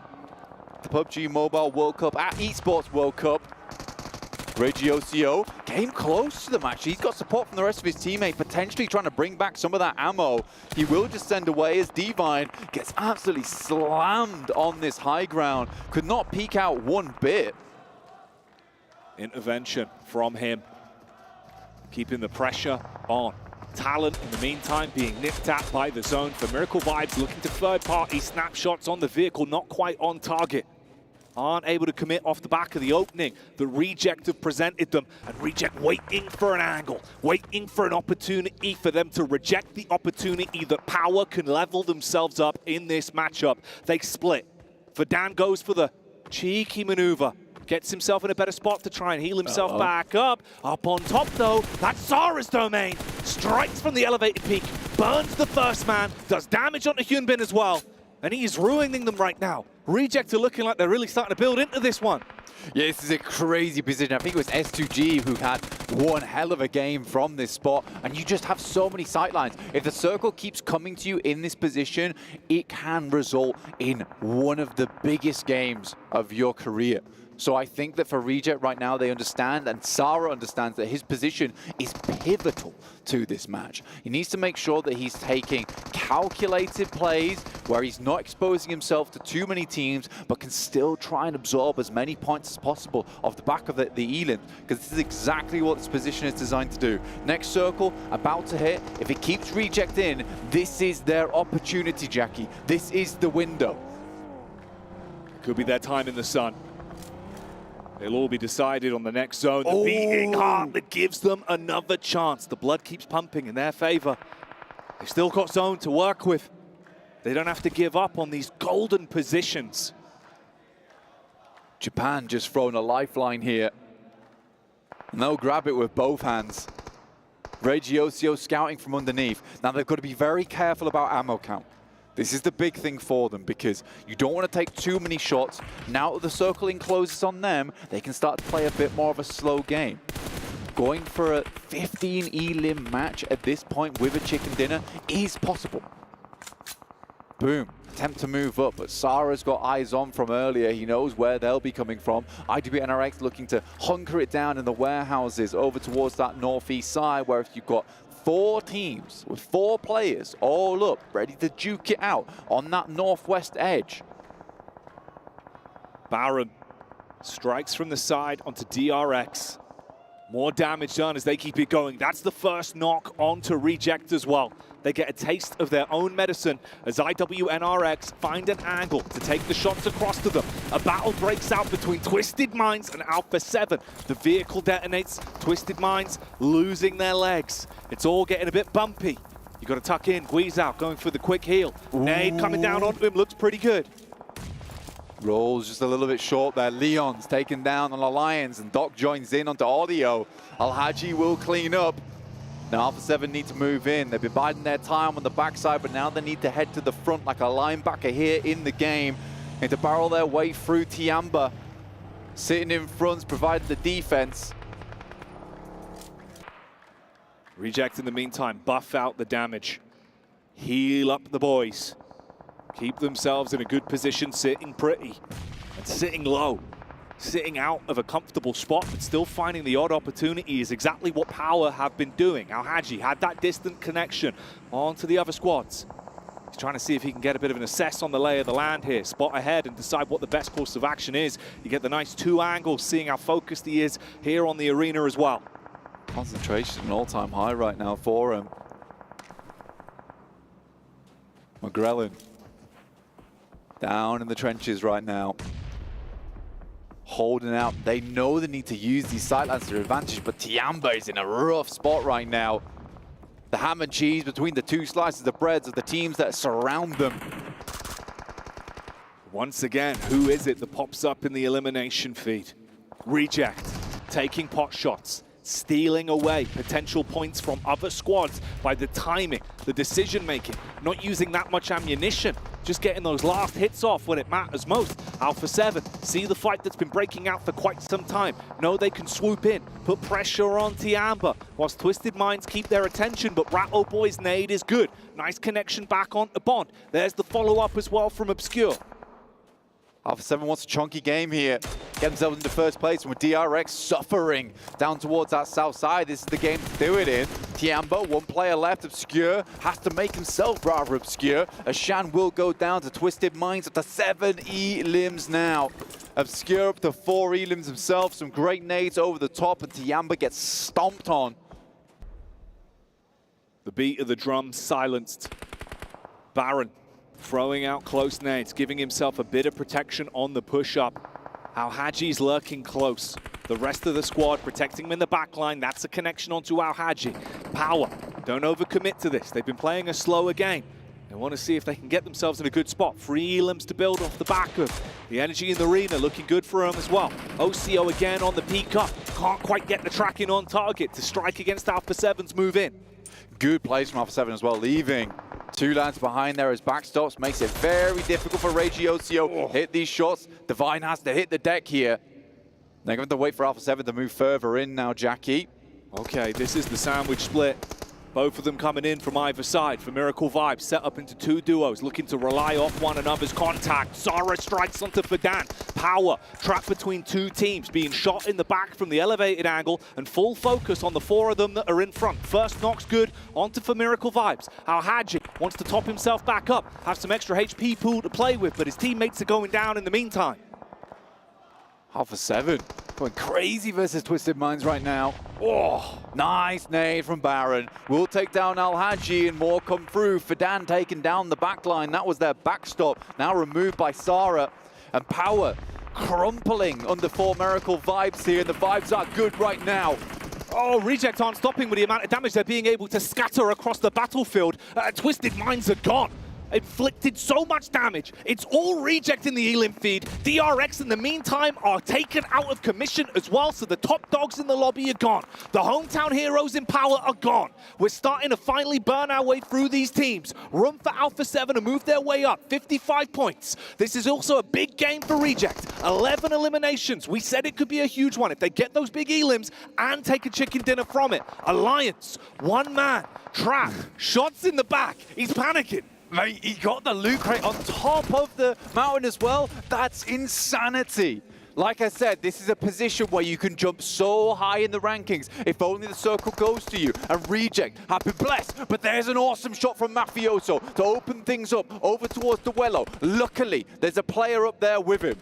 IWNRX about to launch the nades up. They have to be good, but looks like they're going around the corner over towards Boom. Sarah maybe getting ready to unleash a spray here. A hail of bullets for up on high. It went from being rough on the ammunition to having a big old belt of damage to unleash. Sweating bullets literally from the top of the hill and washing over other teams. Meanwhile, IWNRX, a bitter pill to swallow. Nice. The aggression from Boom that live up to their name and blow IWNRX away. Regiosio and Divine looking to hold back the team from 4 Miracle Vibes. Duello has a nade. There's the first one onto Doc. Regiosio will finish it out, jumping through the air. There's a player in there with you in the concrete, though. They're amongst them now.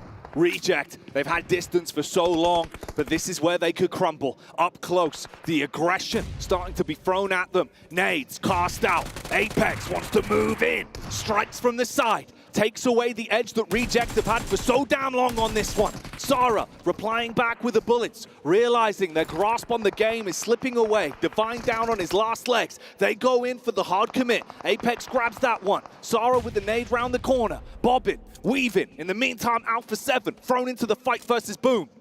4 Miracle Vibes been fighting through a very tough match here for themselves, but managed to scramble up the hill, and now are scrambling the Reject radio. They can no longer communicate one another. They're both so far away. Duello right up on the hillside. A bit of a disconnect coming through for the team as 4 Miracle Vibes live to fight another day. Duello might have the sideswipe though, Jackie.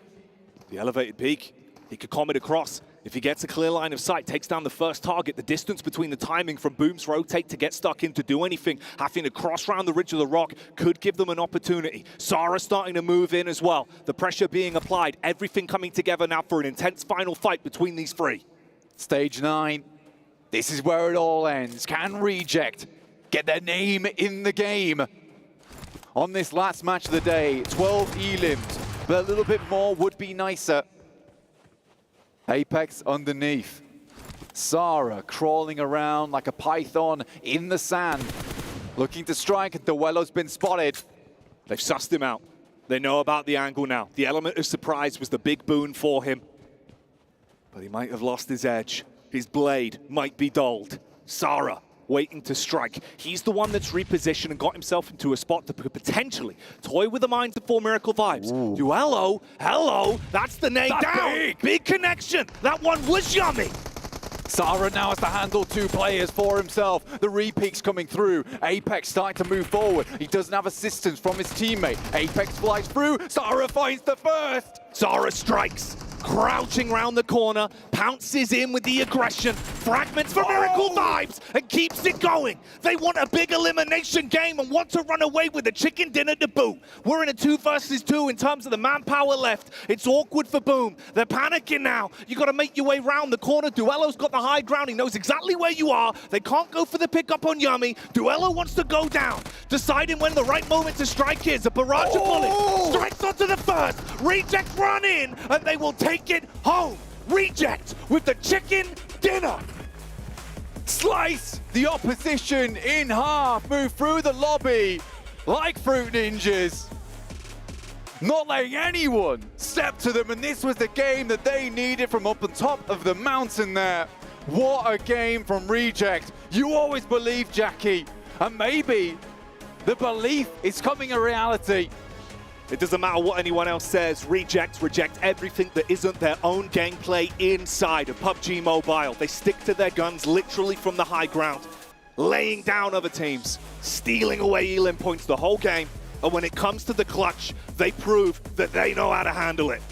Divine might have been denied in that fight, but Sarah, what a game that boy had.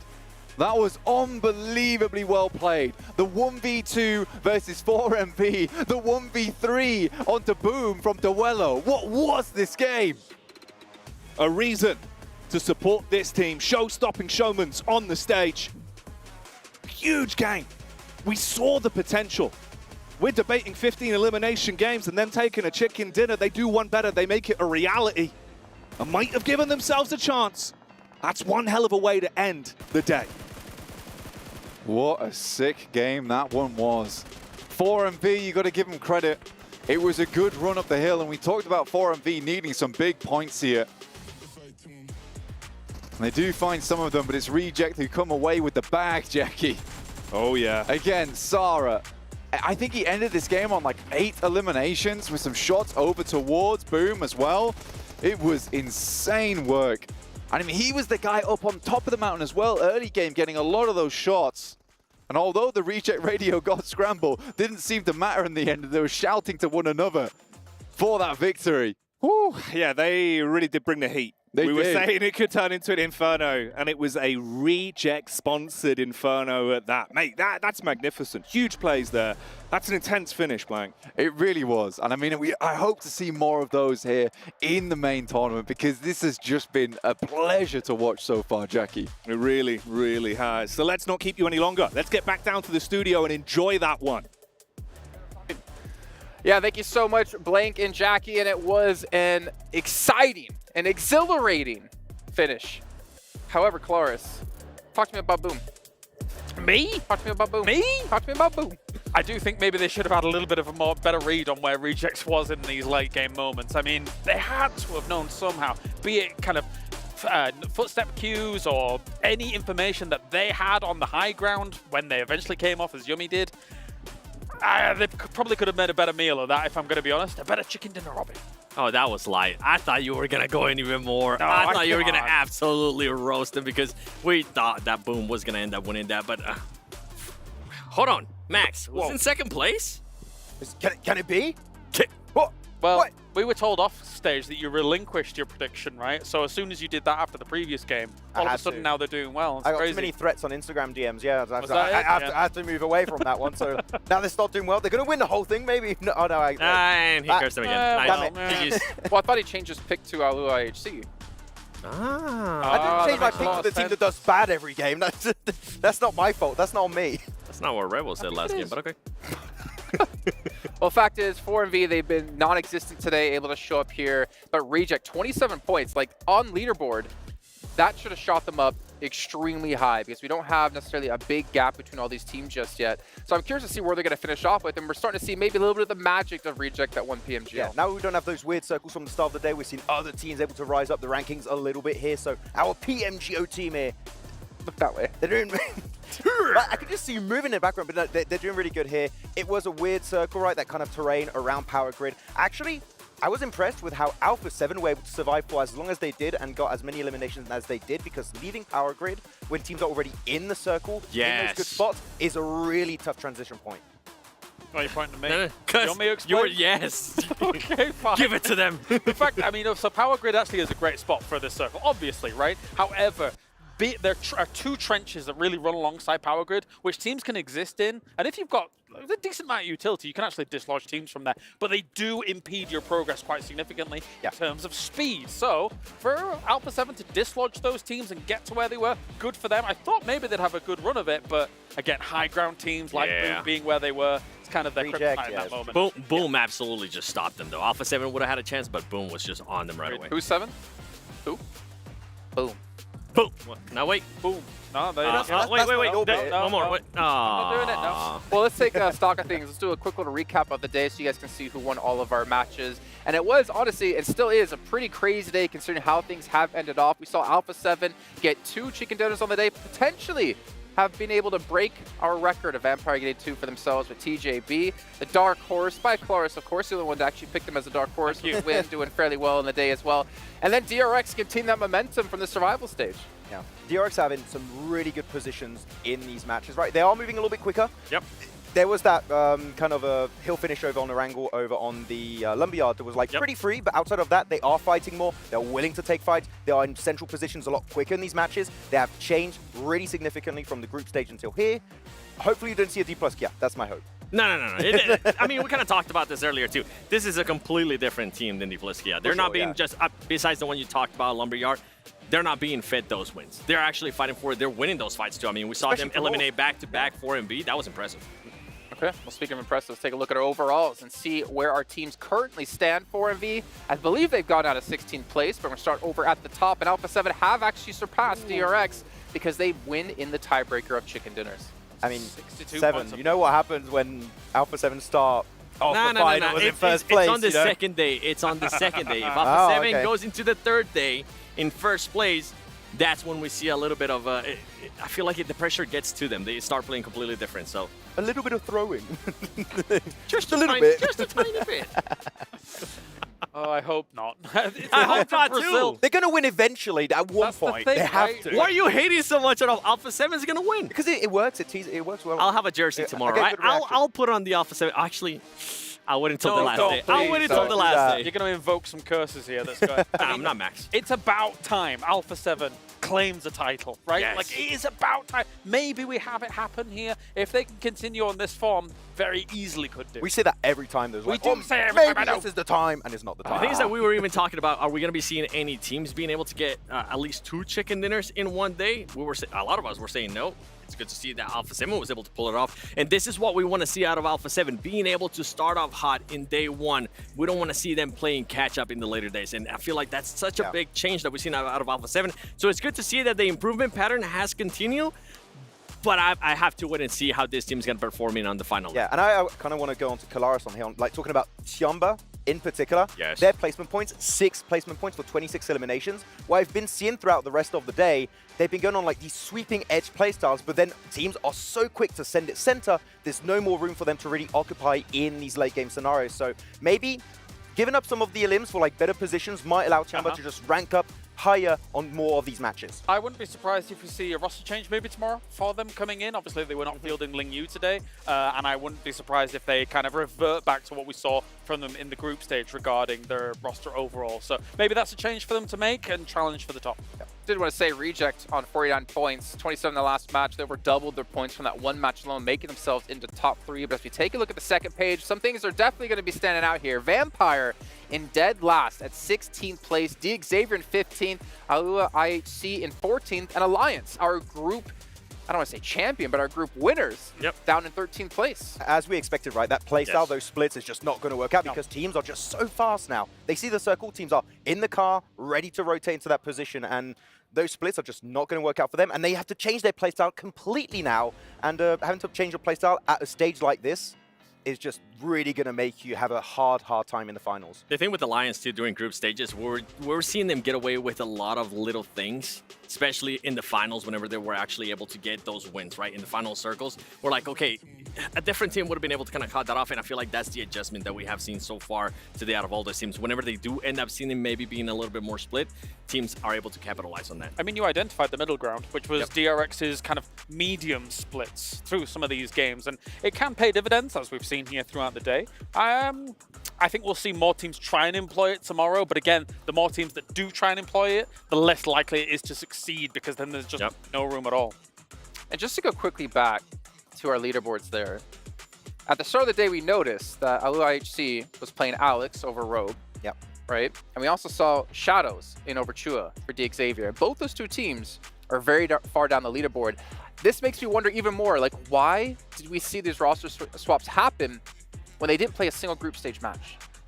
I don't know. They're also not playing hot, right? They just don't have that experience now, so like maybe that is actually reducing the kind of point average per match. So I really, again, don't know what's happening internally to make those decisions, because if you make them play in the league stage, maybe they just pop off because Shadows is playing, Alex is playing, but them just playing in the main tournament, they're just not playing hot at all, and it can really hurt you. Imagine being Chua and Rogue, and like, yeah, you got your team into the main tournament, and now you're not playing. Especially with the way Alua IHC was playing towards the end there. They were doing really well placements when it came to group stage. Don't know. But what I do know is we're going to take a look at our Arcadia plays of the day here, and or even maybe just play of the day. I'm not sure who it's going to be, because we honestly had so many crazy plays in the day. I was it for a second, as you saw. I was thinking maybe Own the S should be there, what we saw on the long house. Yeah, that was a fantastic play. I won't be surprised if it was in here somewhere, to be honest. Because Yoru they had a show a great few plays, send-off. right? Yeah. Well, this was the very first match we had with Yoru getting... How many eliminations did he have? Because they had 10 eliminations total. I think he was on like 7 or something. He was like 7, 8 something. Really high up there. Almost breaking the record. Yeah. It was 8 in the first game. Yep. They got 10 elims and he got 8. There you go. That was nice. P90. P90.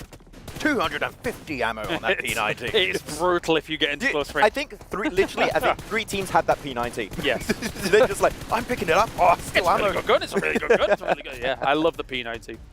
I would too. I mean, we've been able to use it whenever we played the new mode. Yeah. Which in Odyssey. In the tornado. It's nice. Right down. Whenever I'm playing with Max, I don't give him the P90. Only S wasn't there? What? Really? Oh, I kind of took my eyes off it for a second. Oh, Don't worry, I mean, at least Max will loot the cheek pad. Our MVP of the day. That one's a tough one, because like we said, Yoru had 8 eliminations in that match. Talon obviously fell off a little bit as the day went on. I'm not going to make you predict, because honestly, I think it's too difficult, unless you want to go for it. Mafioso played really well today. Mafioso? I think it might be a DRX player. You know what? I'm going for an Alpha 7 player. It's either Revel or Mafioso. Revel or Mafioso. I'll try Soaz. I like the M249, so I'm a bit biased. Commit, Max. I don't know right now. Commit! Don't curse them though, but TJB player, okay, TJB player. I'll go All right, TJB let's player. take a look. Who is our Sony MVP of the day? Mafioso. Hey, got Hey. it. Good job, Max. 14 limbs on the day. The thing is that they kind of defaulted back to their playing style that has kind of made them successful, right? With Mafioso being able to hold that anchor spot, allowing the team to kind of go out first. I know a lot of us were kind of questioning, but this is the role where he excels the most, and it's good to see him perform really well because during group stages, he was the one with the least eliminations for his team. Mafioso's just been excelling at playing around smokes, by the way. Like, he's been min-maxing his positions around those smokes, trying to get as good an angle as possible. Except for Revo. Okay, Except for that one time. Well, tomorrow, We know what's Mafioso, don't crazy try to about play around this, though. smokes. 14 eliminations are MVP. If you were to times that by 3, you would get 42, which is still 11 eliminations short of our milestone, Tony K at 53. I am of the opinion with the skill level that it is across the board, it is going to be nigh on impossible to break Tony K's record here. The only one he can be is like the winner, the amount of winner chicken dinners on a day, which is 2 currently. You can get 3, but outside of that, it's going to be so tough to beat any record. Actually, total winner chicken dinners across the main tournament is Vampires with 4 currently. And total, if we almost had 3 Alpha 7 getting 3 on one day, so they could catch up. They really could indeed. There you go. We're talking Alpha all 7 about fan Alpha with 7. me, yes. Talking about how they're #1 at the moment. We're going to see if they get even higher tomorrow because I'm Maxman. Now we're going to head on the stage actually where Sandstrom has an interview with Alpha 7. We're back in the SCC Arena as we are wrapping up day 1 of the main tournament for the PUBG Mobile World Cup here at the ESPORTS World Cup. And I'm joined by Mafioso from Alpha 7 who are currently tied for first place. Mafioso, you guys managed to get 2 winner chicken dinners in day 1 of the main tournament. How's the team feeling? Vocês conseguiram 2 chicken dinner no tournamento. Como vocês estão se sentindo? Olá, boa noite. Acredito que no Brasil é de dia, né? A gente está se sentindo muito bem. Foram 2 wins, mas nós sabemos que poderia ter sido 4, 5, porque a gente entregou algumas partidas, mas no dia de amanhã a gente vai chegar com tudo e vamos garantir mais um winner para casa. Hello, good evening. We know that in Brazil is day still. We know we could have been more, but we gave some of our competitions, but tomorrow is going to be better. We shall see. I mean, if it gets better than this, it is going to be quite difficult for the other teams to follow up. But I want to ask you, when it comes to previous international tournaments, we're used to seeing Alpha 7 in day 1, day 2 of the finals or of the main tournament of the events where they're in first place. But day 3 seems to be the day where you guys struggle. So how will you make sure that it doesn't happen again here at the PUBG Mobile World Cup?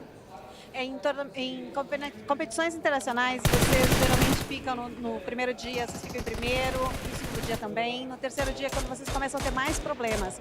Como vocês estão querendo prevenir com que isso aconteça, que isso não aconteça aqui? A gente trabalhou bastante nosso psicológico. Eu queria mandar um alô para a nossa psicóloga, a Yolanda. Ela vem ajudando a gente bastante. E aqui na World Cup vai ser diferente. No terceiro dia a gente vai entrar, vai mostrar nosso jogo também e vamos sair campeões. We have been working a lot in our psychological states of mind. We would like to say hello to Yolanda, our psychologist in Brazil. She's been helping us a lot. And we're going to do different on the 3rd day, and we're going to get that. Well, I cannot wait to see that. And when it comes to Magrelin, he seems to be the new addition to the team. So what is his role? How is he impacting the team? How is he helping you guys out in the PMWC? Falando do Magrelin, ele é uma adição nova para a equipe. Como ele está se encaixando na equipe? Como que está funcionando isso? Cara, o Magrelin vem surpreendendo a gente bastante. Apesar de pouco tempo, ele vem fazendo um bom papel na nossa equipe. Todo mundo aqui sabe que ele é muito bom de bala. Então ele e o Revo ali, o duo deles é imparável. E eles matam todo mundo nessa World Cup. although it's been just a few days that he's been joined us, he's been doing great. They're doing very well, and they're going to shoot everyone.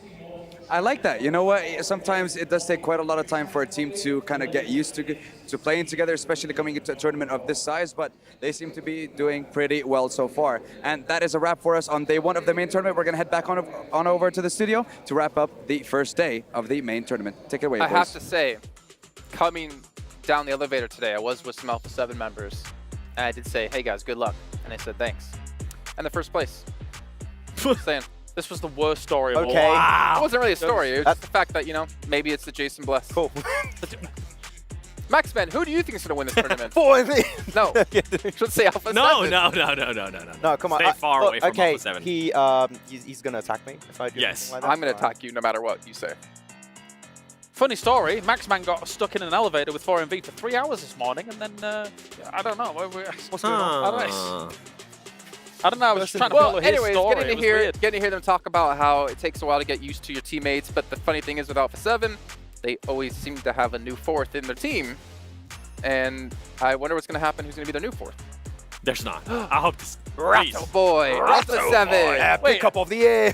Wait, I wouldn't be surprised. we're not sure that he's doing all right at the moment, you know. If Max said it, we'd have media outlets saying, Maxman confirms, Ratto boy is joining Alpha 7. I did say that. Oh, There it is. There it is, guys. Now it's really going to be confirmed. Yeah. It's not happening. We're joking. You know, Unless there's somebody we're right, out there then that's like, we what were, are we doing? You guys hear what what are we happened? doing? What we're doing is we're actually not done with the show. Normally we would have ended things off by now. We actually do have some show matches coming your way today with some special guests. I'm not going to spoil it just yet because I still want to focus on what's happened today. I want to ask maybe what's your takeaways of the day? Your highs, your lows. We'll start on the other end this time, Max. Man, you can think. Yeah. I can think. Lars, Well, you thank go you Oh, first. that's kind of you to Max. I think overall I am impressed by DRX and kind of resilience that is going to be shown. You did kind of destroy them very early on in this event. Nah, he's turning into a believer. I will still hold to the idea that South Korea has divided a lot of the power across multiple rosters. However, DRX is still showing that, hey, even this roster alongside, if they're controlling some space and stuff like that, it's not like their wins or it's not like their games that they've placed highly have been like huge frag games or anything like that. They're just playing spots consistently and steadily and allowing teams to come to them and ram into the wall that is South Korea. So DRX is playing it very steady. I like it. You know, I don't remember who said it. I'm going to not... It could have been James, but I'm going to pretend it wasn't him.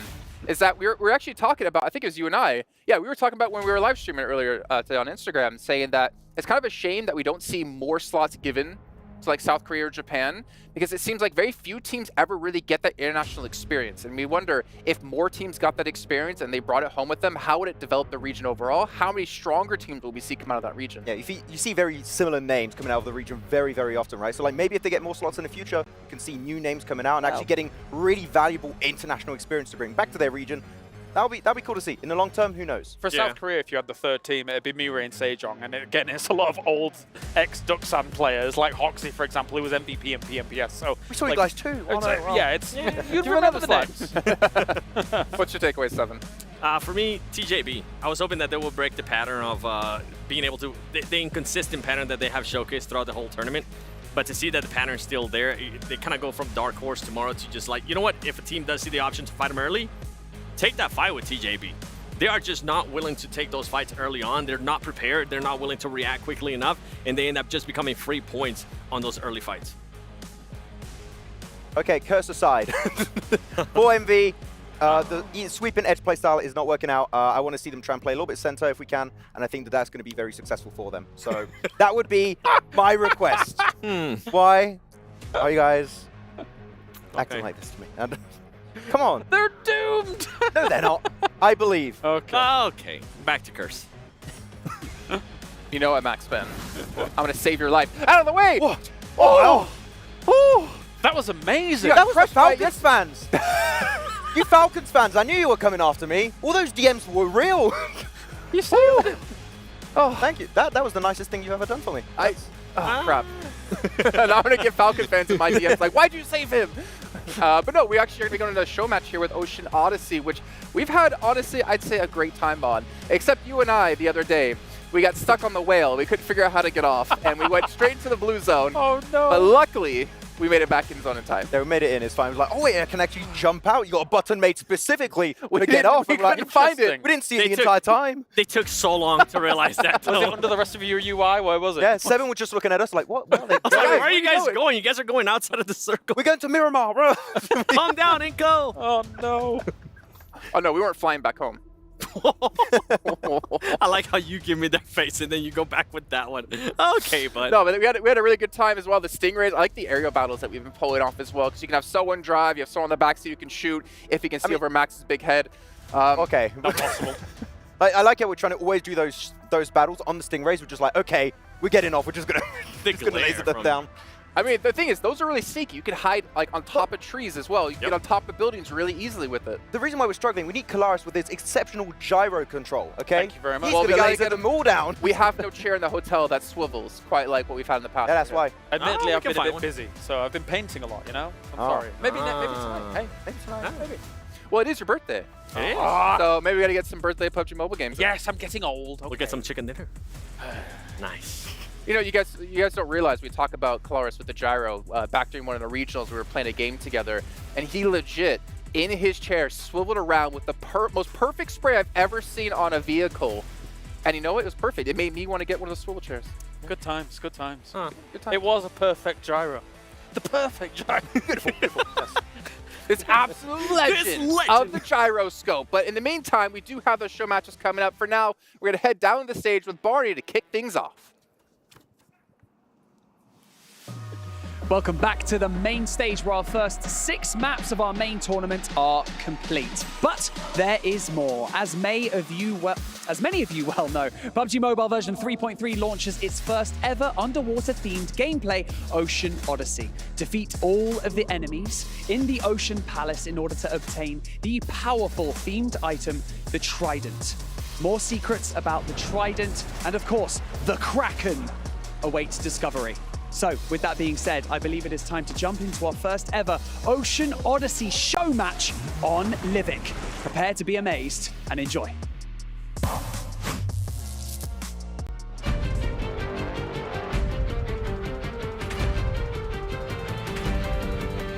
For thousands of years, the beasts beneath the depths have waited, and now, with Poseidon's triumph lifted, they will awaken. A big kraken! A giant kraken, Blank. It's a huge kraken! It's massive. It came from a giant egg. A giant egg. A giant egg. And that's what we're here to look at today. You can dominate the deep in the PUBG Mobile new mode, Ocean's Odyssey. Here over on Livik, we do have some players dropping in with us here. Who's going to be finding that Trident? Who's going to be using that Stingray core? Who's going to be escaping in the whale pod? Oh, the escape whale. Mate, it does look cool. You get that instant pickup. You're out of the blue. You're into the zone. There's so much to delve into. We're going to sink our teeth into this one. We'll explain what's going on of all of those new features that you can get your hands on. You can head on down to the Ocean Palace here in-game, and don't worry about going down early, getting knocked early, because you will be receiving yourself a special respawn card so you can play in the Ocean Palace to your heart's content and then re-enter the game later on, just in case if you didn't get that elusive Trident. And here it is, the Ocean Palace itself, a glorious, amazing bit of map that has so many sunken treasures, these chests that are scattered around the place. So there's plenty of loot for you to get your hands on, and it'll give you a fighting chance to scrap. You've also got the new addition of Forsaken Ruins. And Blank, these get me really excited, man. There's some special bits of gameplay tucked away in the Forsaken Ruins. You can find yourself the Sea Treasury, located underground, like all the pillars at its entrance to open the treasury and find the treasure inside. We're also showcasing the new pop ultimate set, Inferno Fiend, which looks awesome. You have 2 color variants there. You've got the one on your screen, which is nice and glowy orange, and we also have the more phantom type of style with the blue. Yeah, and this is what we were talking about, that sea treasury locked behind the closed doors. What secrets does it behold? Well, you'll have to unlock it, doing a bit of magic to get in there and get yourself that all-important loot. And look who's on our screens, Blank. It's our special guests. We have Zuxi and Luxi online here with us, showcasing the new match, the Indonesian legends right in front of your eyes here. Alongside with Microboy also joining us, and Ryzen from way back in the day. Very nice to see. Really, really happy to have them all here. We even have Rosemary, which is pretty cool. Yeah, all the legendary names in one very cool show match just to show off all those new features. And this is one of them. Iron Pro's found his way in. He's completed the ritual and gets himself that treasure waiting at the end. And look what's just popped out of the chest. So much loot available to himself, and including the Stingray core, which you can use to travel around. The boys in the desk were talking about and get yourself into some elevated positions. Look at this, guys. Geared and ready to go right off the bat. But here's the fun part, like we were saying, you get that respawn, so it instigates more fights, give you more opportunities to play with the loot that you find here, with so much of it being densely packed. And Zuxi, he might be low, but he's trying to show those smooth moves. Not going to happen, though. Yuhai comes in, finds himself the elimination, but quickly taken out by Ryzen. I love the friendly rivalry between these three, obviously. Ryzen playing on side with Zuxi and Luxi back in the day. Yuhai kind of being that uprising star that came after Zuxi and Luxi. Nice to see them all go head-to-head in that individual battle. You got Rosemary here inside the Ocean Palace at the moment. Not outside inside the water just yet. But you do have to swim through, but you will be gaining yourself some special abilities when in the water, including some water slices, a speed boost through the water as well. It's all very fun. It is, it is. It's completely changed the way that Ocean Traversal works. Previously, you're not limited to being kind of slow in the water. Hey, you can instead move like this. You get that quick dash, the cool new animations that have come in, and like you said, the possibility to take really cool underwater fights as well. There is the air bubble, though, that is protected by this, the Trident, in the center of the palace. It will grant you increased swimming speed so you could dominate the water gameplay and combat, including some unique skills that are also available online, creating a water tornado for you and your friends to dominate with over in the match. Here's our water orb grenade as well. This one's an interesting one, Jackie. It really is. The water orb grenade gives you so much freedom of movement. Also the fact that to an enemy, you're slowed. If you're inside of it, that radius is going to slow your movement. It's going to make you go into that swimming animation. If you're someone like Rosemary that gets it in the right place at the right time, you could help yourself out in a fight. Also, when you're inside of it, you get the positive buffs. Get the speed on through, and it looks like Rosemary will be picking himself up the Trident and summoning the Kraken. The beast that has been lurking beneath the blue sea for so long will rise to life with that Trident being secured by Rosemary. And like you said, it gives you that extra ability as well. You get a completely different swimming animation. You're faster in the water. It looks pretty damn cool. And up on land, you can control the water spouts. And this is the sickest one for me. I love this, mate. The movement capabilities that you're given with the Water Orb Blaster are unreal. Not only can you shoot it out and create water orbs in the air that you can grapple to and then dash out from, you can create multiple. So you can go from water orb to water orb, create some really cool rotations in your game and catch some players off guard who might not be as in the know as you. Exactly. So it's one of those. You could use it defensively. You could use it aggressively. And it opens up new ways to play PUBG Mobile. Movement gets a huge buff inside of this update. And I think it's really cool the way that we can present new play styles. If you're a newer player, if you're an old school player, there's so much to delve into and get your hands on. Vintor is here. To move upwards. And here is the gleaming Stingray. I like that it's described as a cute pet. It can fly at any altitude and shoot bubble traps. It's mainly very good underneath the water in terms of speed, but equally just as useful as a land companion here to move around and mobilize inside the map. Yeah, look at that rotation speed for possibilities that you're presented. You can keep yourself quite low behind geometry as well. So if you don't want to be a big open target, you don't have to be on the Stingray. You could use it really tactically. Switching this Stingray into max gear here, 75 kilometers per second. It's very nice, per hour. Per second would be crazy. That would be pretty quick. That'd be nuts. That's the speed it gets to underwater, of course. Yeah, it is rapid underwater. Like big old Grand Rapids, mate. But here we are back on land. So sad, but Rosemary, after picking up that Trident, did get himself a nice P90 here. Using that to his advantage, as well as a med kit. He got two of them from that drop. So back up to full HP immediately. Heal himself up. Get the reload off. And take things slow. 2 elims to his name so far. Of course, even though we saw the initial damage that came out onto Zuxi, onto Rosemary, when they're inside of that Ocean Palace, it doesn't matter. You can get your respawn, get back into the flow of things, and everyone's on the Stingrays. Look at the sheer movement we're seeing. Yeah, it's good. They're getting from place to place. We're waiting for these circles to crunch in. Right now, we do only have 8 players remaining. Ventura's still trying to drop some nades underneath. The Ocean Palace will obviously be slowly flooded once the Trident snatched away and that air pocket is taken away in the game. So there's limited time you can be in here fighting within that air pocket. Ventura's was looking for the Trident. It's already gone, you know, because it's being flooded. Rosemary's just trying to fly away, maybe use the bubbles to his advantage. There you go, takes one shot. That was really well played, okay. Rosemary's been in the game, that seems to be sure. Yeah, he's clued on, he knows how to use it. Didn't even stick to the raw firefight, just jumps on the Stingray. A second Stingray pulling in though. There's a school of Stingrays now on our screens. He's parked it inside the building, goes for the top floor peak. Rosemary wants to use the water bubble again, knocks him back. To open the door here, here's the water slice action coming through over onto Ryzen. It's Iron Pro trying to fight it out. Ryzen thinks to just dash to land, and quickly Iron Pro realizes maybe he's made a big mistake.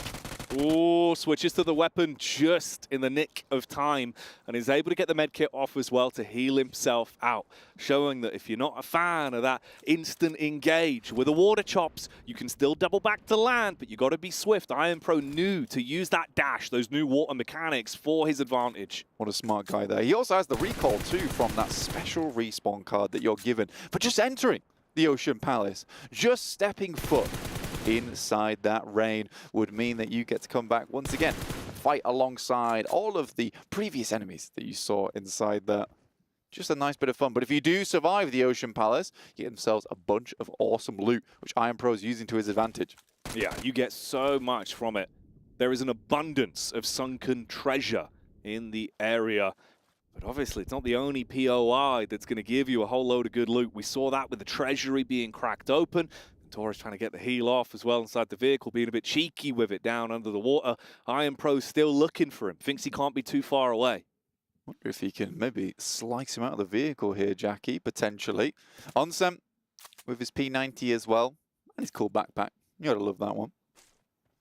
Yeah, he's got the drip. Oh, that was nice, actually. Well done. The air burst into the water.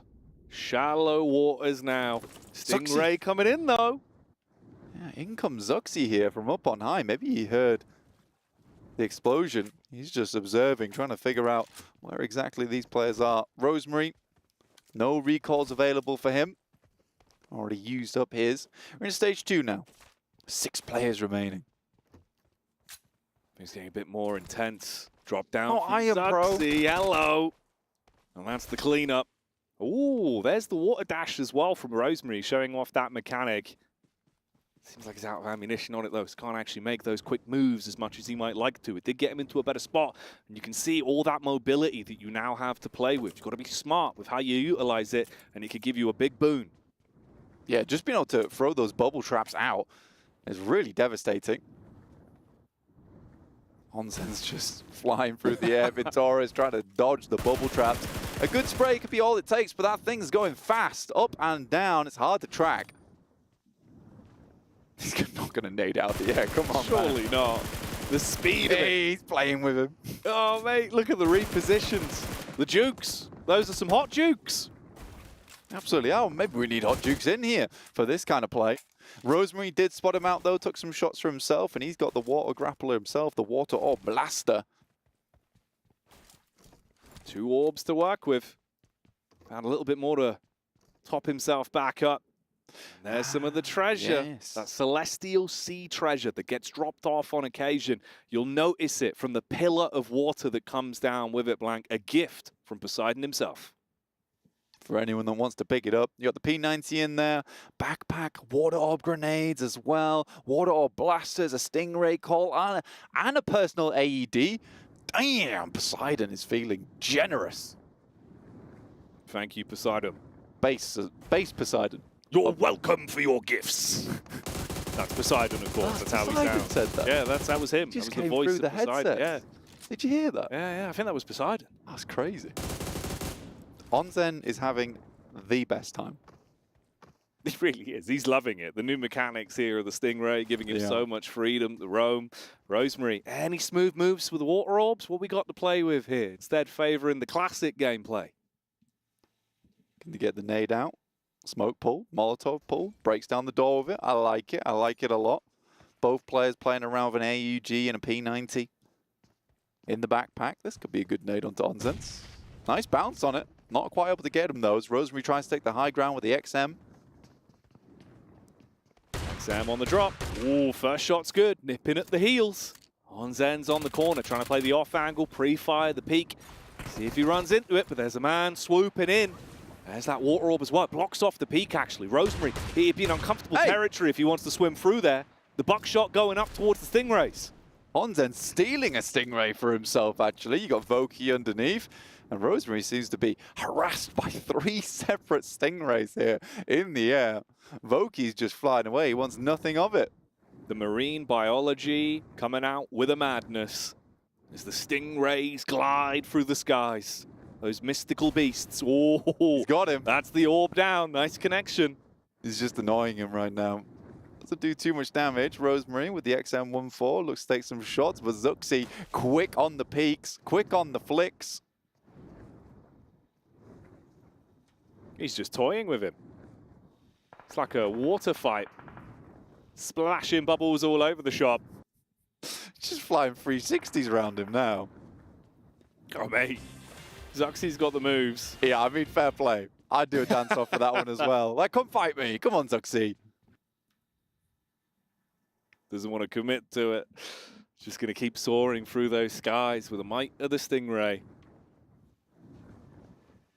It is cool to see all these new mechanics, how they come together as well. Like we were saying, so much more freedom in terms of movement, quick rotates, quick aggression. If you want to swoop in, also the opportunities that present. You know, although it's a vehicle that can be used for a quick reposition, it's also quite a good bit of aggressive kit as well if you want to instigate a fight using those water orbs. Yeah, some more dances coming out here.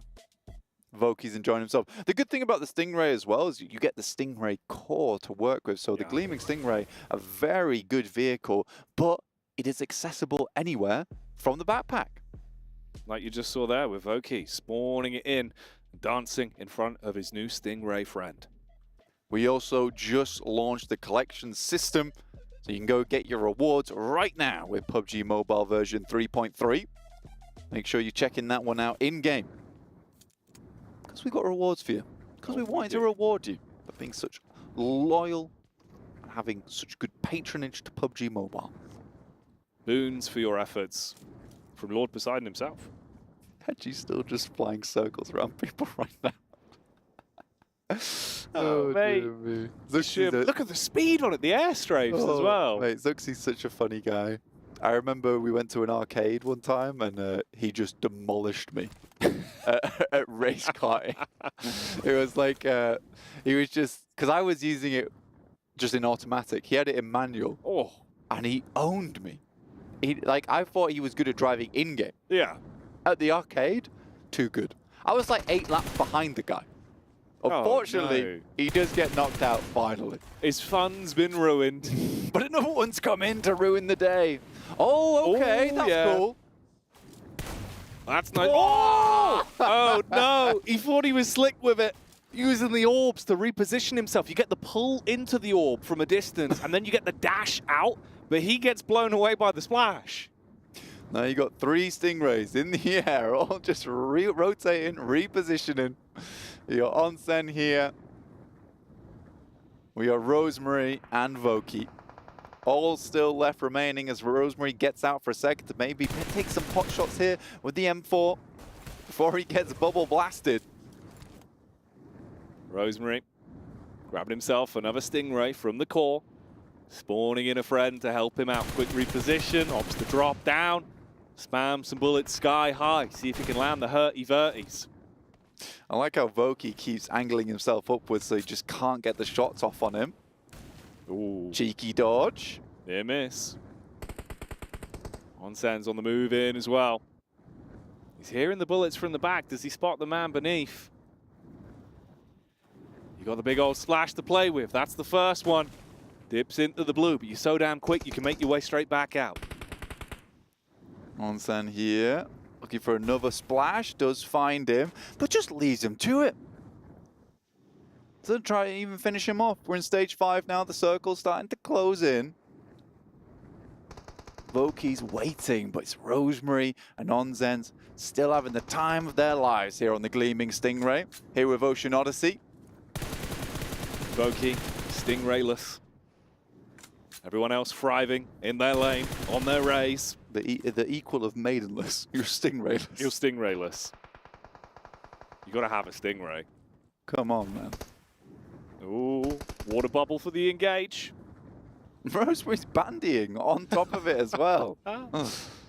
It's so annoying to deal with. Oh, he's got himself a Stingray. Okay, 3 of them in flight. A school of Stingrays surrounding one another. This is such a funny game mode. Why don't I know if any of mine end like this? I just get bubble blasted, sent into the air and die. Luckily here, there's enough Stingrays to go around. Rays of sunshine here in the show match. Who's going to take it? As things start to draw towards a close, bullets being fired out. Rosemary's dropped off the ray, but he's still beaming from ear to ear with the actual weapon. Just 35 bullets, not a lot. Onsen's getting hit by another one. They're missing. He's got the moves. Ooh, drop down from the ray.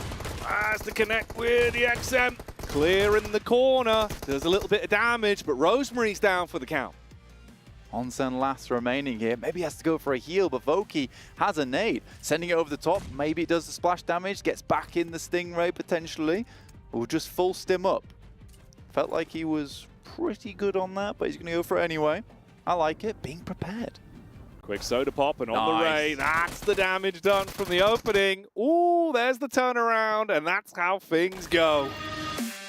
Nice one, Rosemary, taking himself the winner chicken dinner here on Ocean Odyssey with PUBG Mobile. It's out now. Have some fun in the Ocean Palace and the Forsaken Ruins. Get yourself in that sea treasury and be looted up and rich with both fun and loot. Dominate the deep. Oh, Poseidon's back again. He's back. Where's he come from? He's talking to me in the ears. Oh, but you better do as he told you. Get out there, get control of that trident, and have some fun with it. A whole lot to play with, Blank. Absolutely, and that's what we're here for at the end of the day.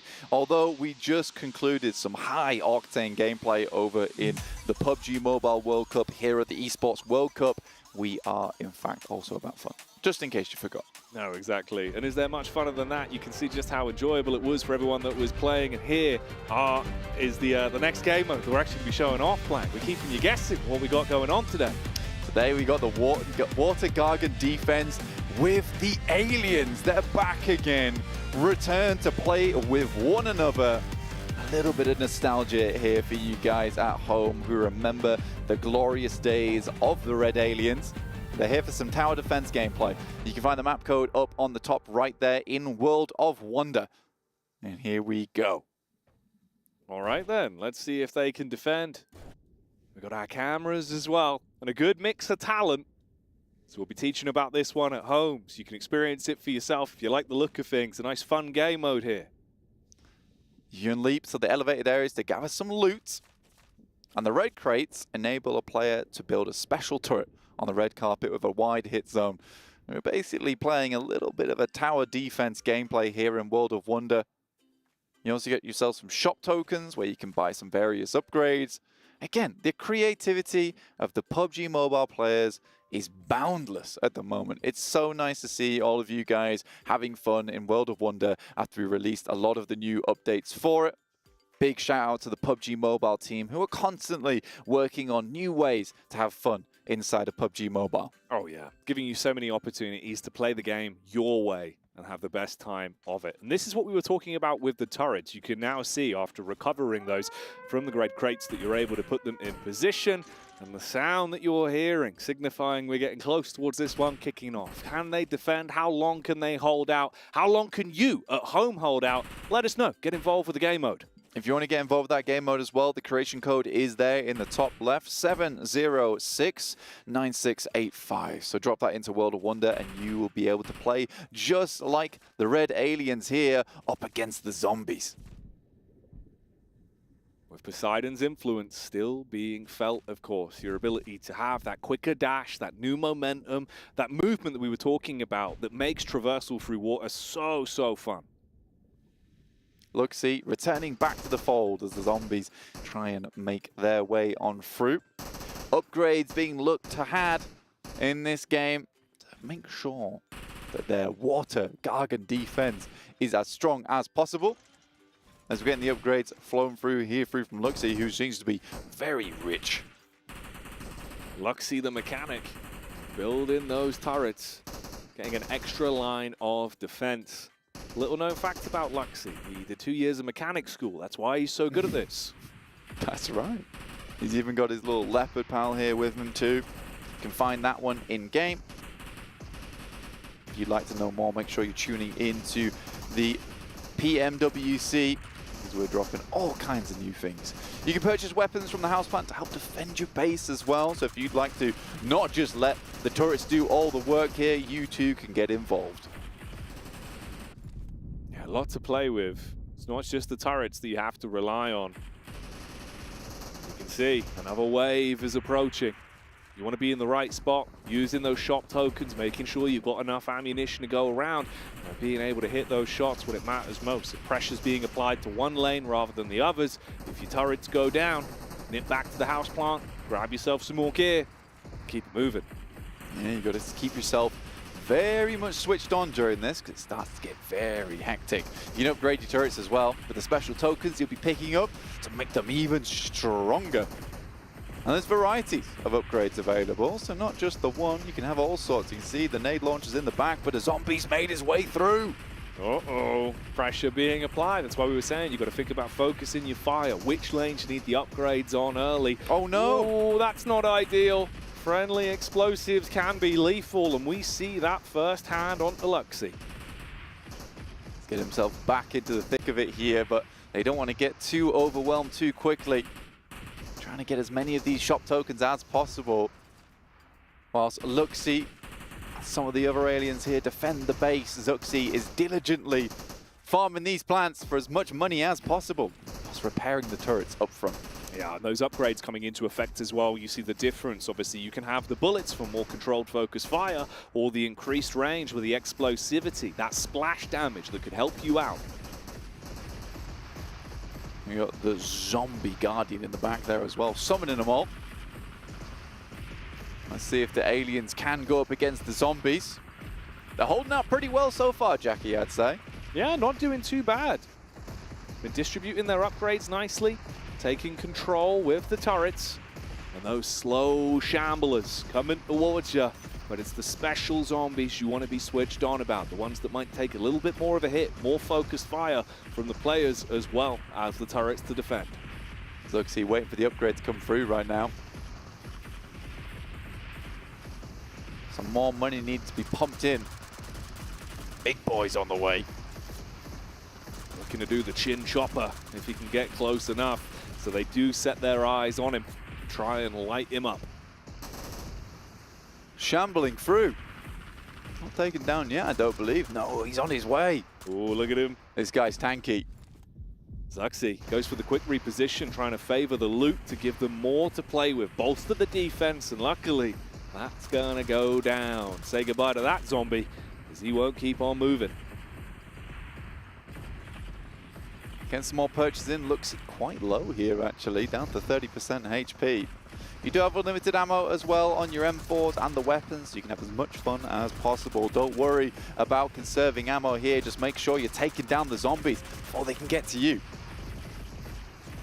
Do not want to let those zombies eke their way in towards your base. That classic tower defense style gameplay with multiple lanes, a lot of opportunities to focus on looting and the actual firefights themselves. But these big boys are coming in, shambling towards you. Luckily, they take out that man. Could have been a problem. Could have been a big problem here.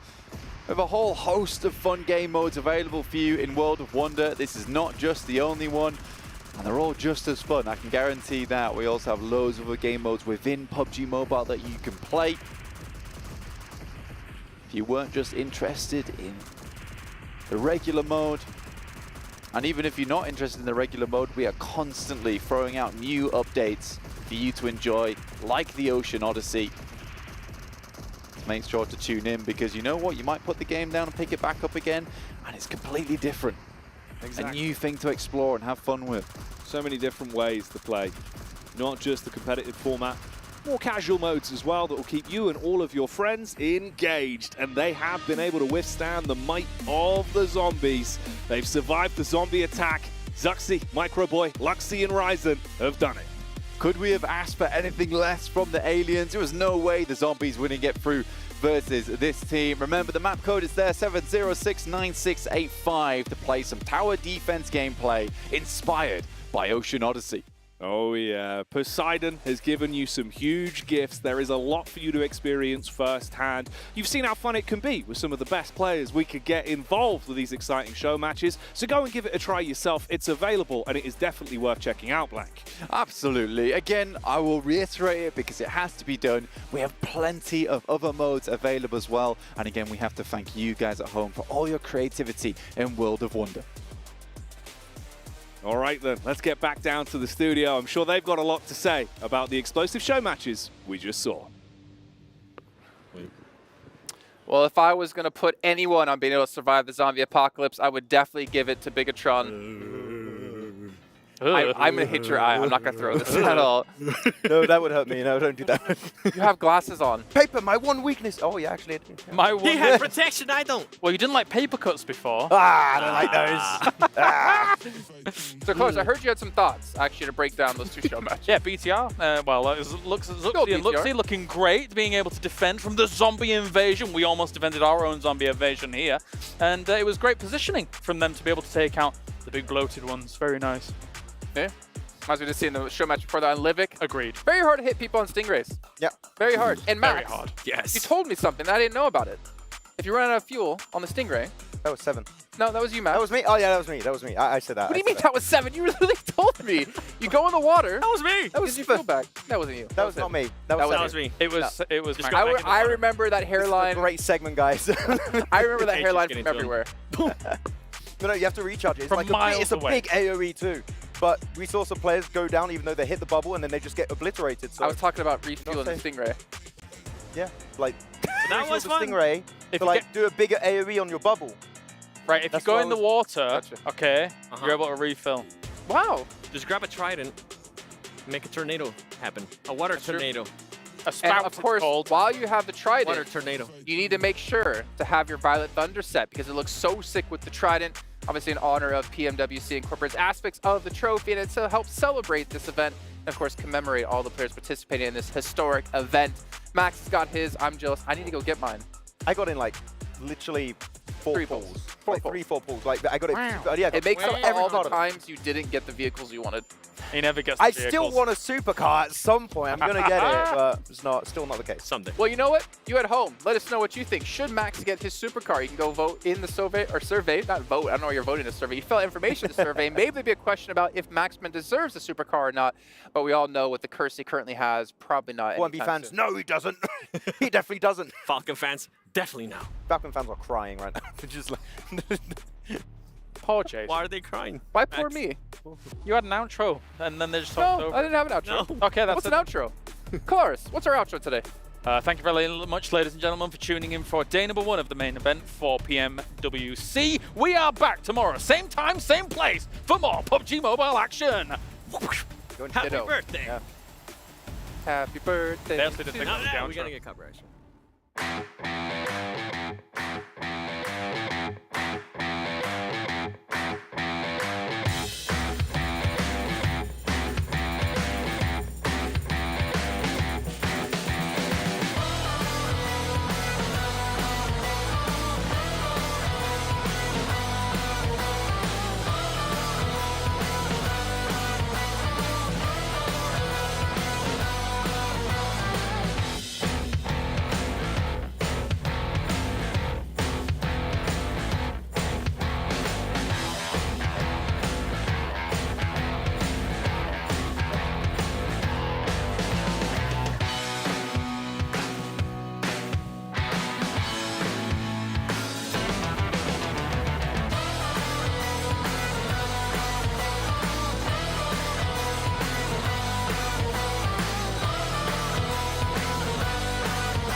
You ever wondered how a Hollywood movie is shot?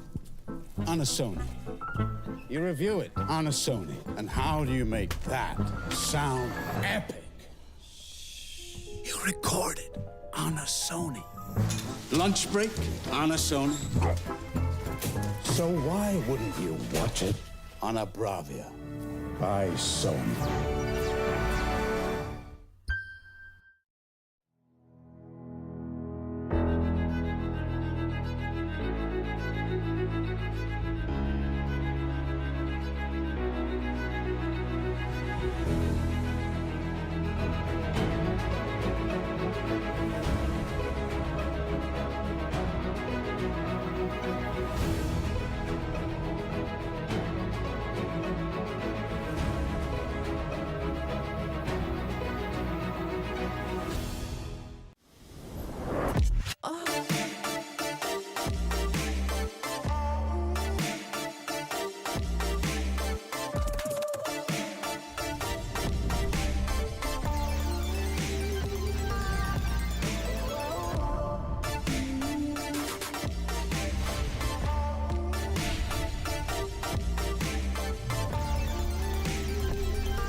They wanna live for.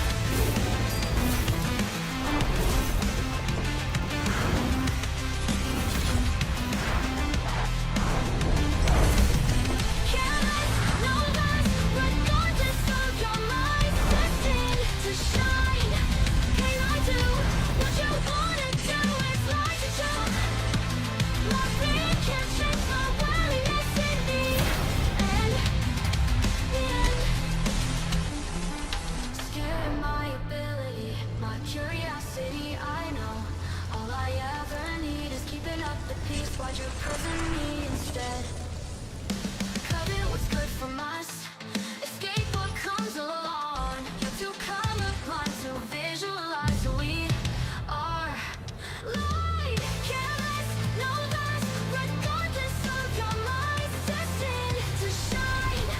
Can I do what you wanna do? It's like a joke. My fear can't change my willingness in me.